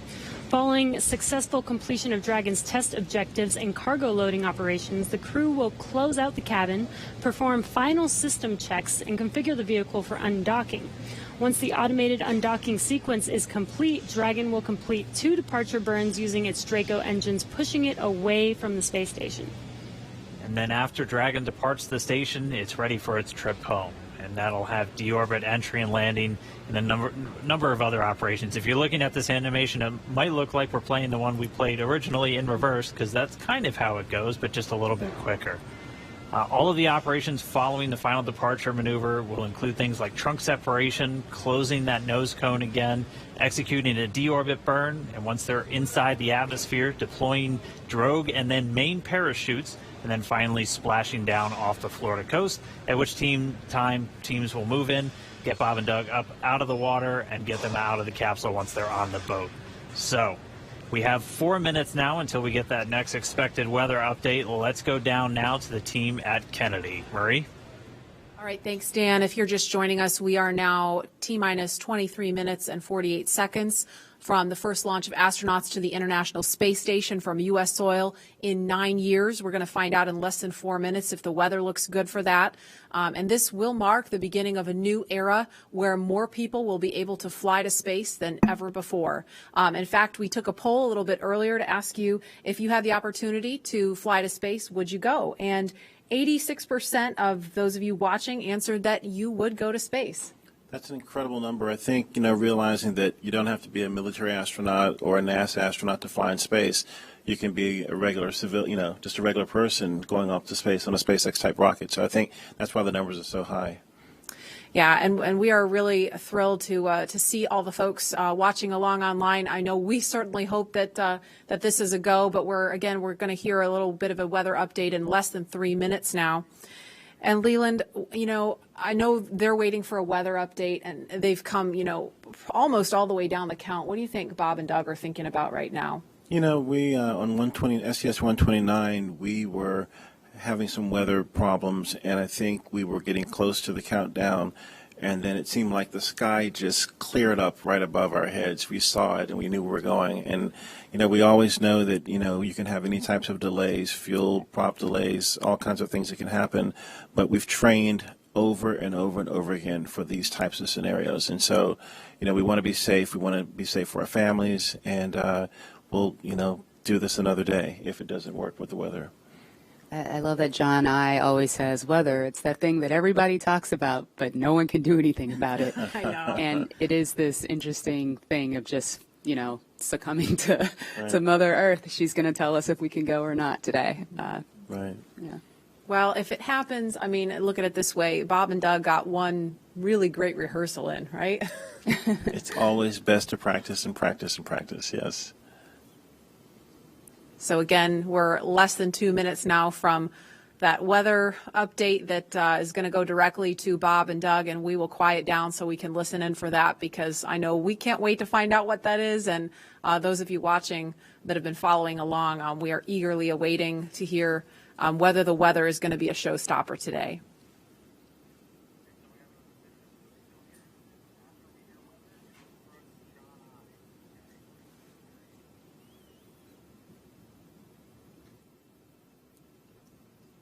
These clouds can seem really deceiving at times, right? You see the blue skies peeking through and you think everything's fine, but you just don't know. That's why we have those launch weather officers. Absolutely. And I know, we've talked about it before, but it's not just the weather in Florida that they're looking at. They've got to look at weather downrange. If they were to have an abort in flight and they needed to come down somewhere in the ocean, they need to consider what the weather's like out there, because recovery teams have to go out and get them in a situation like that. So there's so many variables, and that's why not just with this flight, but with every human space flight we've had in the past, there's always a very good chance of a scrub, because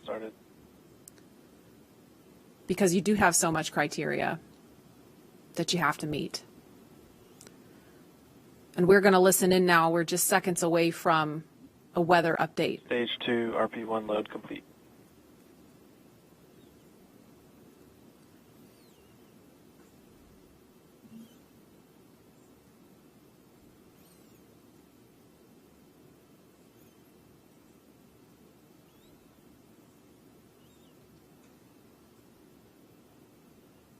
That is liquid oxygen you see venting off the rocket. That's completely normal and expected. We're standing by for a weather update. Unless you can give us another 10 minutes, I don't think we're going to get there with any of the rules today. I'm going to give you 10 minutes. I mean, another 10 minutes past T0. Oh, 16:45 local. I think we'll probably be clear on all the rules, but not quite going to make it for this. Okay. We're going to check back in with you in about 2 minutes, and then I'll call it up at about T-minus 17 minutes. Okay. Yeah, there's some of them are starting to count down, but we still have one above 2,000. So if that gets below,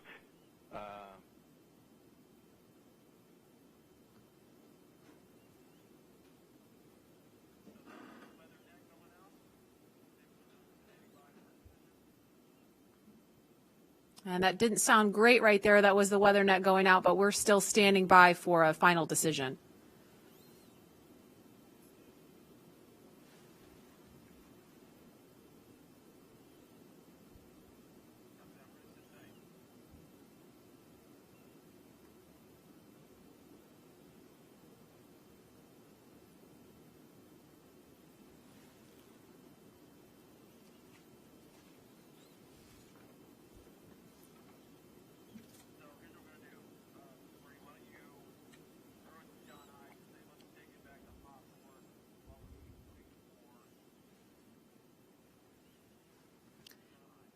And we're going to continue to listen in for an update. But in the meantime, we're going to go over to John Insprucker at SpaceX headquarters in California. John? And Dragon SpaceX on weather, we're still T-minus 18 minutes and counting. LD is we are still red on weather. Expect an update from LD. We're waiting in about another minute for one final check with weather.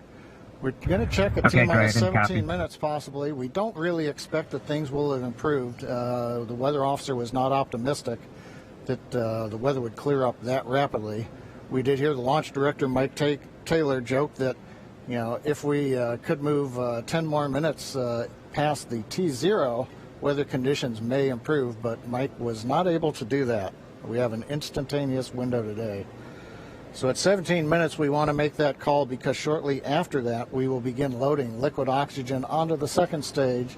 So if we're not going to have the opportunity to launch, if the clock's going to run out, stand by. Continue to violate a couple different weather rules that we now do not expect to clear in time to allow for a launch today. We go ahead and end today's launch attempt. Launch control would end the launch auto sequence and proceed into the launch abort auto sequence, please. Launch abort has started.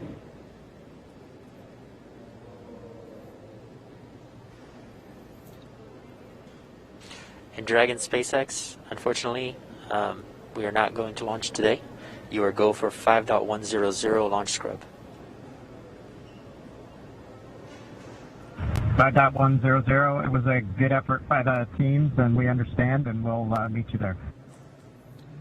Copy all. We've heard the call from the crew. They have been informed. Launch director Mike Taylor has called a scrub for the day, and we got the feedback when the Dragon team informed Bob and Doug. They said we gave it a good try, but they understand, and we are here to try another day. So right now we did officially hold the clock. It looks like at T-minus 16 minutes, 54 seconds. The launch automatic sequence that controls the Falcon 9, the loading of propellants, the cycling of valves, that is also stopped. We now proceed into what is a normal scrub sequence for us. We practice this every launch. So now we move into safely taking the propellants, the pressurization gases back off the first and second stages. As things get into a safe configuration, then we will disarm the escape system on Dragon, and we'll bring the crew access arm back around the spacecraft. So right now, we got down to just inside 17 minutes. The hardware was working very well on both Dragon and spacecraft. We had the fuel loading going on. We had liquid oxygen loading going on, everything but second stage. And the weather just needed a little bit more time to clear the conditions. We didn't have that time because we had an instantaneous window.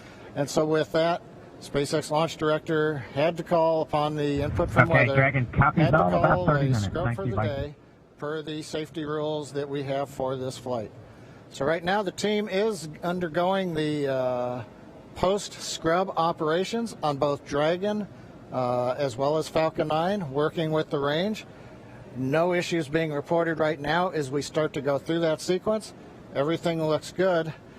And Dan, we had a good webcast going here until the very end. So, you know, we'll look at it as now we've had another great dry rehearsal. Last Saturday we did a dry one, I should say, and today we've done a wet dress rehearsal.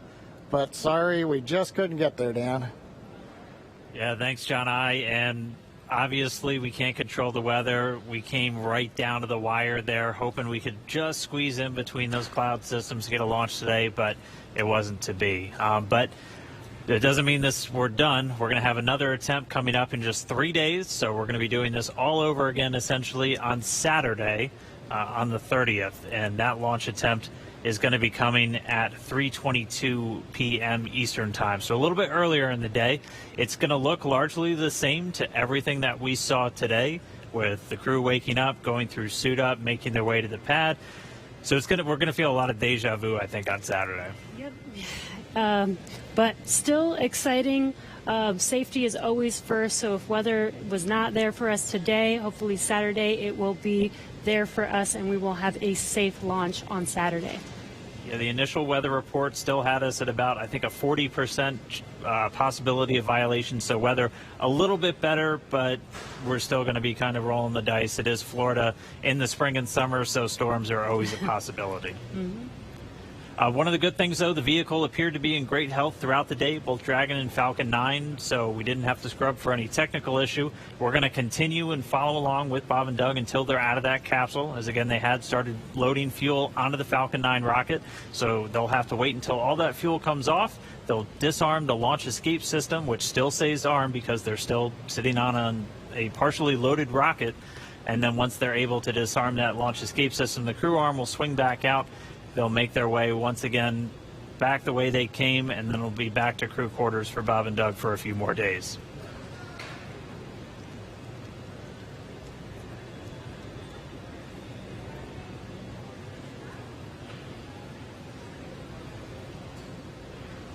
But if you're just now tuning in, wondering why we're not still counting down, we did have a launch scrub today. We were just a little under Stage 1 17 LOX minutes. and fuel flow rates are nominal for offload.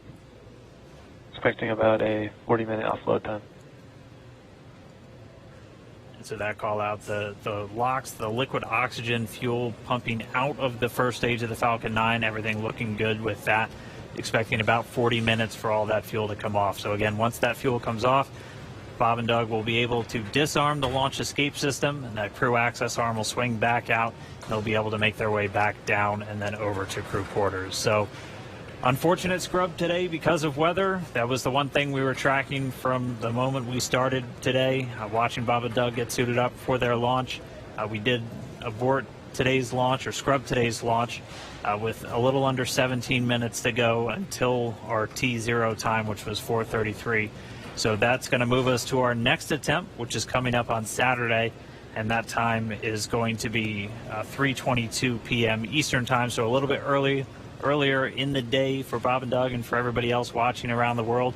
They're still going to have a 19-hour flight to station if that's when we launch, and a lot of the stuff that we saw today is going to look very similar, but we're just going to have to try again, cross our fingers, hope for a little bit better weather the next time.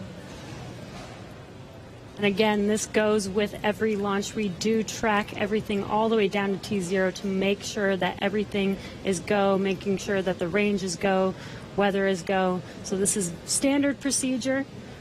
We always tend to make sure that we have a backup day, launch day, in case we do have scrubs like today. So this is pretty normal and standard. Nothing to be worried about. Again, we do this for the safety of our vehicles, as well as today we had astronauts on our vehicle. So even bigger reason for us to make sure that we have safe weather for them to fly. And just a reminder for everyone still tuned in, it takes about 40 minutes for all of this propellant to come off of the Falcon 9. And while it is offloading, that launch escape system on Dragon, which is designed to pull the capsule away if there's any issue with the rocket or anything on the pad, that is still armed. So we're going to continue to stay with this until all the propellant's off, and then we'll see the launch escape system get disarmed. Bob and Doug will be able to open up their visors again. The crew access arm will swing back out and link up with Dragon, and they'll make their way off and then down the tower at the pad. But if you're just now tuning in, no launch today. We did have to scrub because of weather. We're going to be moving to our second attempt on Saturday, just a little bit earlier in the afternoon. Just going to continue to stand by as this propellant comes off. We heard a call that everything was going nominally or as expected so far. And then once all the propellant's off, we should see Bob and Doug make their way out of Dragon shortly after.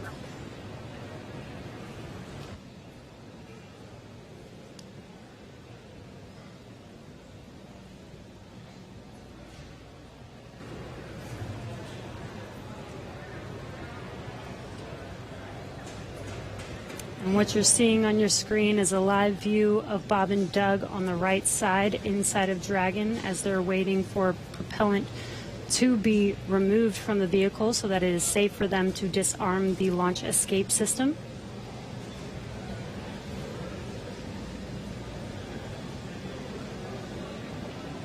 And this will take a bit of time, so we are going to stay live with you to watch this as they exit the vehicle eventually and come down from standing down on launch today. Up until the point of the scrub, we had a really clean countdown, weren't tracking any issues with Falcon 9 or the Dragon spacecraft, so always a good thing to see. We did have to scrub because of that weather. To be a little bit more specific, we were still in violation of one of the weather criterias. It was the strength of electric fields in the atmosphere that the 45th Space Wing and other weather operators are monitoring around the launch pad. And that's one of those rules where we need a certain amount of time if we're in a violation. In this offloads are case, nominal, roughly 50% on stage 1 LOX and fuel, 85% on stage 2 fuel. So the propellant offload on Falcon 9 continuing to go well. But we needed a little bit more time if we were going to be able to clear that launch weather constraint. And since we do have an instantaneous launch window today, we weren't able to make it. So we hope for better weather coming up on Saturday, where again our next launch attempt is going to be at 3:22 p.m. Eastern time, and we'll be able to go through everything. I mean, we saw them get suited up. They had a great ride out to the pad. All of their initial checks on both the suits with pressure checks and communication checks went well. Able to get the Dragon hatch closed, the launch escape system arm, and Falcon 9 started its fueling. Just not able to make a good weather window today. And as John I said earlier, it was just another great rehearsal today.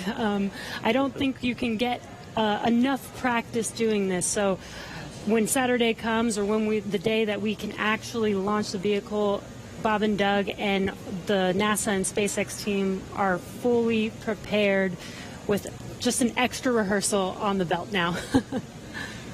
Yeah, as we had talked a couple of times throughout our countdown, the weather is a lot more complex when we're launching humans. You have some more stringent requirements in place, not only around the pad, but in the case of this launch today, we were also looking at whether the entire ascent corridor, as we call it, so basically the entire way that they were flying up the east coast of the United States in this launch today, we're monitoring that weather because those are areas that if they have an ascent abort, or basically Dragon firing off of the Falcon 9 while they're flying into space, we have to make sure that conditions are good in the sea states around those areas, just so they're not going to be landing in the middle of a hurricane, which we did have a tropical storm forming right off the coast of South Carolina today, just to help complicate things a little bit. And people might be asking, if we knew the weather was going to be a little iffy today, why continue to count down? Well, that is the reason why we do all these checks all the way to count down. In Florida, the weather is, pretty sporadic. Sometimes a thunderstorm or hurricane will pass through. Within 20 minutes, it's gone, and we could have clear skies for a safe launch. We continued as scheduled. Standard procedure again to just continue to monitor weather all the way down to the last minutes of the count, and we see what happens. So today, unfortunately, we did scrub for weather, but we will attempt again this Saturday on May 30th.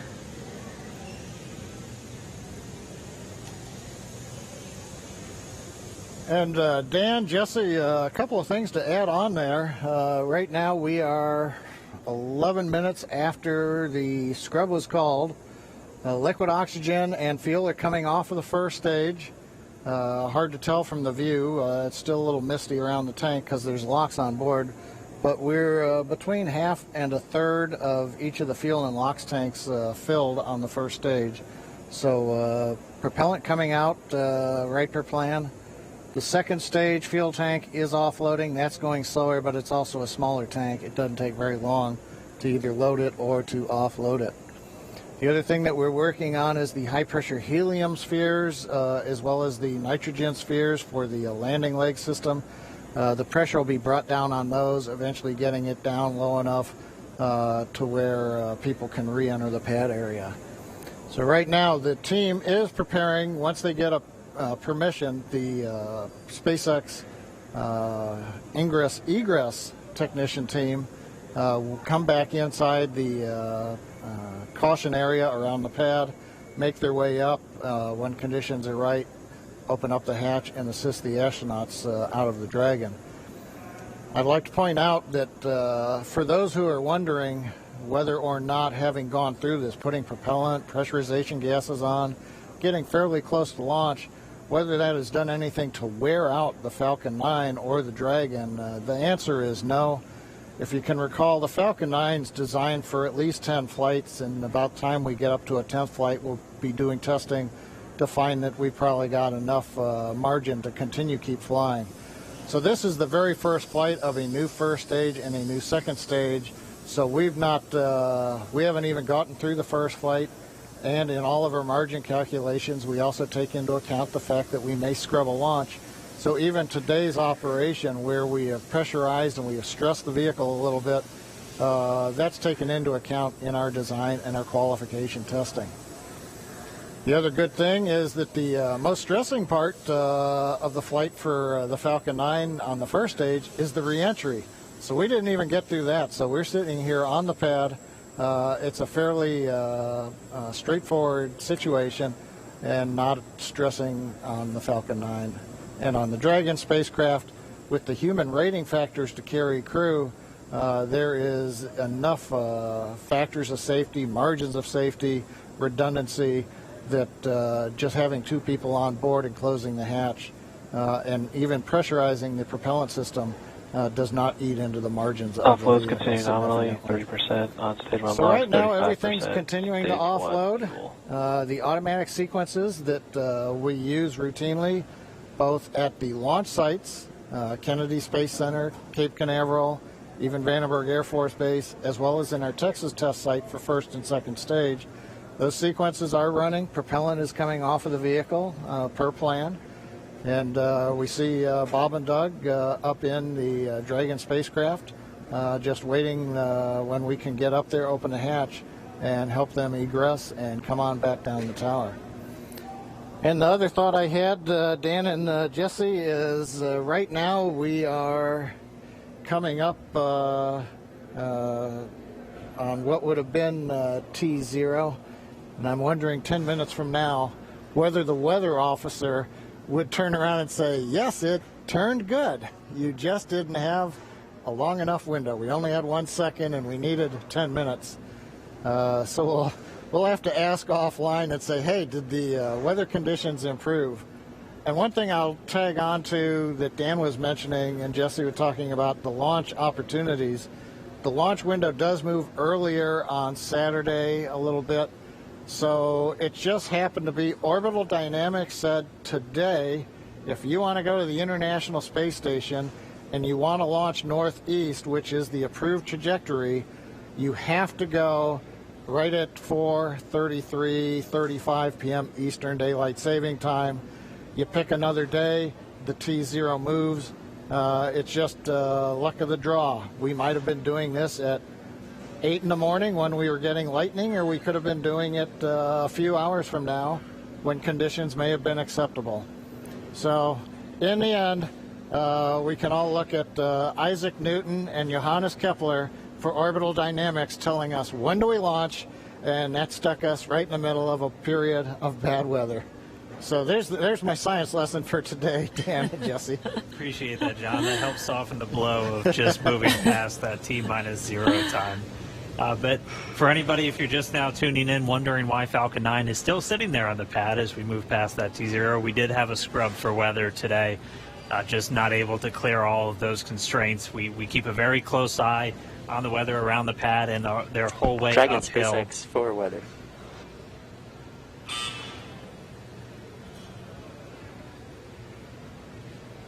Right now, Bob and Doug are still inside of Dragon, go ahead for weather. Yeah, I just wanted to give you some more words on the scrub rationale. Yeah, so we basically scrubbed due to 3 rules that we were violating. All 3 would have been expected to clear 10 minutes after our T0 time. And those 3 were natural lightning, the fuel mills, and the attached anvil.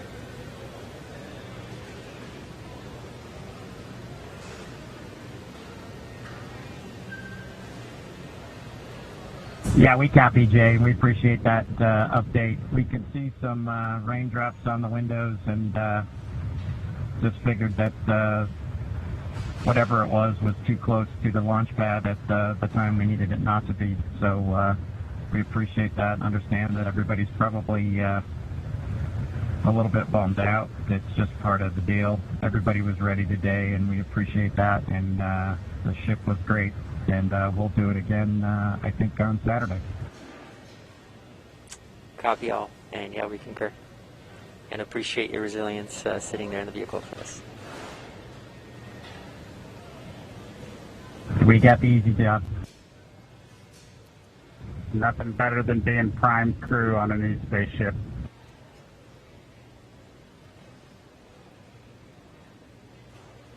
Copy that.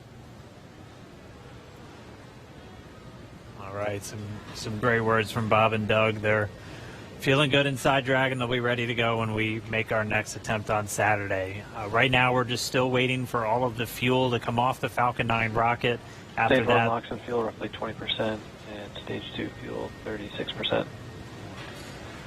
and so that call right there, we're still at a little over 20% on fuel, RP1, and LOX, liquid oxygen on the first stage, and then at about 26% on RP1 on that second stage. So again, it takes about 40 minutes once the process starts, so we should have right around 30 minutes or so until all that fuel's off. And then the crew will get the go to disarm the launch escape system. We'll see that crew access arm swing back into place, and they can begin to egress or get out of the Dragon spacecraft. And you heard it live, that weather update of what we violated. We were just 10 minutes off, unfortunately, but again, today was an instantaneous launch. And as John explained, it's due to the orbital mechanics and making sure that at the time we launch, it will allow us to get to the space station on time and accurately. So you can see on your right screen, Bob and Doug are patiently waiting. They do still have their visors on and still strapped into their seats. The launch escape system is still armed right now as we are offloading fuel, and will not disarm until prop offload is complete. And this is just to ensure the safety of Bob and Doug and make sure that they can egress safely from the rocket.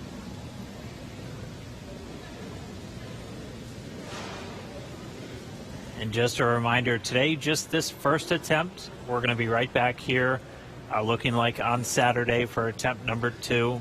Launch America's not going anywhere. still on the track to get Bob and Doug into space and get this Crew Dragon up to the International Space Station. So it's always good. If you're going to scrub, probably rather scrub for weather than an issue on either Falcon 9 or Dragon. And we weren't tracking any issues with the flight systems throughout our countdown today. Everything passed with leak checks on the hatches and the crew suits. All the communications working great. All the teams were ready to go. So as John and I said, always nice to have a little bit more practice, and we'll be right back at it on Saturday. What would this launch be if it wasn't even more exciting to try and launch today, and now we have to push it to Saturday? Really got to build the suspense. Yes. So. Hey, Dan and Jesse. Another thought crossed my mind while I'm watching the diagram here showing fuel is just about off. First and second stage, we're down under 10%. LOX is also just about off of first stage. 10%. Yep, we're getting the announcement. Stage 2 fuel's roughly 20%. Stage 2 fuel's at 20%. Stage 1 LOX is under 10%. So just continuing to come off of the vehicle as expected. On the monitor, Bob and Doug continue with visors down. Their launch escape system is armed, as we've mentioned. If there is anything that were happen to go wrong right now, they still have the viable pad abort means, something that we demonstrated way back in 2015 on one of these webcasts when we fired the Dragon capsule using the 8 Super Dracos off of the launch pad and it splashed down offshore in the Atlantic Ocean. So they're staying there with the system armed until all the hazards are essentially removed and we bring the crew access arm around them. We're standing by a minute. We're going to listen to Launch Director talking to the weather officer.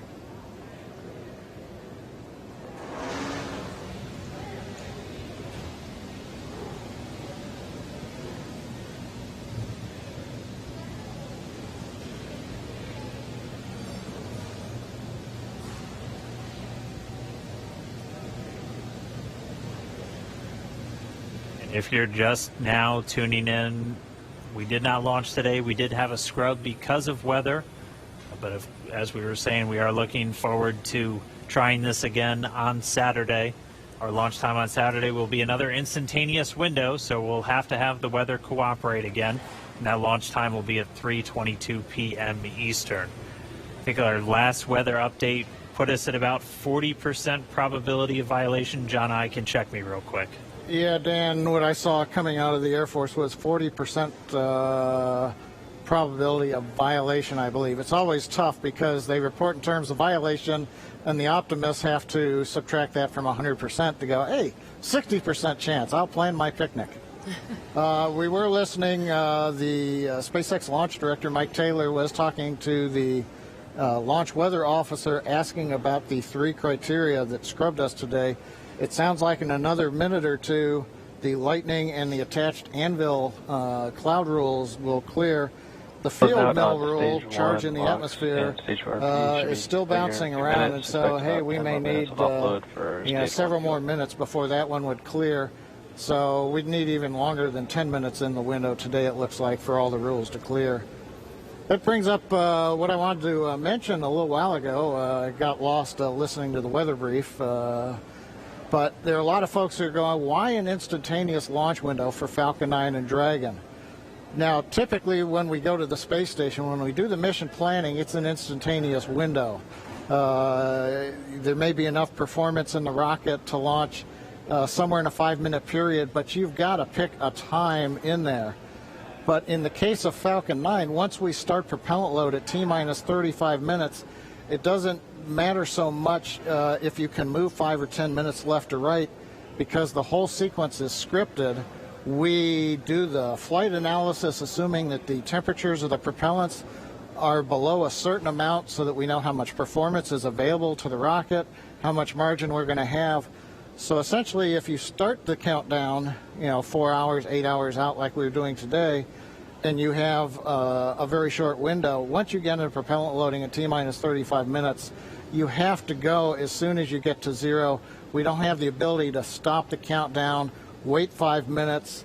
Now all of a sudden the liquid oxygen starts warming up from 340 degrees below 0 in the ground system, and that changes how much performance you get carrying into orbit, and we don't want to cut into those margins.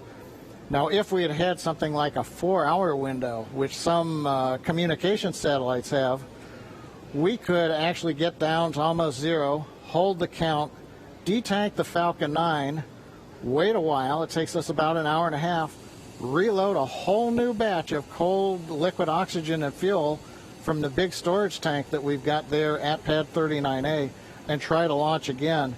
But in that case, you have to be able to launch, about an hour and a half or so later after you scrub. And in the case of the International Space Station, an hour and a half from now, it's nowhere near where we need to be to get to orbit with the performance of the Falcon 9 and the Dragon. So today, it's a combination. We start the day with a 1-second window. Yeah, just inform you. But once we get inside of 35 minutes, it becomes an instantaneous window for the Falcon 9, regardless of what the customer may be able to give us. So there's a little explanation for folks who are wondering why we have such a tight window. Right now, it looks like we are bringing the last bits of fuel off of the stage, and liquid oxygen is just about off of the stage. So things are clocking right along per the 40-minute timeline. Everything looks good, and we'll wait to hear that we're clear, and then when we get the call for Bob and Doug to go ahead and disarm launch escape system, and the crew access arm will watch come back out, center itself around the Dragon hatch, and then the Ingress team will go up there and open the hatch. Thank you for the science lesson, John I. Hey, no charge. Much appreciated. We did hear a quick call to the crew there. We should be just under 10 minutes away from that prop offload completing. It looks like we're just tracking Stage 2 the fuel offload RP1 is complete. And there we have the confirmation. Stage 2 offload's complete. And we should have now just the RP1, so that densified propellant, or the RP1 is kerosene. We should be under 10%, a little under 10 minutes until that's off. And then we'll step through those events we were discussing where they'll be able to disarm the launch escape system, get the arm back out there, and Bob and Doug can begin to exit the Dragon spacecraft.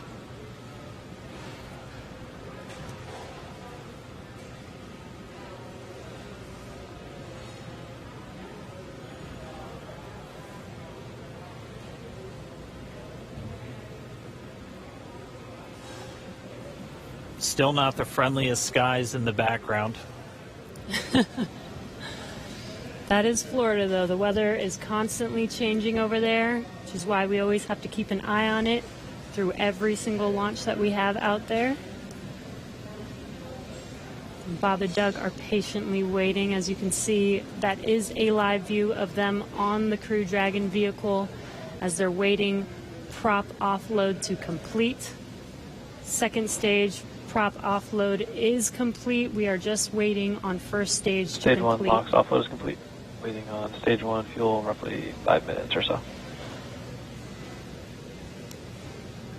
And again, the launch escape system is still armed. We are waiting for a prop offload to complete before they disarm that, and then they will be able to egress from the Crew Dragon vehicle. And we just heard we should be just under 5 minutes away from the last of that fuel coming out of the Falcon 9 first stage. And then we'll see those events start to pick back up, and we'll see the crew arm swing back out. They've been in those seats for a couple hours now. They typically get inside of Dragon a little over 2.5 hours ahead of launch. So they've been strapped into these seats for quite a while.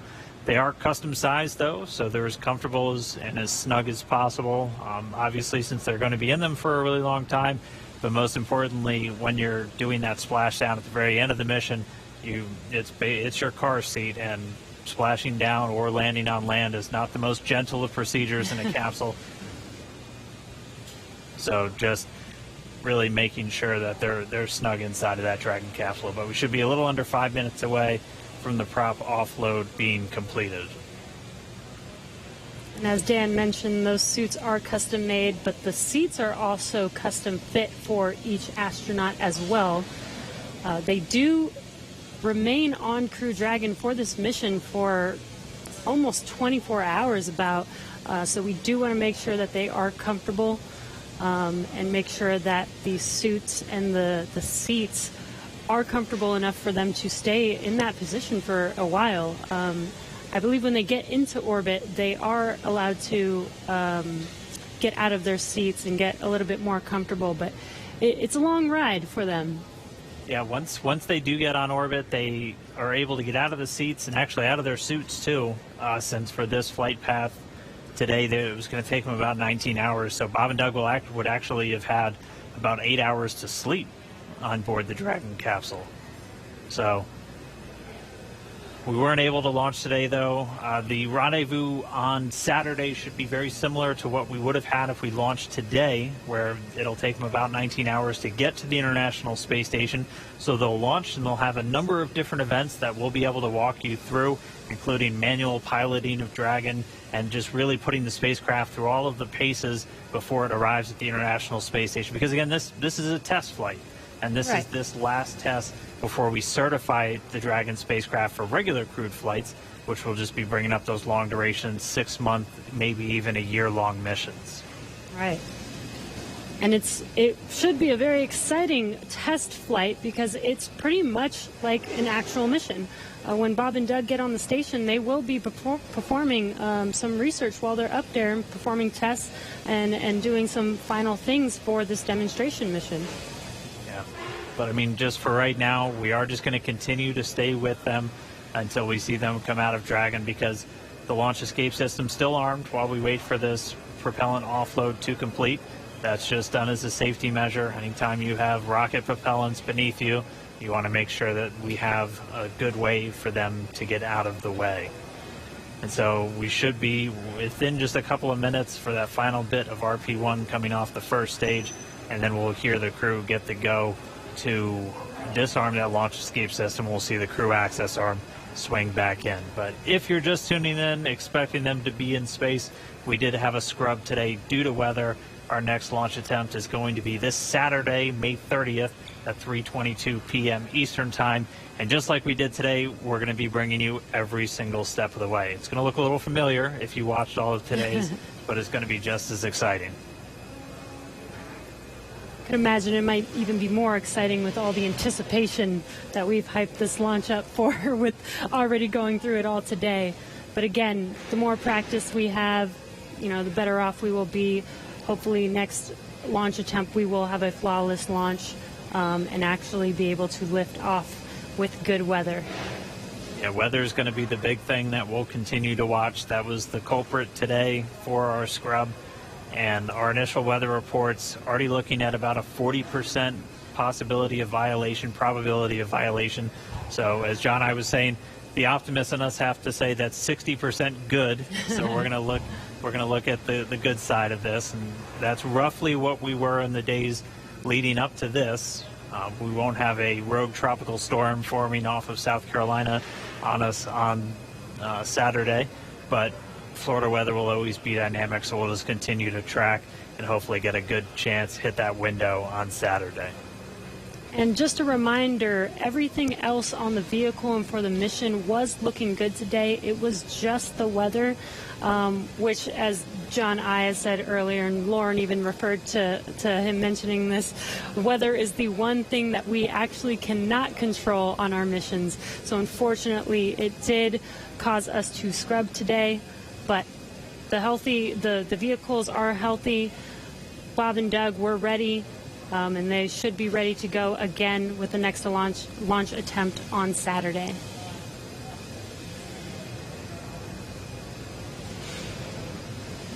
Just looking at our data, it looks like that RP1 is just about all out. So we'll just kind of stand by for a few more moments. Hopefully we get that call soon, John and I. Yeah, I was going to, while we're waiting to hear the call that the last percentage of fuel is off, I was going to comment on Jesse's discussion about it was just the weather. I think during this countdown, there were more words said about the weather than everything else. Uh-huh. I'm listening right now to a weather discussion in the background. And again, for people wondering if we knew that we did have bad weather, even from this morning, again, we do monitor this all the way down to the final minutes of the countdown. And with Florida weather being pretty sporadic, sometimes we have even hurricanes coming through or bad weather coming through and passing 20 minutes later and having good weather for a launch. So this is why we continued to attempt to launch today, but unfortunately for T0 today, weather was not on our side. Yeah, and Jesse, this is John again. I dropped off to listen to a weather discussion. They were just giving the times. The lightning rule went green, so we could have gone without a lightning concern. The attached anvil rule cleared, but the field mill rule is expected to clear at 58 minutes after the hour. So that's another 4.5 minutes from now. So we were close, but we needed about 25 minutes later launch time. It does remind me, at risk of offending some people, but the old saying that says it's better to be on the ground wishing you were flying than flying wishing you were on the ground. Yes, definitely. Safety first, always, and making sure that when Bob and Doug do fly, they are flying safely and as planned. So again, this is standard procedure for us to make sure that they do have a safe flight to the International Space Station. All right, well, for now, we're just continuing to stand by, expecting the call that all of that prop has now been offloaded from Falcon 9. All right, venting vehicle tanks to nominal TPC set points for crew ingress.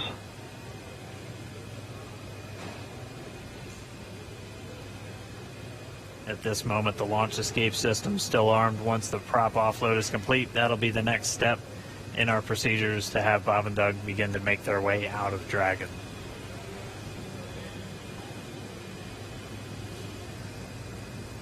LD, countdown 1. LD. We have the prompt here for nominal crew egress. Okay, so we're ready for launch escape system disarm. As affirmed, ready for launch escape disarm. MD copies. You guys are ready? Yeah, launch team's ready. Go ahead and advise the crew. Hey, Dragon SpaceX, you copy that discussion. So with that, you are go for disarming launch escape system per section 2 of 5.100. We'll put that in work. Section 2, disarming the launch escape system. All right, that was the call we were waiting for, propelling off of Falcon 9. So Doug Hurley, Bob Behnken now going to disarm the launch escape system on Dragon. And once that's disarmed, those 8 Super Draco engines will be out of the mix. SpaceX Dragon launch escape system has been disarmed into Alpha Decimal 3. Copy that. We concur. And showing then confirmed the launch escape system has been disarmed. And Dragon SpaceX, with that confirmation, you are go to open your visors and proceed to section 3. Okay, we'll open the visors and go to section 3.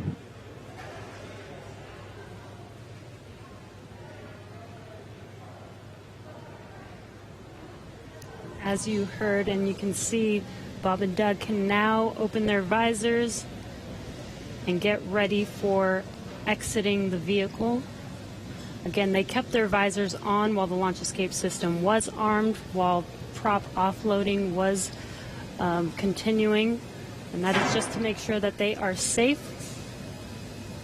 Now that there's no more propellant on any of the vehicles, they are safe to have disarmed the launch escape system and now are getting ready for that crew arm to swing back, the hatch to open, and for them to egress. SpaceX Dragon with an update. We're holding in 3.4 and we're ready for seat rotation when you are. Copy that. We'll wait for the closeout team to open the hatch and verify clearance, and then we can execute seat rotation.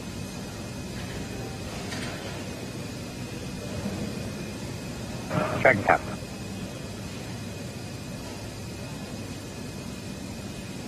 And there's that crew arm swinging back towards Dragon. Once that crew arm is in place, they will be able to open the hatch on Crew Dragon. Bob and Doug's seats will rotate back out of launch position so that they can safely get out of their seats and egress the vehicle. And we heard they'll have what they call nominal egress, so just the normal procedures for getting them out of the capsule. That means the same closeout team that was there to get them in will be able to assist as they come out. They'll arrive and get that hatch open, and then they'll be able to rotate the seats. That'll rotate Bob and Doug pretty much forward, where they'll be in the original position that the seats were configured when they made their way into Dragon. It just gets them a little bit out and under the displays and makes getting in and out of the capsule a little bit easier. They've been in those seats for about 3 hours at this point, so definitely a long day for the crew. As they woke up about 6 hours prior to our T-0, had their breakfast, which we confirmed was steak and eggs, at least for Doug Hurley. And then they proceeded through all of the suit up and the trip to the pad, making their way inside Dragon, where they've been for about the last 3 hours at this point. We were on track for an on-time liftoff right at 4:33 p.m. Eastern Time, but did have to scrub a little under 17 minutes before launch due to weather. So for now, we've offloaded all of the propellant off of Falcon 9. The launch escape system has been disarmed. That crew access arm is back right up next to Dragon, as you can see in that view on the left. Pretty soon we'll see the teams arrive to get the hatch open, get Bob and Doug out, and they'll make their way back to crew quarters and their quarantine. It is important to note that throughout the entire process of them getting into Dragon, suiting up all of those different steps, they maintain that same quarantine that they've been in since for about 2 weeks now, and that is specifically for events like today, where we have to scrub and just go to another day. So we don't want to break that quarantine once we're putting them into that launch vehicle, and that's a standard quarantine that we have for any crew members flying to the International Space Station. The current COVID-19 pandemic obviously puts a little bit of extra pressure and a little bit of an extra spotlight on that, but they're following a lot of the same procedures that we have in place just to keep crew members healthy before they go and spend several months in space in an enclosed environment with just a couple of other people. Right, and it's a little bit more difficult to get them help on the space station, right? So we want to make sure that when they do head up to the space station, that they are fully healthy. So this, again, is standard procedure, not just because of this pandemic that's going on. This is a standard procedure for astronauts to quarantine prior to heading to the station.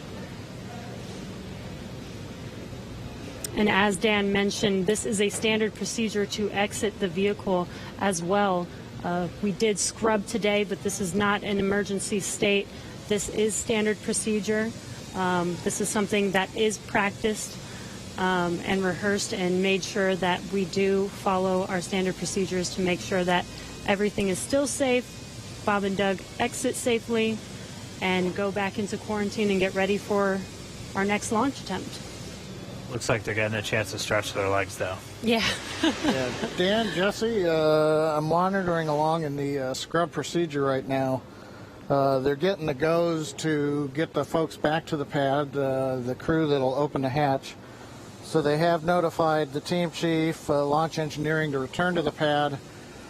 As a reminder, around the pad, the Air Force and NASA set up roadblocks to make sure nobody gets into the hazard area. So they will head to the roadblocks, they'll pull them open so that they can drive to the pad. So launch director, I think, is estimating it's still about 15 minutes for the crew to drive all the way down out to 39A, get up the tower, and then begin operations on the hatch.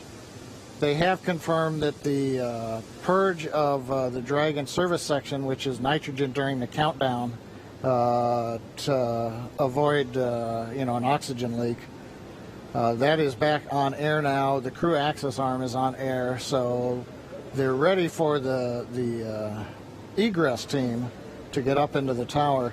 But it's going to take them a little bit still, I think, to drive down the road in the vehicles and go up the elevator. But everything continuing to run per a normal scrub countdown, which we have had the opportunity to practice with the crew in, for example, the dry dress rehearsal last Saturday, after we had done the static fire of the Falcon 9 the day before.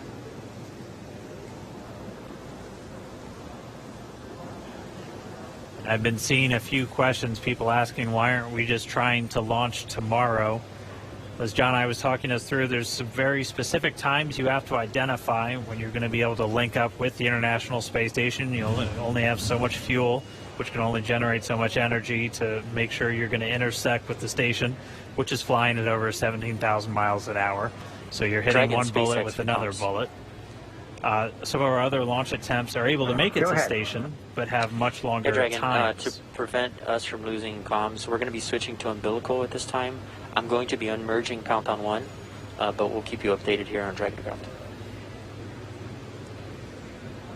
Okay, yeah, we see the Cedrus countdown with a little over 3 minutes. We'll stand by for your next call on umbilical. Copy. The crew getting a call, they're just going to reconfigure some communications. But as to why we're not launching, say, tomorrow... And core and Countdown 1 loops are merged.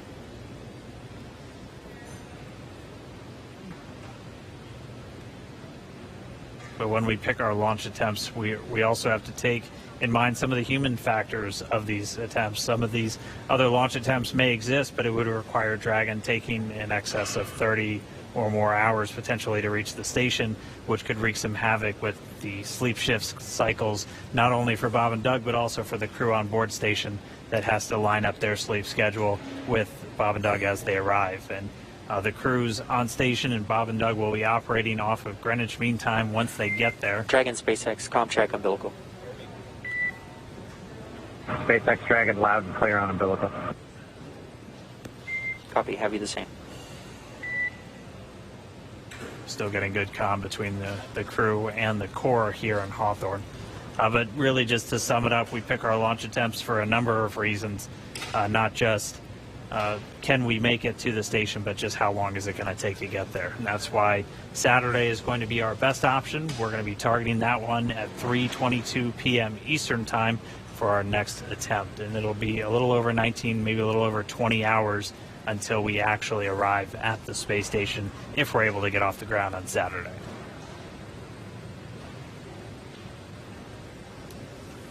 And this gives Bob and Doug, a few days to kind of shake off the nerves from today's launch attempt, give them some more time to rest, and again, get ready for our launch attempt on Saturday.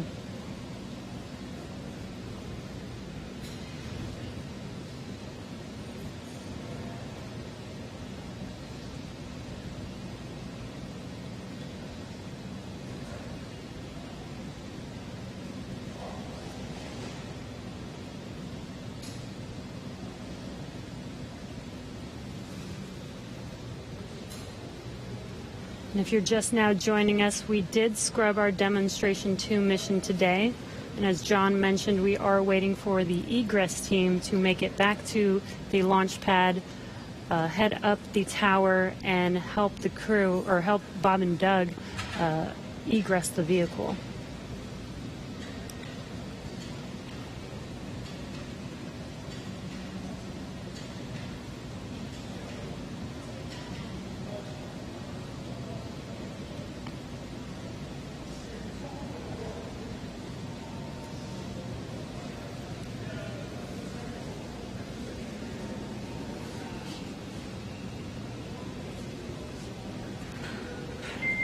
Dragon SpaceX for closeout team status.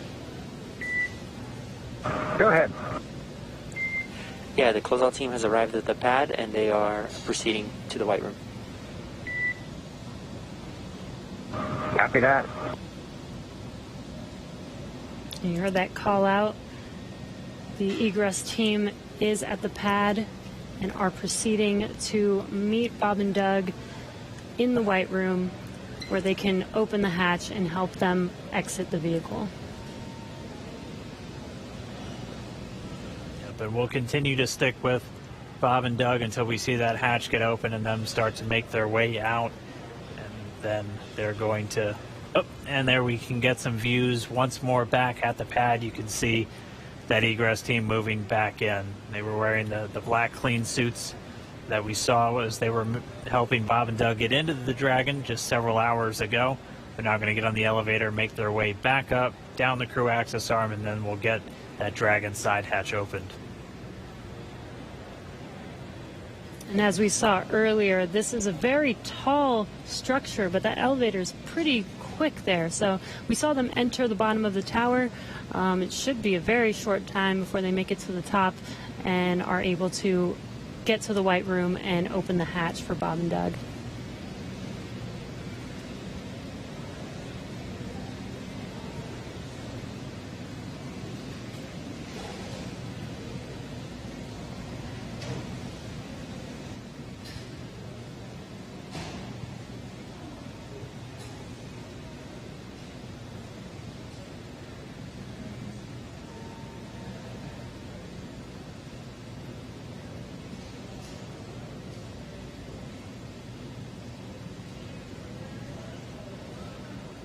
If you want.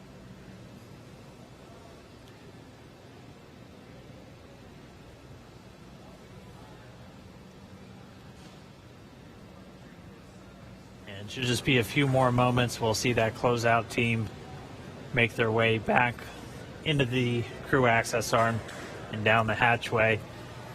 And again, if you are just now tuning in, we did have that scrub just about a little under 17 minutes before launch.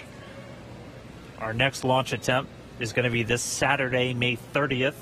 At launch time, it's going to be another instantaneous launch time. It's going to be 3:22 p.m. Eastern Time over there in Florida. And assuming an on-time launch, it'll be a pretty similar flight that we were looking at today, where it'll be roughly about 19 hours before they make that initial contact to the International Space Station. They'll get on orbit and execute a series of 5 different burns to gradually raise their orbit until they're just a few hundred meters below the station and maybe a few kilometers behind. And then they'll do all of the final approach initiation maneuvers. And by that point, the team here in Hawthorne will be working very closely with the team down in Houston in the International Space Station Flight Control Room. Weather for Saturday still not ideal, but it's roughly what we started out with today, where we have about a 40% chance, possibility of violation, and it'll be tracking a lot of the same issues with cumulus clouds and potential precipitation. We'll also be keeping an eye on all of the downrange weather. Oh, it looks like we're seeing some people start to make their way into the crew access arm now, so we should see them get that Dragon side hatch open in just a few minutes. But as a reminder, we'll be looking at weather around the launch pad and weather downrange in their flight path on the way to orbit, and that's always checked just in case they have to do any kind of emergency maneuver and land down in the Atlantic Ocean. We will be making sure that the weather is at acceptable levels all the way until they're into space. So you can see the team coming down now. Should see the hatch open momentarily, and then we can begin to get Bob and Doug out of the Dragon spacecraft.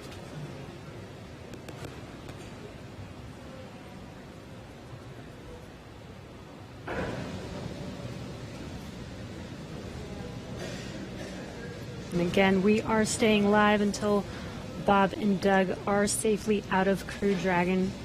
You can see on your left-hand screen the team getting ready to open the hatch for them and help them out of their seats.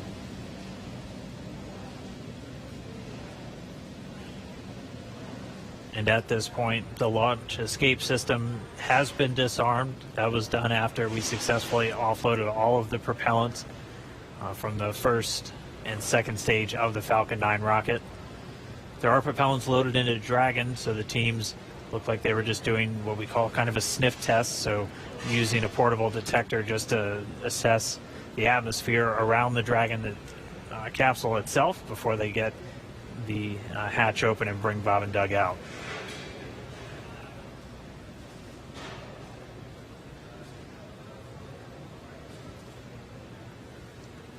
All of this is standard safety procedures for egressing the vehicle. This is to ensure the safety of the crew as well as Bob and Doug. Dragon SpaceX for status. Go ahead. Yeah, the closeout team is at the White Room. They are configuring the crew arm for egress, expected to take no earlier than 10 minutes. Okay, 10 minutes. Thank you.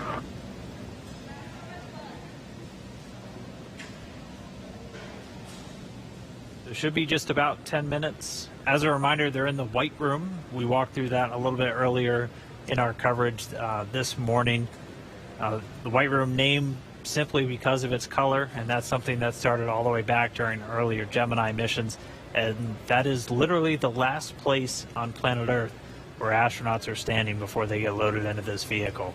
It has an environmental control apparatus and a seal that it can put right up against the Dragon spacecraft just to keep all of that dust, dirt, and Florida humidity and Dragon out of the SpaceX, capsule. we're right at 3 hours in seat rotation. I just wanted to check in with you on comfort levels. I'd say no changes, Jay. It hasn't been too bad at all. Copy all. And obviously at this point, with the launch escape system disarmed, we have loosened up straps and gotten our feet out of the straps on the bottom of the seat, so it's a little more comfortable anyway. Copy all. Looks comfortable.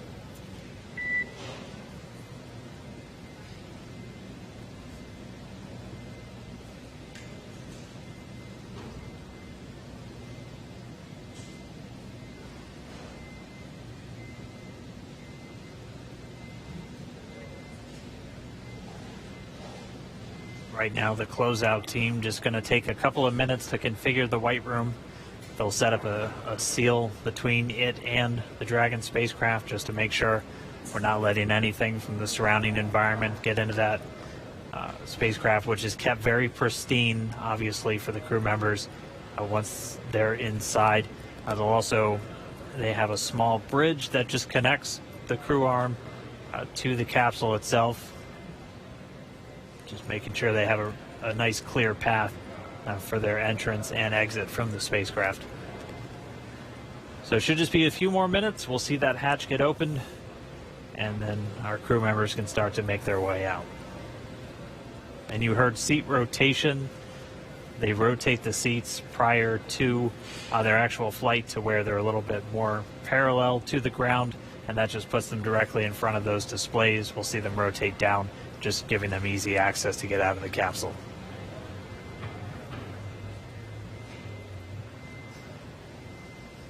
And as Dan mentioned, we want to keep FOD out of the capsule. FOD is foreign object debris, so that's basically anything that does not belong inside of the vehicle. So not just like dirt and dust, but just anything that was not meant to be inside of there should not be there. So we are doing everything as a standard procedure to make sure that we do keep FOD out, especially since this is going to be another attempt and another opportunity for FOD to enter the vehicle. As they're exiting, we still make sure that we keep everything basically like a clean room.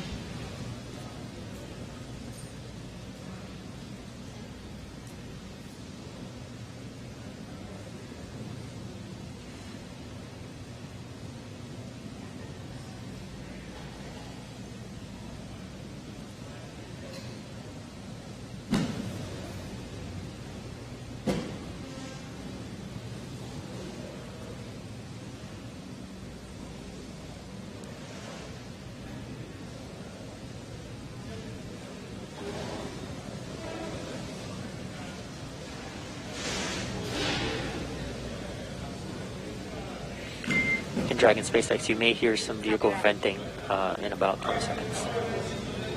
Copy.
John Isberger here with the webcast desk in Hawthorne, California.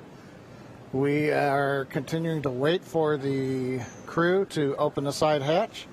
We've got the cameras showing astronauts Doug Hurley, Bob Behnken inside. Visors are up. They've gotten their feet out of the restraints. Gloves are off in case of Doug, it looks like. And the team is just outside the hatch. They're going through the sequence right now, make sure pressure checks are all good, make sure there are no concerns with gases, be it the propellants of the vehicle or just nitrogen gas that we use as a purge. Currently, we are coming up on about 50 minutes after the plan T0. To just reiterate what Dan and Jesse have been talking about earlier, we had a good countdown. I had a lot of fun saying there were no issues on Falcon 9 or Dragon of a technical sort. The range was ready to support. The downrange weather looked good in case Dragon had to make a unplanned abort splashdown in an escape maneuver somewhere in the Atlantic. And we even had the, once we get on orbit, in case Dragon had to re-enter and come back early, the weather was good in the Pacific in case it had to come down. So everything was looking our way except Mother Nature, the weather. It's Florida, and we got into the back end of the tropical storm that has now gone ashore in the Carolinas. But unfortunately, that left everything disrupted just enough to where we violated several of the weather rules, and we did not have enough time for them to go green. Green meaning where the range says conditions are clear and you are all right to launch.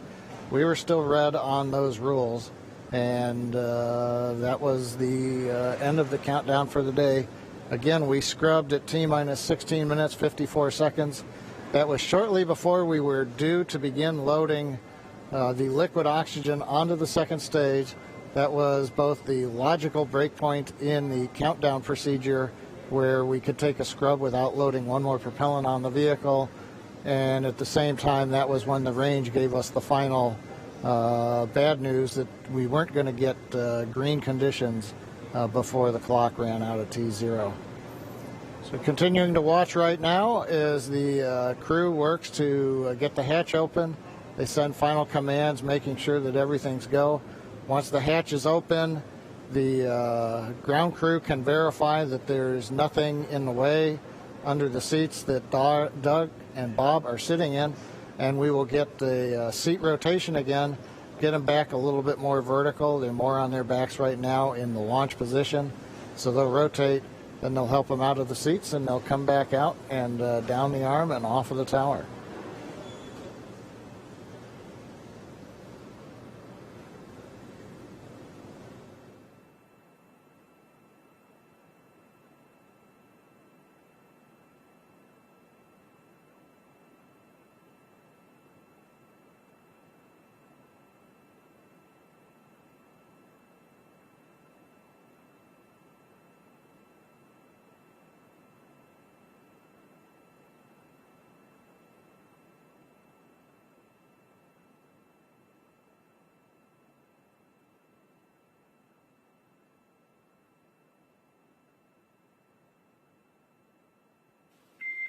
Dragon SpaceX, for status, it looks like the closeout team is inflating the hatch seal, the arm seal right now.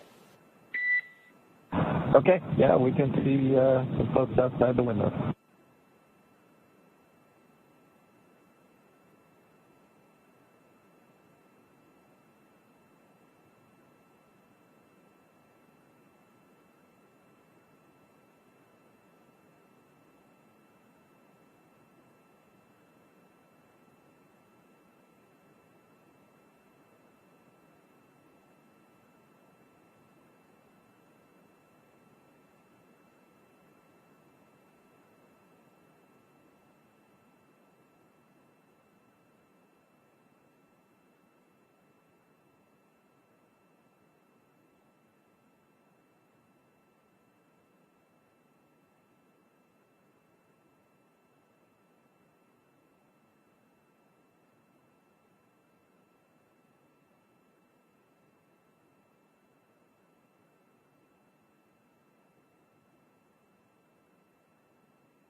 All right, we've been quiet for a few minutes, but if you're just now tuning in, we did not launch today. We did have to scrub today's mission due to weather. We were just under 17 minutes away from our T0 time at 4:33 Eastern when the call was made. We were still in violation of a few of the weather constraints that just are really there to inform teams when it's safe to launch. So we're looking at weather both around the pad and weather all the way on the way to orbit for them. So we did have to scrub. Since then, we've been able to get all of the propellant off of Falcon 9. The launch escape system has been disarmed, and right now the closeout teams are there in the white room, so right at the end of that crew access arm. They're configuring the big seal that goes around the Dragon capsule just to make sure its environment is isolated from all that nasty Florida weather, and then they'll be able to get the hatch open, and we'll get Bob and Doug back out.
We're coming up on just under an hour since the Plan T0. Again, if you're just joining us, well, we've been here summing up for a while. Dragon SpaceX for status. Stand by for status check. Go ahead, Jay. Yeah, closeout team's still working to do the hatch seal inflation. Expect another 5 to 10 minutes. Okay. Okay. We scrubbed at T-minus 16 minutes, 54 seconds. We violated 3 weather rules. The weather rules finally cleared up, but it was long after the Plan T0. The SpaceX egress team did return to the pad. They were sent through the roadblocks that surround the pad, demarcating where the hazard area is. Team's up on the crew arm, and as you just heard, SpaceX talking to astronauts Bob and Doug. They're working the seal around Dragon.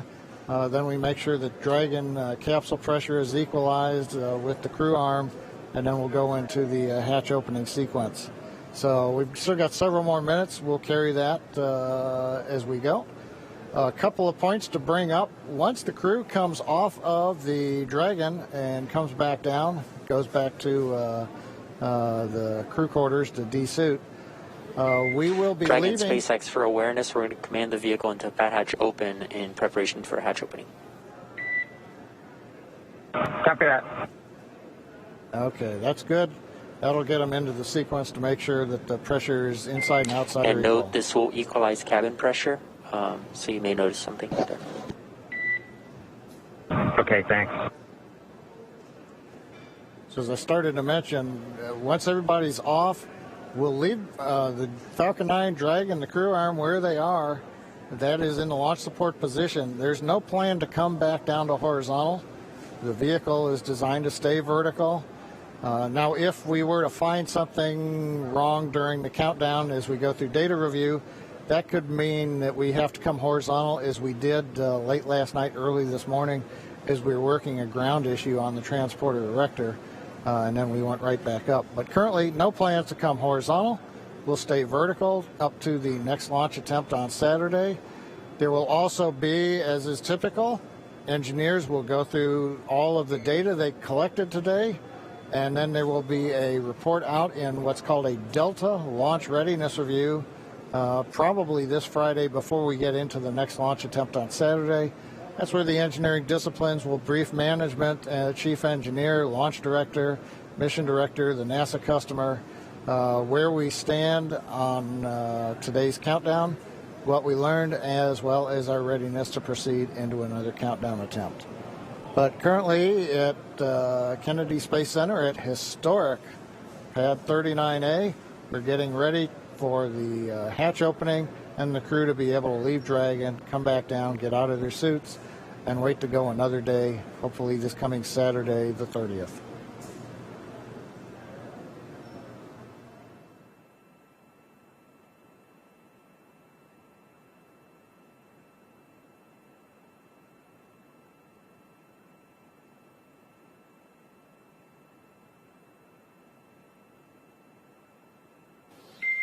And Dragon SpaceX, sure you see vehicles in pad hatch open. The AVVs are now open, and that nitrox injection is complete. Yep, we felt it and heard it, and copy all.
And Dragon SpaceX for status, the closeout team is stepping into hatch opening now.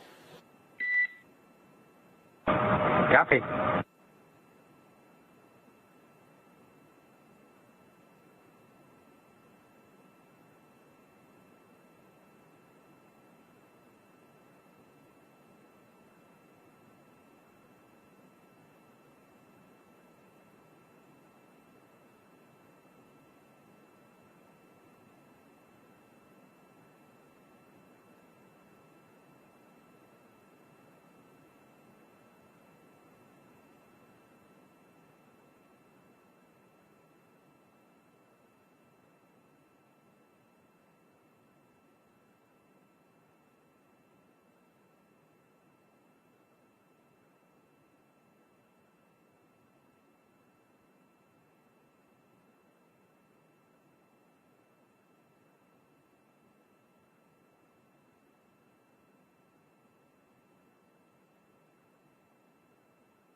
John Innsbrucker back here at the webcast desk in Hawthorne, California. We've got another camera up, and you can see the side-by-side view on the monitor. Astronauts Bob and Doug inside, waiting for the hatch to come open. We're still in the middle of a equalization step. Make sure that pressure inside the Dragon is equal to the ambient pressure, so that when we open the hatch, it just comes open without any extra force. You can also see the SpaceX team is up alongside the capsule. They are removing essentially the thermal protection devices. For example, if you have a door handle on your automobile, if you're going to have to re-enter from outer space, you're going to have to put a small heat shield over that door handle. Otherwise, any kind of protuberances, cavities could be subject to burn-up. So they have to take their time, make sure that we get all of the thermal protection safety devices off so that they can then get access to the mechanism to go ahead and bring the hatch open. So what you are watching right now on the left monitor is the egress team going through the steps. This is typical. We're not hearing any chatter over the pad net that they're having any problems. They just take their time and make sure that everybody's ready to bring the hatch open when they finally get there. So currently we are T plus 1 hour and 11 minutes or so since the planned launch. Obviously, we're still on the ground as we're going through the post-scrub operations to bring astronauts Doug Hurley and Bob Bacon out of the capsule. And you can see now hatch is coming open.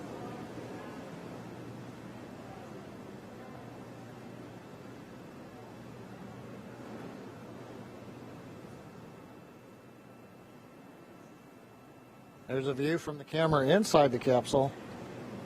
You can see the hatch area. Crew gave a quick wave to the ground crew when it came open. And right now they should be inspecting the area underneath the seats so that we can command the seats to rotate back into the ingress-egress position, make it a little easier on Bob and Doug to get in and out of the seats.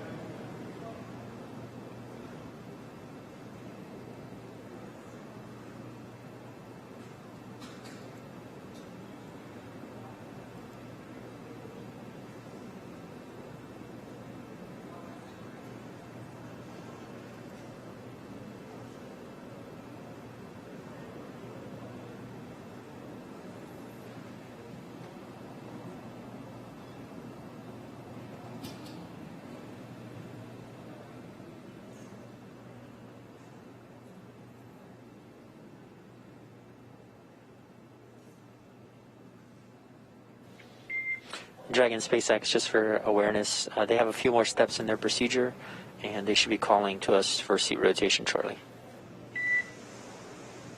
Okay, copy that. Yep, we see them working on that, and just as a lead into that, we are ready for the seat rotation. So just let us know when you're ready to start. We'll go.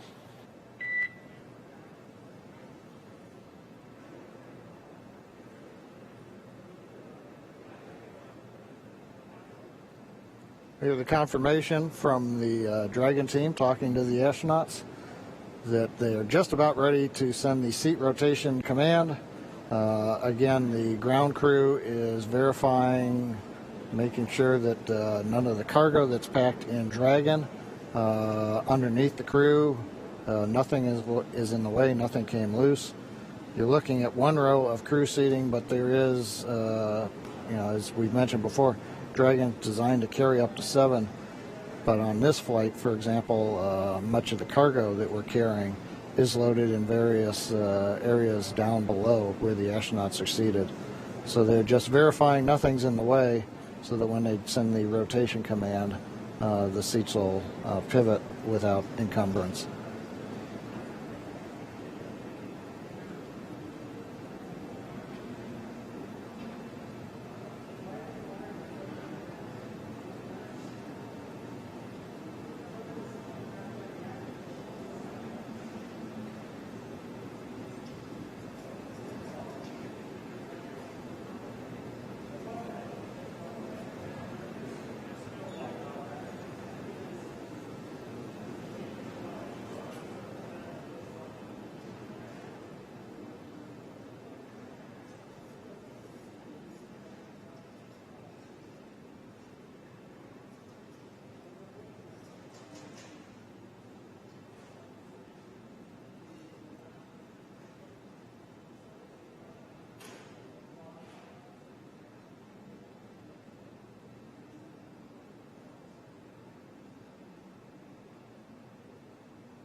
Dragon SpaceX, we are initiating seat rotation.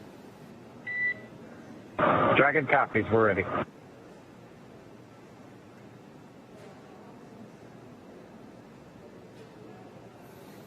That call out from the Dragon Core up to the crew, letting them know that we are sending commands from the ground to rotate the seats, and you can see astronauts Doug Hurley, Bob Behnken rotating in their seat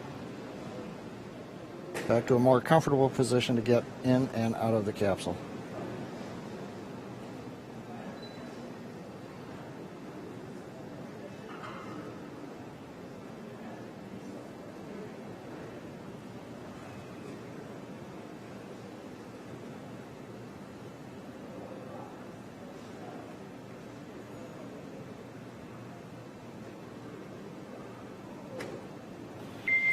Dragon SpaceX, seats are upright.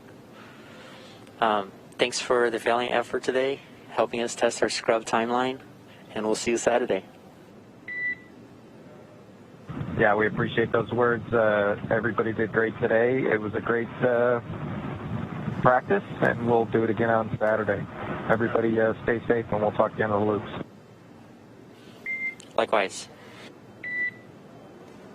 Well, Dan, we've heard it. They've got rotated. The hatch is open.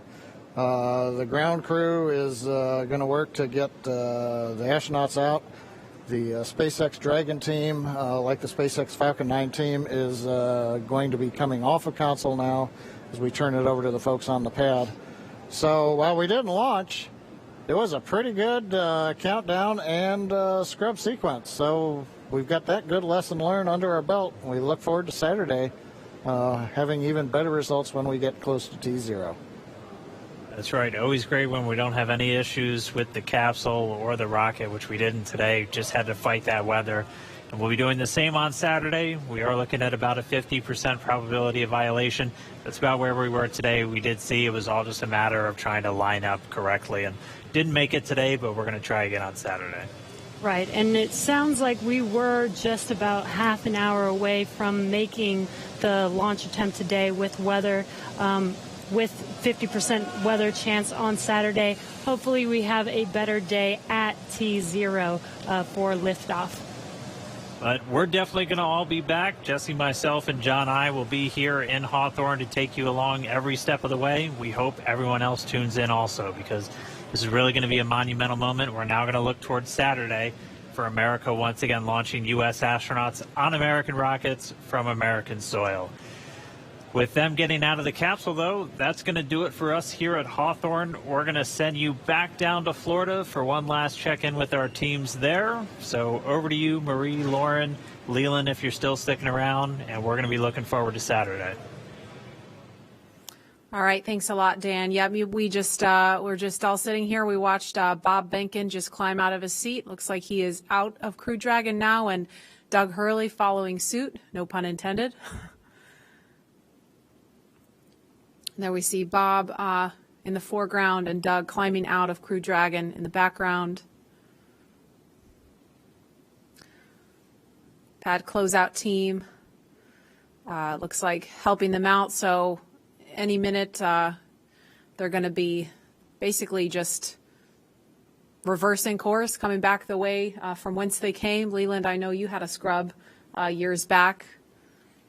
Yeah, Marie, in 2008, we were having breakfast. I never scrubbed while I was in the vehicle, but we were having breakfast, and we got a call from the flight director saying that we had these engine cutoff sensors that were bad. 2 were bad, and the flight rules say that you should have to have 3 of 4 to fly. And so we all said we're not going to fly unless we have them. And I think we all need to know that the flight rules are there to protect, our astronauts and their families. And we got very close today. We sometimes get that launch fever that we want to go ahead and just try it anyway. But we have these rules for a reason, and it's really important to stick to the rules, even in the heat of battle, even with dignitaries here. It's just the way that we have to do it as operators.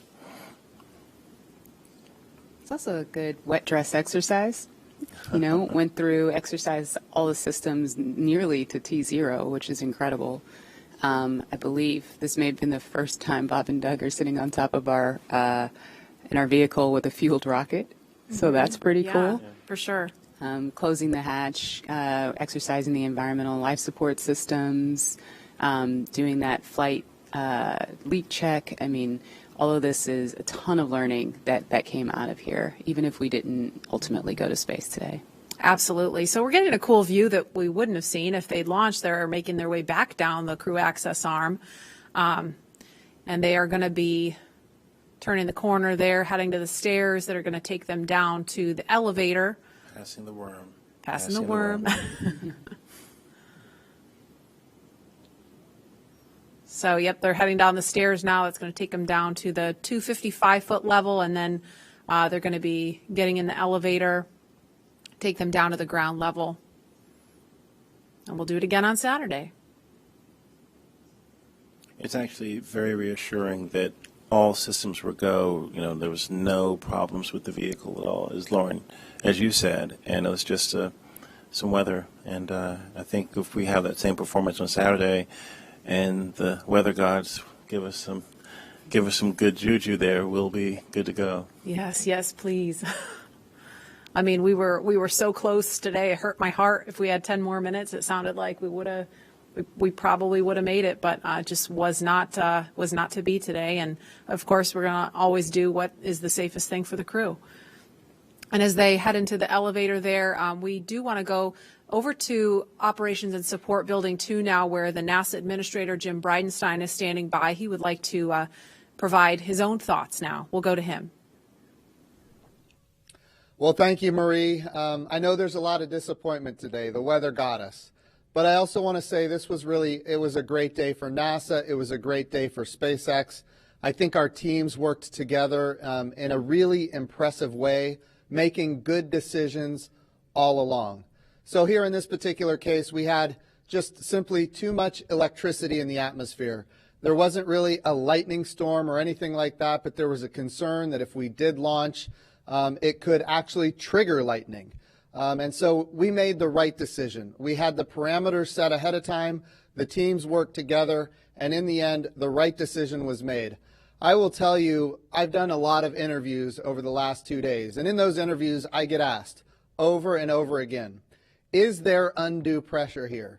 People say to me, with all of the attention of the world on this launch, with all of the VIPs coming, are you going to feel pressure on this launch? And I will tell you, as I've told our teams, under no circumstances should anybody feel pressure. If we are not ready to go, we simply do not go. And I will tell you, I am proud, so proud of our teams working together to make the right decision in this particular case. We have a lot to look forward to in just a few short days. On Saturday afternoon, we're going to do it again. Here's what we know. We are going to launch American astronauts on American rockets from American soil. We're going to do that. We're very close. I also want to say that this was an important milestone just today. We did a wet dress rehearsal. We haven't done a wet dress rehearsal with our astronauts full gear before. We've done a dry dress rehearsal. Now we've done a wet dress. So we learn a lot every time we do these things. This is no different.